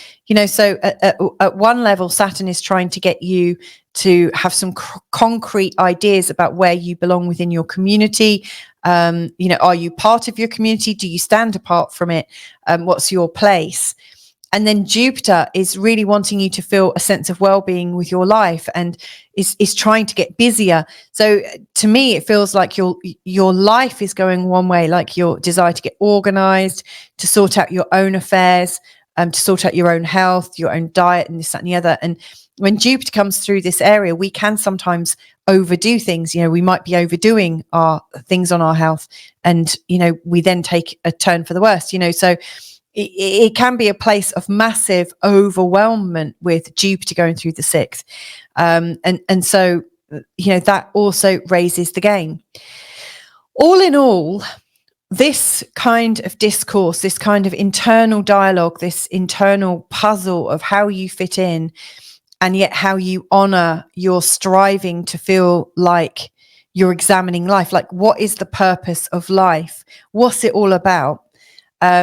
I think is also epitomized by the fact that right now, Neptune is in a square to the galactic center, and the galactic center for you is in the 12th house. Now, I don't often talk about the galactic center. Actually, on the day of the eclipse, I'm going to be releasing a video about the square between Neptune and the galactic center, because I really think it's creating this sense of homelessness, and also a deep, deep desire for the answers to the mysteries of life. Like, we really do want to know what's going on. Or I say you are really like puzzling over what is the purpose of it all. Like, why am I here? Am I here to work Monday to Friday just so that I can buy a house or rent a house, or, like all of these things, these agreed narratives that have kept your life in a particular pattern, up until this point, are really not feeling that enriching or fulfilling. And these questions are coming up from deep within you, like, where am I from? Which is absolutely the galactic center coming into play with Neptune, and then the sun. And of course, it's also in opposition to Jupiter as well. So there's a lot going on. So what I would say is the quicker you can get into a central point, a place of neutrality. I do think this part of your chart actually seems to be a little bit more exciting right now. The energy down here you've been working through a lot. There's been a lot of concern about like how you fit in and your sense of belonging, and whether you're actually in the right community. Whether do you feel in alignment with your own family? Do you feel in alignment with the people within the town and the country that you live in? Whereas at the same time, there is this sense of, I'm ready for more. I want to study more. I want to experience more, and I want to shine at what I'm doing. And right now, I think, if you could sort of be more at this end of the chart and also in the middle, you'll find a lot more opportunities to feel happy, feel grateful, and to feel the grace of life. Now, talking about the center point, I have put a link in the description below for a little video that I recorded 3 years ago with a good friend, Jeff Granville, who works in somatic trauma release methods and techniques. And it's a really easy breathing pattern, deeply, deeply powerful. And we teach you how to do, he teaches me how to do it on the video. And then like you can do it with us, it's an instruction video, and there's a little 5-minute bit. It's a really short video, maybe 20 minutes tops, but with the 5 minutes of practice to help you get into this optimal breathing pattern that creates that sense of space and that sense of openness and coherence in your body, where you are absolutely relaxed. Your mind-body system is coming into a lovely beauty. In that state, it's much easier to determine what brings you the biggest sense of happiness. And right now, I think it is exploring the mystery of life and actually standing for the mystery of life, recognizing that all this stuff down here is not going to go away anytime soon. It's going to continue. Those questions about like where you live and if you're in the right place, etc. you know, that's an ongoing thing. It's an ongoing thing. But as you shift yourself and your mind, and as you open yourself to new possibilities, that's when change really comes. And that's when we realize where we need to be. So I think the more you can relax yourself, the easier you're going to find this week. And when we transition, or when you transition into the next season, from the 22nd, Sunday, the 22nd, the sun comes into the sign of Libra, then things are really going to start changing, and you'll get off into the next season on the right foot. Just so you know, I'm also releasing a specific eclipse forecast tomorrow night on the 15th of September. There's the Galactic Center one that I've already mentioned, and also I'll also be releasing an Equinox 3-month forecast as well, giving you an overview of the next season ahead. So hopefully there's a lot of support there for you in this video. If you do want more support and want a consultation with me, then just go and get my details from below and invite me to work with you. And it's as simple as that. So have a great week ahead. I do think this is a shifting one, a shocking one, and it's going to move us forwards. So lots of love, and catch you next week. Bye for now. Hey there, Aquarius. So this is a forecast really giving you the overview of this week ahead, this sort of energetics.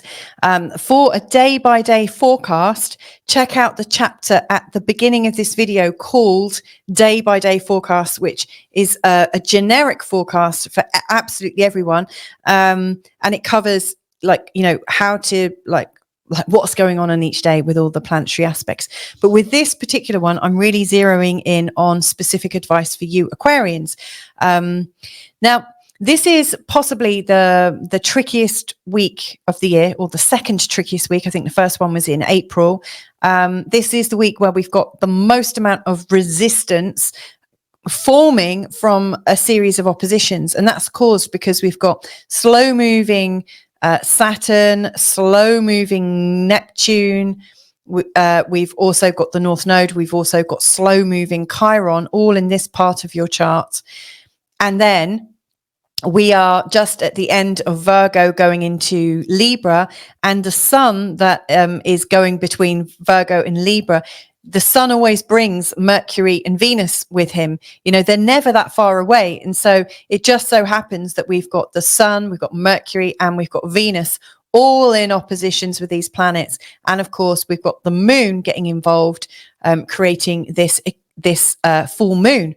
Now, because this full moon that we've got on the 18th is so close to the nodes, it's also the eclipse. It's a partial lunar eclipse that we've got. So this week is pretty intense. So that's not all, though. So on the 18th, we've got the eclipse, which is really, really a strong energy. But shortly after, on the 22nd, that's next Sunday, we have got the equinox, the September equinox, which means we've got the start of autumn in the northern hemisphere, and we've got the start of spring if you're listening to me from the southern hemisphere. You know, so we are really going through some big incisive shifts right now, and I think shift is the main word. This is a time of shifting cycles, and an opportunity to review where we've been, what's worked, what hasn't worked, and where we're going right now. So yeah, in this forecast, I'm just going to focus on these oppositions. Now, the full moon phase that we're in right now, as we start this week, this is taking us from the 16th to the 22nd of September. On the 16th, that's Monday the 16th, leading us to Wednesday the 18th, the moon is getting bigger and bigger and bigger. So we're coming into that full moon phase. And during that phase, I don't know what it's like for you, you know, as the full moon's coming. I don't know if you're aware of it, but do you find that you start to get tense, irritated? All of a sudden things feel like too much, too soon, like there's too much to do, you don't have enough time, like all of your resources get inwardly fried and restricted. And it's also difficult to sleep at night. It's also a time, I think, when parasitical energy is at its highest as well. So in our bodies, if we have parasites, we might not be we might not be feeling tip top either. So yeah, this is a huge moment every month at the time of the full moon. After the 18th and 19th, the energy starts to dissipate. So the moon starts to get smaller and smaller and smaller, and we go into the waning gibbous phase. Now, obviously, it doesn't get smaller straight away, but you'll notice that it's just incrementally inching smaller. And it takes 2 weeks to get back into that new moon position where the moon births itself again. So that's how it looks to me. So yeah, we are in a growth cycle at the start, and then a time of repose and rest. So for the first part of the week, it's time to notice all the stuff that's coming in and get a sense of what you want to dump, get a sense of what you want to release, get a sense of how everything is overwhelming, just so you know that it's not normal, that things have gone beyond normal. And then after the full moon, it's time to say, okay, well, I'm really happy to allow this to release, and this and this and this. Did you notice I said allow? So the waning phase is absolutely about allowance, receptivity, releasing, resting, relaxing. It's not about making massive big decisions. It's about reflecting, and letting everything kind of fall, like letting the chips fall where they must. And then, then you'll start to take action a little bit later on in the month. So that's the first thing, notice the flow of the energy.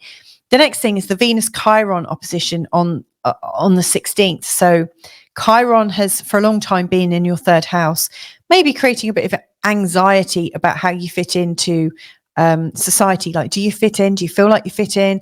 Are your relationships with your siblings, with your cousins, with all the people you kind of grew up with, your peers, your old schoolmates, are they all going well? Or do you feel like there's some vulnerability there? This is like Chiron in the third, that often shows, people that get bullied a lot at school, so you may well feel a little bit vulnerable, as Chiron is absolutely,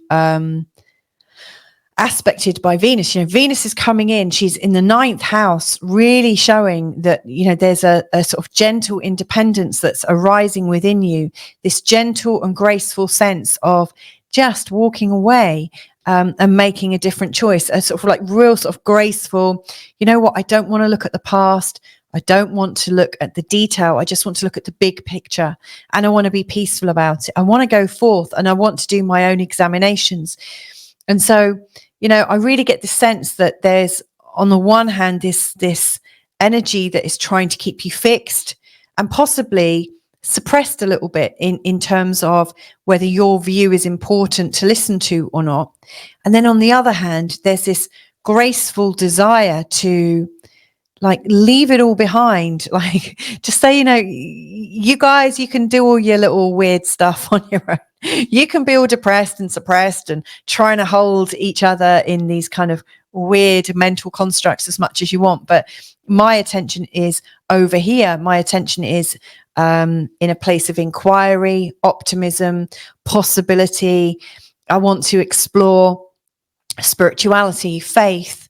I really want to explore what it means to be part of a global community. I want to explore the idea of awakening. There's so much. And you might also be thinking in terms of writing and journaling, like gently sharing your experience about like the growth that you're going through. So I do think on the 16th, there's this feeling of stunted growth versus a desire for growth. Like, are you being stunted by the community around you? And are you needing to lift up? In this instance, I think you're safer off being at this end of the scenario, where you just take leave and you think, okay, I just need some space. I'm going to give to myself what I really, really need. And that is a much bigger viewpoint. On the 18th, then, we've got an opposition between Mercury and Saturn, and also we've got an eclipse between the sun in Virgo and the moon in Pisces. So they're very, very close together, and they're going into their oppositions on the same day. Now, Saturn here in the second house, he's been there for quite a while, about 18 months so far. And Saturn here is really trying to get you to think harder about your career, harder about how you manage your money, how you bring your money in, and also to think about how to make your resources work a lot harder and faster for you. You might be quite hard on yourself. You might have been really grilling yourself in terms of what you're able to do and maybe where you're left lacking. And again, that might also make you think, well, actually, I want to study and learn more and be a bit more open-minded. So yeah, I think you've been in quite a strong learning situation in terms of how you uplift yourself. Now, this area of the chart is also about your self-esteem. And so Saturn here can sometimes really put you down. I think it's a time when we might look down on ourselves because of our perceived ineptitude, our perceived incapability to make things work for ourselves. And so it's really, really important at the time of this Mercury-Saturn opposition that we stay stable in how we view ourselves and stay on the optimistic side. Don't allow yourself to be run down. And I say that quite purposefully because Mercury is in the 8th house, and it's in this part of the chart that shows other people's judgments of us and the shared values that we have with our family, in particular our loved ones. Inheritances come there, your partner's wages and insurance plans and joint pension plans and things like that, all sorts of stuff. Our investments all land here, but also their values or their visions, like how they interact with us, how they think they, like how they see us. Are the people around us, are they valuing us? Do they see our unique contributions? Do they think our contributions are enough? Are they judging us? And so on the 18th, on the day of the eclipse, I think you're ready for a breakthrough to do with your self-esteem. The thoughts of what other people have for you, and their judgments of you, or your perceived judgments that they have of you, and your willingness to listen to them and take on board their view is phenomenal. And this is, I think, where you might choose to break this pattern and to say, actually, I don't want to listen to this judgment from me. In fact, I'm not going to judge you. Let's have a ceasefire. I'm not going to judge you, and you're not going to judge me. I'm the only one that's going to judge my behavior, my capabilities. So to me, it feels like you're needing to get a bit of a boundary in place so that, and you might not even tell this to the people around you, but you might just recognize that it's your business. It's not your business what people think of you, but it's your business what you think of you. And so I think the clarity there would be really, really helpful. So we've got Saturn down here. We've got the moon down here and the sun up here in Virgo. So it's interesting with the sun and Mercury in this part of the chart. You become a lot more aware of the values that other people have held over you and the judgments. So for instance, things like blame, shame, guilt, anger, resentment, bitterness, disappointment, where people say, oh, I'm so disappointed in your behavior. I'm so disappointed that you're not earning more money. I'm so disappointed that this is our situation. And if only you earned more or provided more, blah, blah, blah. And 100 different reasons. The sun and Saturn here, the sun and Mercury here is allowing you to see all the kind of the patterns that you've put up with. And also you're not completely, like free of judgment either. None of us are. I've got plenty of judgments, and I'm always trying to, as they come up, I attempt to let them go, or I choose to let them go until it comes up again. You have to be really vigilant. But, you may well also find that it's a time for you to let go and release the judgments that you're holding about each other. I wonder what would happen if you allowed yourself to not judge the people around you in terms of how much they're bringing to the relationship and just let them be. Because in that scenario, that creates the freedom for you to just be who you are and not to feel judged. So I really do think this sense of your worthiness and your intrinsic value versus how you felt judged and how you might overcome those feelings is really the crux, or one of the cruxes of this particular eclipse. And you might find that it also is picking up on earlier themes from the eclipses back in March and April. In particular, April really was bringing up themes about the community and how you fit in. And of course, you're not going to fit in very well, are you, if at some level you feel disempowered by your own people? That kind of is felt. If you feel like the black sheep of your family, most likely the community all know that you're the black sheep, because you wear it like a crown. So there's a lot going on here. And honestly, I think you'll find the greatest sense of freedom in the place of possibility and curiosity, and following your deep sense of questioning. So your ability to see the patterns and then ask the right questions of yourself, like, I wonder what might start that pattern. I wonder what might stop that pattern. I wonder how many new things or thoughts and beliefs I can come up with that would create a much better pattern for me.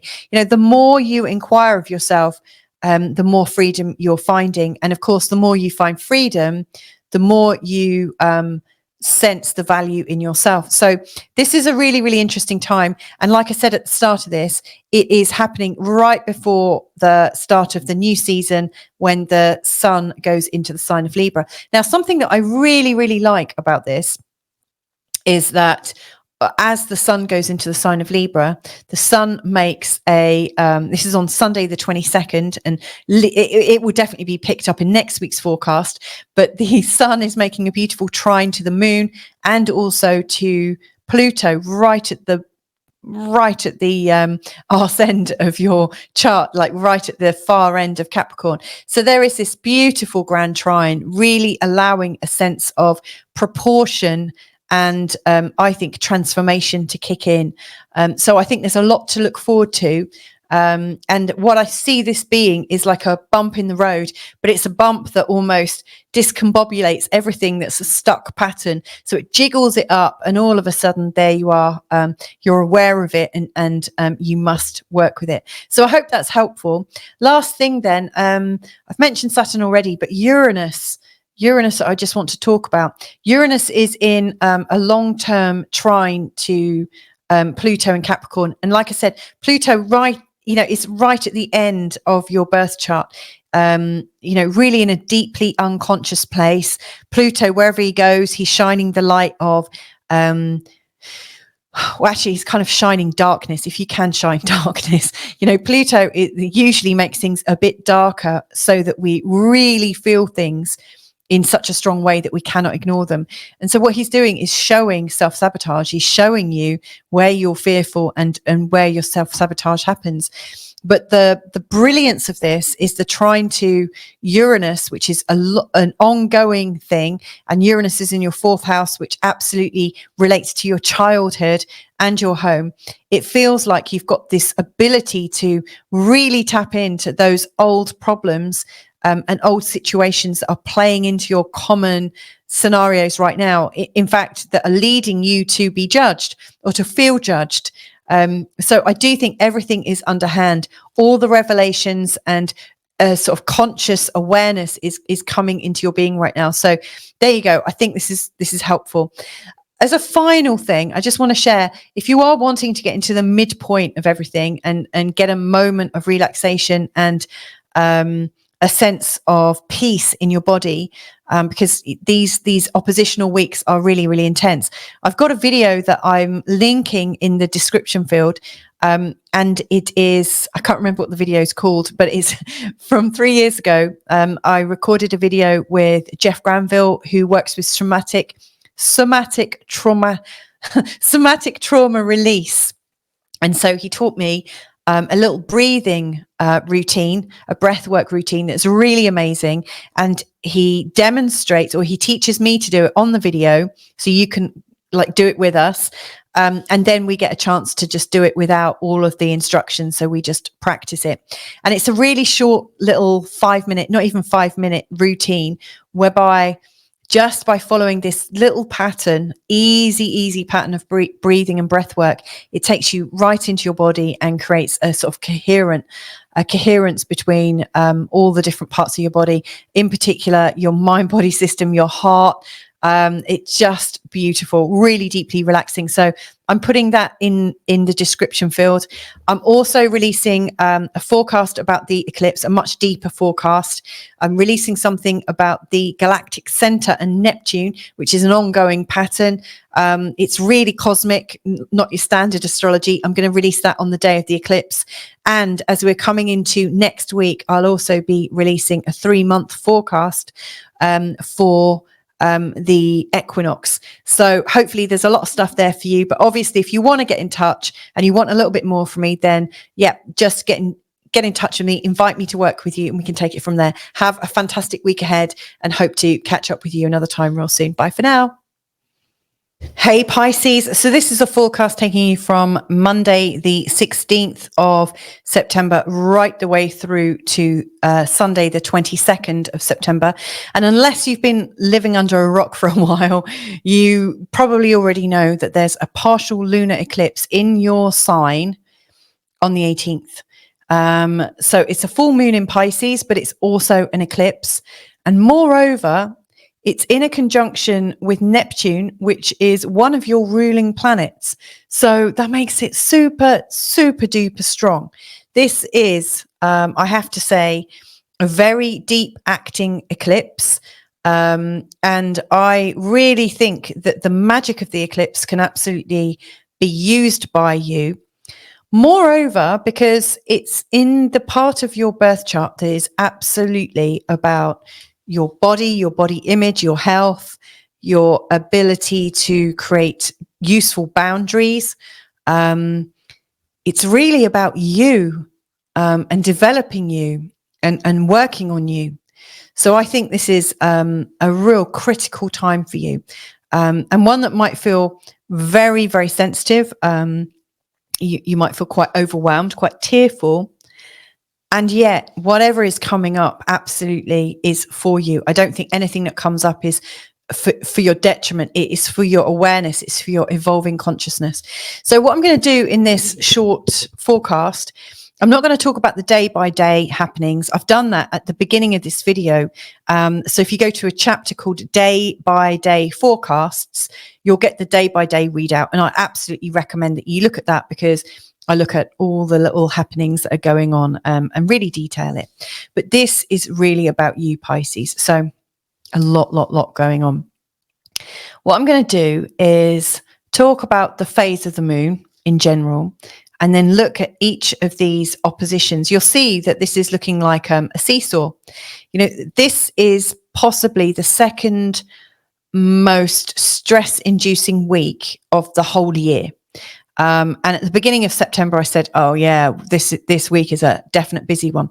But this is a little akin to what was going on for you around the second week in April, and the end of the first week in April, when we had the total solar eclipse. That was pretty strong.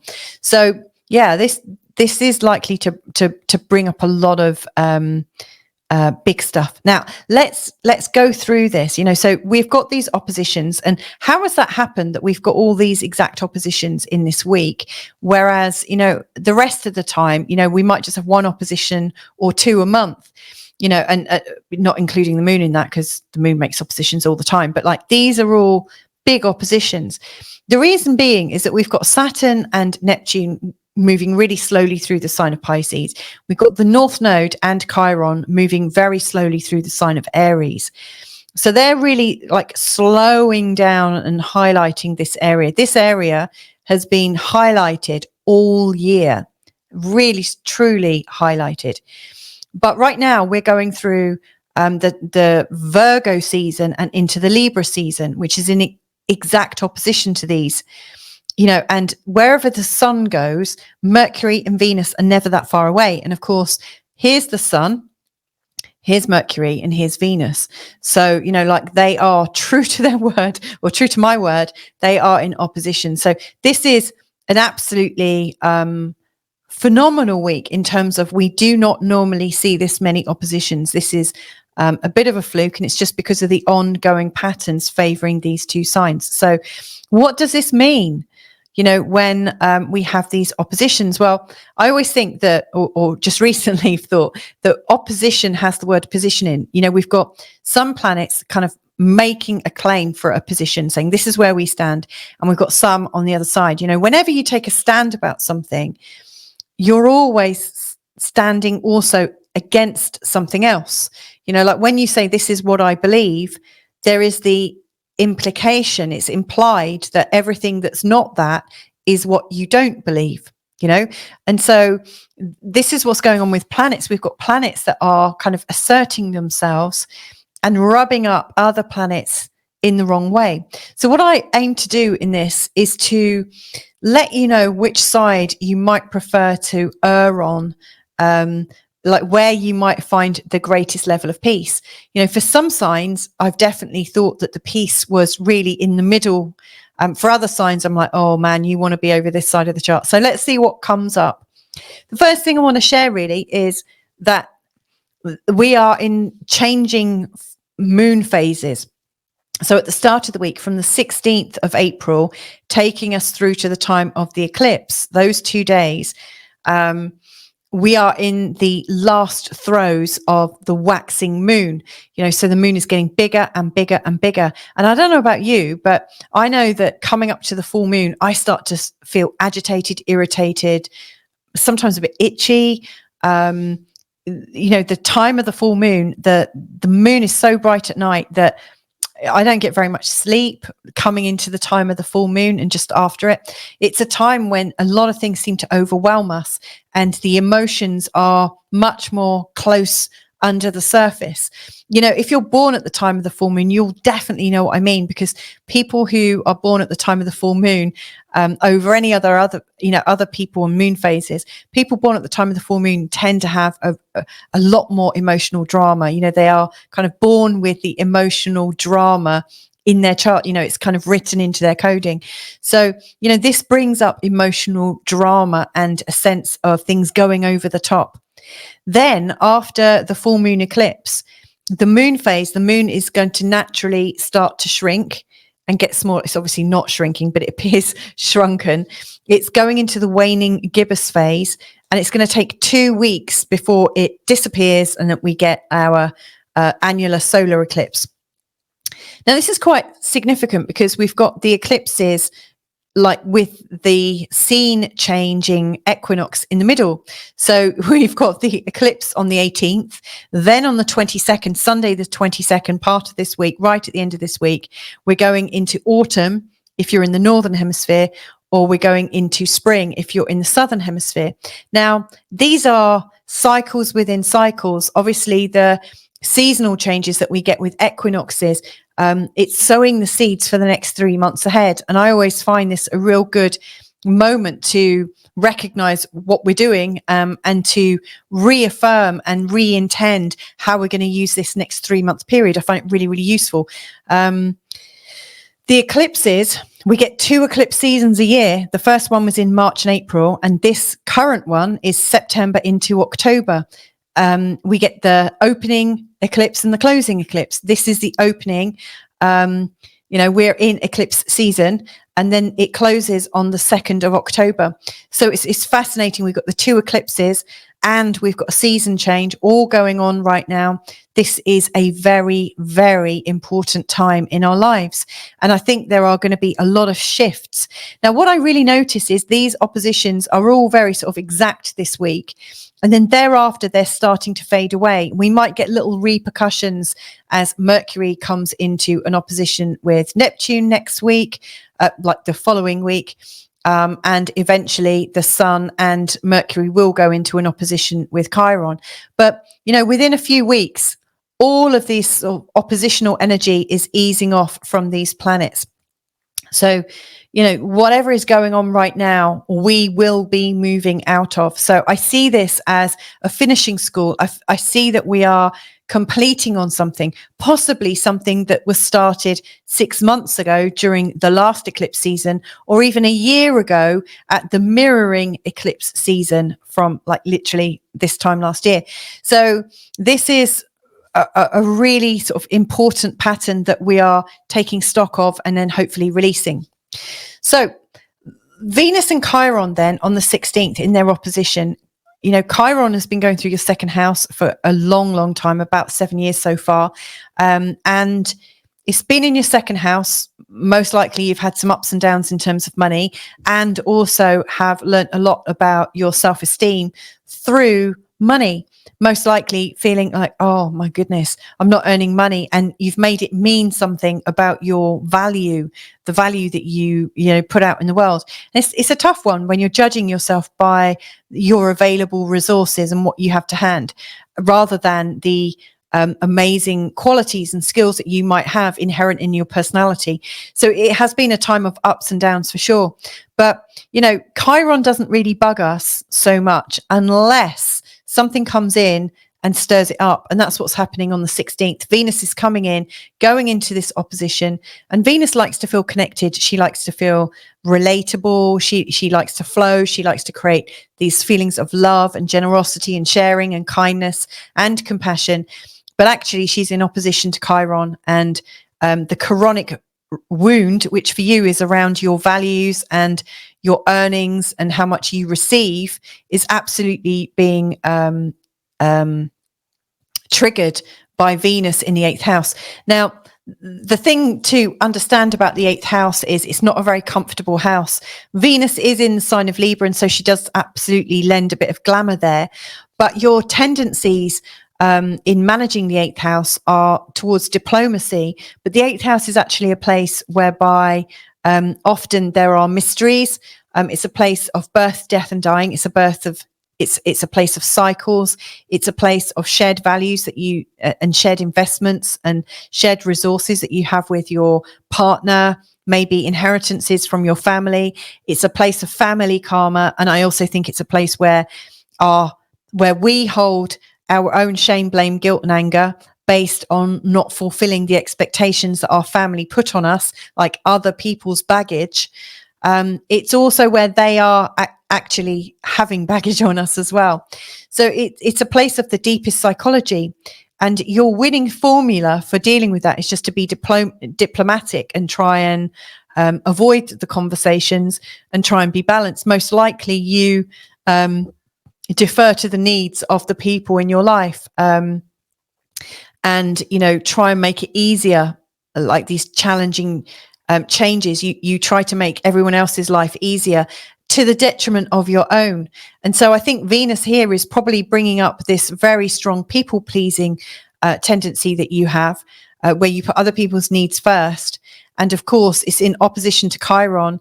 And at some level, you may find that there's this kind of pervasive belief that is somewhere locked in your unconscious mind, that if you were to scrutinize it, you would know it's absolutely not true. But it's something to the effect of other people are more valuable or more important than me. I don't matter. Everyone else's business everyone gets their needs met. My needs don't get met. I'm not important. It's a string of beliefs, but having your needs met is absolutely something that would come from this place of having your resources met or having a shared experience met. So I think it's something about people pleasing and not getting your needs met. Like, you do it for everyone else, but it's not always reciprocated. And, what have you made that mean? Have you made that mean that somehow you're less valuable? If so, that's likely to come up. And it's really worth questioning yourself. Notice if it comes up. And like, if and when it comes up, like, make a note of it or sit with it, talk to it, buy it an ice cream. I don't know, go for tea with it, like chat with it, try and get to the core of it and understand where it's come from. Because, in the light of love and compassion and, from the perspective of being an adult, the chances are you can love it away. It's like, love your body better. So yeah, I think that's an entirely possible situation for you. And the possibility of loving yourself back into sort of health and to feel like your needs are met, I think is also possible. Now, the eclipse is happening on the 18th, and we've got two oppositions happening. So Mercury and Saturn. So Saturn is here in the first house, and Mercury is in opposition. So Mercury is here showing you've got a lot of people coming into your life in this week ahead. And it feels like everyone's wanting to chat and to like tell you what they think about stuff, and like their needs to talk are more important than your needs. Funny enough, as I said that, one of my kids just screamed. I think they're having a bit of a fight, as they do. Hopefully I can carry on. But Saturn here in the first is really saying, actually, I want to be a bit quiet. I want a bit more quiet time. I want my needs respected. I want a bit of peace and quiet. So, there is this really big sort of pull, really matching the fact that, no, I don't get my needs met. My need for some space, my need for some quiet, a peaceful, serene surroundings is being ruined by everyone else's needs. They've made their need to talk more important than my need to recover and rest and recuperate. I need to go and see what's going on. I think there's a 5 and an 8-year-old fight going on. 1 second. Crisis averted. Now, if I can remember where I was, I'm pretty sure I was talking about how people weren't respecting your need for peace and quiet, like my children, and how people were like chatting in your face and kind of not really respecting you. So that's something that's really coming up for you around the time of the eclipse. And something else, we've got the moon here in your first house, which usually brings up a lot more emotions, a lot more sensitivity. You wear your heart on your sleeve. And the sun is in the 7th house. Again, people are wanting to hang out with you. People really, you're really attracting people. It's almost like the more stoic and the more you're serenely being on your own, the more people are wanting to kind of connect with you and kind of pull you out of your peace. And then you're feeling a little bit emotional, and maybe you're feeling emotional in your peace, but you're kind of peacefully emotional until someone is kind of like poking you, like they're poking a bear with a stick. And all of a sudden there's this reaction coming up, and it's an emotional one rather than a big old bear, but it's quite emotional. So there's a lot going on, and you might not even know where the tears or the emotions are coming from. But I put that down to the fact that the moon is also in a conjunction to Neptune, and Neptune really does fudge things. Neptune really adds a lot of mystical, a lot of feelings, a lot of etheric feelings. So you might be picking up on other people's things and you're not entirely aware. And that's most likely why you sort of actually want to stay the hell away from people, because it actually feels like you might be picking up on other people's things. So whilst they're telling you what they want to tell you about their life, you're actually picking up not only their words, but the subcontext of their words, and feeling the dis-ease that they might be feeling. So it's quite an odd position to be in. You're highly, highly psychic at this time, especially in the eclipse form. Now, that all sounds a bit doom and gloomy, but this is supposed to be feel good astrology, and I absolutely want to help you navigate this very strong week in September.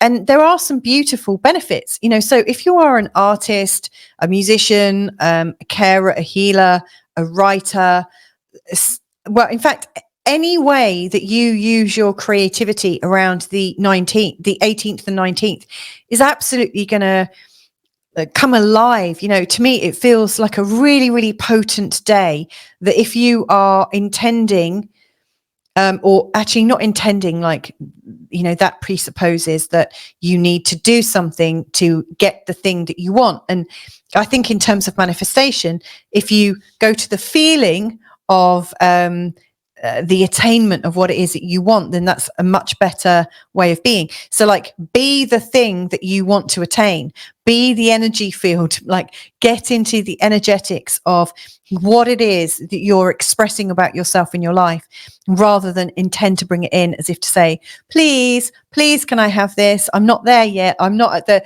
level of consciousness that would have it, because if I had got there already, I'd already have it. So get into the energy field of what you want to create, believe it, really feel it. This is happening in your body. It's really, really linked into you, your persona, your body, your boundaries. So I just think the more you can spend this time on your own and resist the sort of interference from other people, most likely the better off you'll be, because You're not going to be picking up on their emotions. You're not going to be picking up on their expectations that they're wanting you to fulfill for them. You're just literally being able to zone in on what you want and what is right for you. And what a great thing to notice, like you're putting yourself first. And that is absolutely priceless, because at the start, I'm talking about the Venus Chiron thing here, and I'm saying you put other people's needs before your own. So at the time of the eclipse, put yourself first, utterly put yourself first. Now, the next opposition is, or the last opposition this week, is on the 21st of September, and that's between the Sun and Neptune. So Neptune is here. It's kind of dissolving your identity. Neptune, wherever it goes, it dissolves things. It makes things a little bit confusing. It really takes us out of our certainty and takes us into a kind of intuitive, I feel like I know things, but if you don't have the confidence of it, it's kind of difficult to handle that sort of Neptunian energy. But it's in opposition to the Sun on the 21st. Now, at that time, I absolutely believe that it would be quite helpful to have some interaction with other people, because you're realizing that your reality is changing. There is an acknowledgement that, maybe the life that you've always come to know is not as certain as you thought. I think we all grow up and hopefully we have these ideas that the world is basically a kind of safe-ish place, and that, we've got like a family unit that maybe we grow up in, and that there's this kind of like this sort of generalized idea that we go to school and we get a job and we all have a role and we'll, earn money and spend things. And that is a kind of narrative that most people grow up with, and that is their reality. But what I think is going on right now is like, if you've watched the film The Truman Show, there is this feeling like, oh my God, this is all made up. Like, what is the purpose of this? Oh my goodness, I need to understand who I am. What is the meaning of my life right now? And I'll be honest with you, I'm recording a separate video about this with Neptune, because it's in a square to the galactic center. And of course, on the 21st, the Sun is also in a square with the galactic center. That, like, we've got these going on. Like that questing to know what's real. And I think at the end of this week, just before the Sun goes into the sign of Libra and we have the Equinox, I really think that sort of questing to understand your role in this life at this time, when it feels like all roles are disappearing. Like, for instance, AI, that's going to change the way people work, isn't it? If it develops as quickly as people are talking about it developing, we could all be out of work because computers are doing it for us. But what does that mean? Like how is that going to change our life? What do we need to know to ensure that if and when that happens, that our life can still feel, or can feel more, even more fulfilling? That would be the good question to ask. So yeah, I actually think towards the 21st and going into the 22nd, you might actually want to spend some time around people, because you might have a certainty about them, even though you might not be certain about the nature of reality. You can feel a little bit more certain when you actually touch a real life living human being. So yeah, some really big shifts going on. Deep cleansing shifts. And ordinarily, we wouldn't have had a partial lunar eclipse in the sign of Pisces for a really long time, because the eclipses, like the nodes, haven't been around the sign, the end of Pisces, for a really, really long time. So probably for about 18 or 19 years. But we are coming into a time where there are going to be a few, 1, 2, 3, probably 2, maybe 3 eclipses in the sign, like lunar eclipses in the sign of Pisces. And each of these is going to be really quite special, because it's acting at a really, really personal place in your chart. So I think bravo, whatever is coming up at this time in terms of your evolving personality and your evolving direction and changes within your body. I think this is putting you on a whole new path. And then as we come into the 22nd, which is the start of the equinox, or we're going you know, it is the equinox. We're going into the new season. The sun is making a beautiful grand trine with Pluto and also the moon down here. Last thoughts then. I haven't mentioned Jupiter, who is also one of your ruling planets. And Jupiter is making a square to Mercury on the 21st and is also in a long-term square to Saturn. And so I really think on the 21st, again, you know, more advice. You are like the square between Jupiter and Mercury, I think makes you feel suddenly more talkative. And there's not necessarily an easy flow of the conversation. It's almost like you're both talkative, like if you hang out with people, but it might be a bit stilted. It might be a bit frustrating, but there is this need to talk.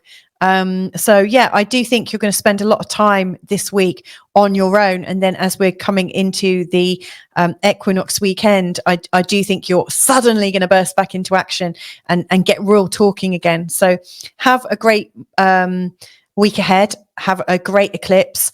There will be some extra content from me that I'm releasing this week to sort of guide you through this process. If you are feeling a little bit overwhelmed by it, which is completely understandable, I absolutely, you know, recommend that you do things to find your center. So I've left a link. I'm leaving a link in the description field for a video I recorded 3 years ago with a guy called Jeff Granville, who deals with somatic trauma release. And he takes me through a short breathwork program whereby, I really learned this short routine that allows us to get into a coherence breathing pattern. At the end of the video, we do a replay where we're just doing it without the instruction, and you can follow along. So it's really easy. It's a short 5-minute procedure, like a little routine. And if you were to try that, and if that was effective, the more you do it, the easier your body goes into relaxation. And so you can find that calm spot. And of course, all healing comes from that calmness, that peace in yourself. So if you are needing to heal, it's worth practicing something like this or finding your own, but going into a place of absolute balance, equilibrium in your body. So there you go. I hope that's helpful. If I can be of any further use, then just get in touch. All of my details are below. Just invite me to work with you and we can take it from there. But anyway, have a great time and catch you next. So there you go. This week was a bit of a mega one. I didn't intend for it to be quite as busy or as long as this video has been. But there's some really big shifts, and I realised this is like the second busiest week of this year so far. Most likely the whole week, the whole year. You know, I think it's a really big one. But I do see that the energy is shifting quickly. It's kind of shaking us up. And really helping us define what we need for ourselves. So I hope that was useful. Thank you for watching. I hope you found it useful. And if I can be of any help, just get in touch. You know where I am. It's an absolute joy to do this. So thank you for joining me on the way. Lots of love to you from Portugal. Take care and catch you another time. Bye for now. Mwah.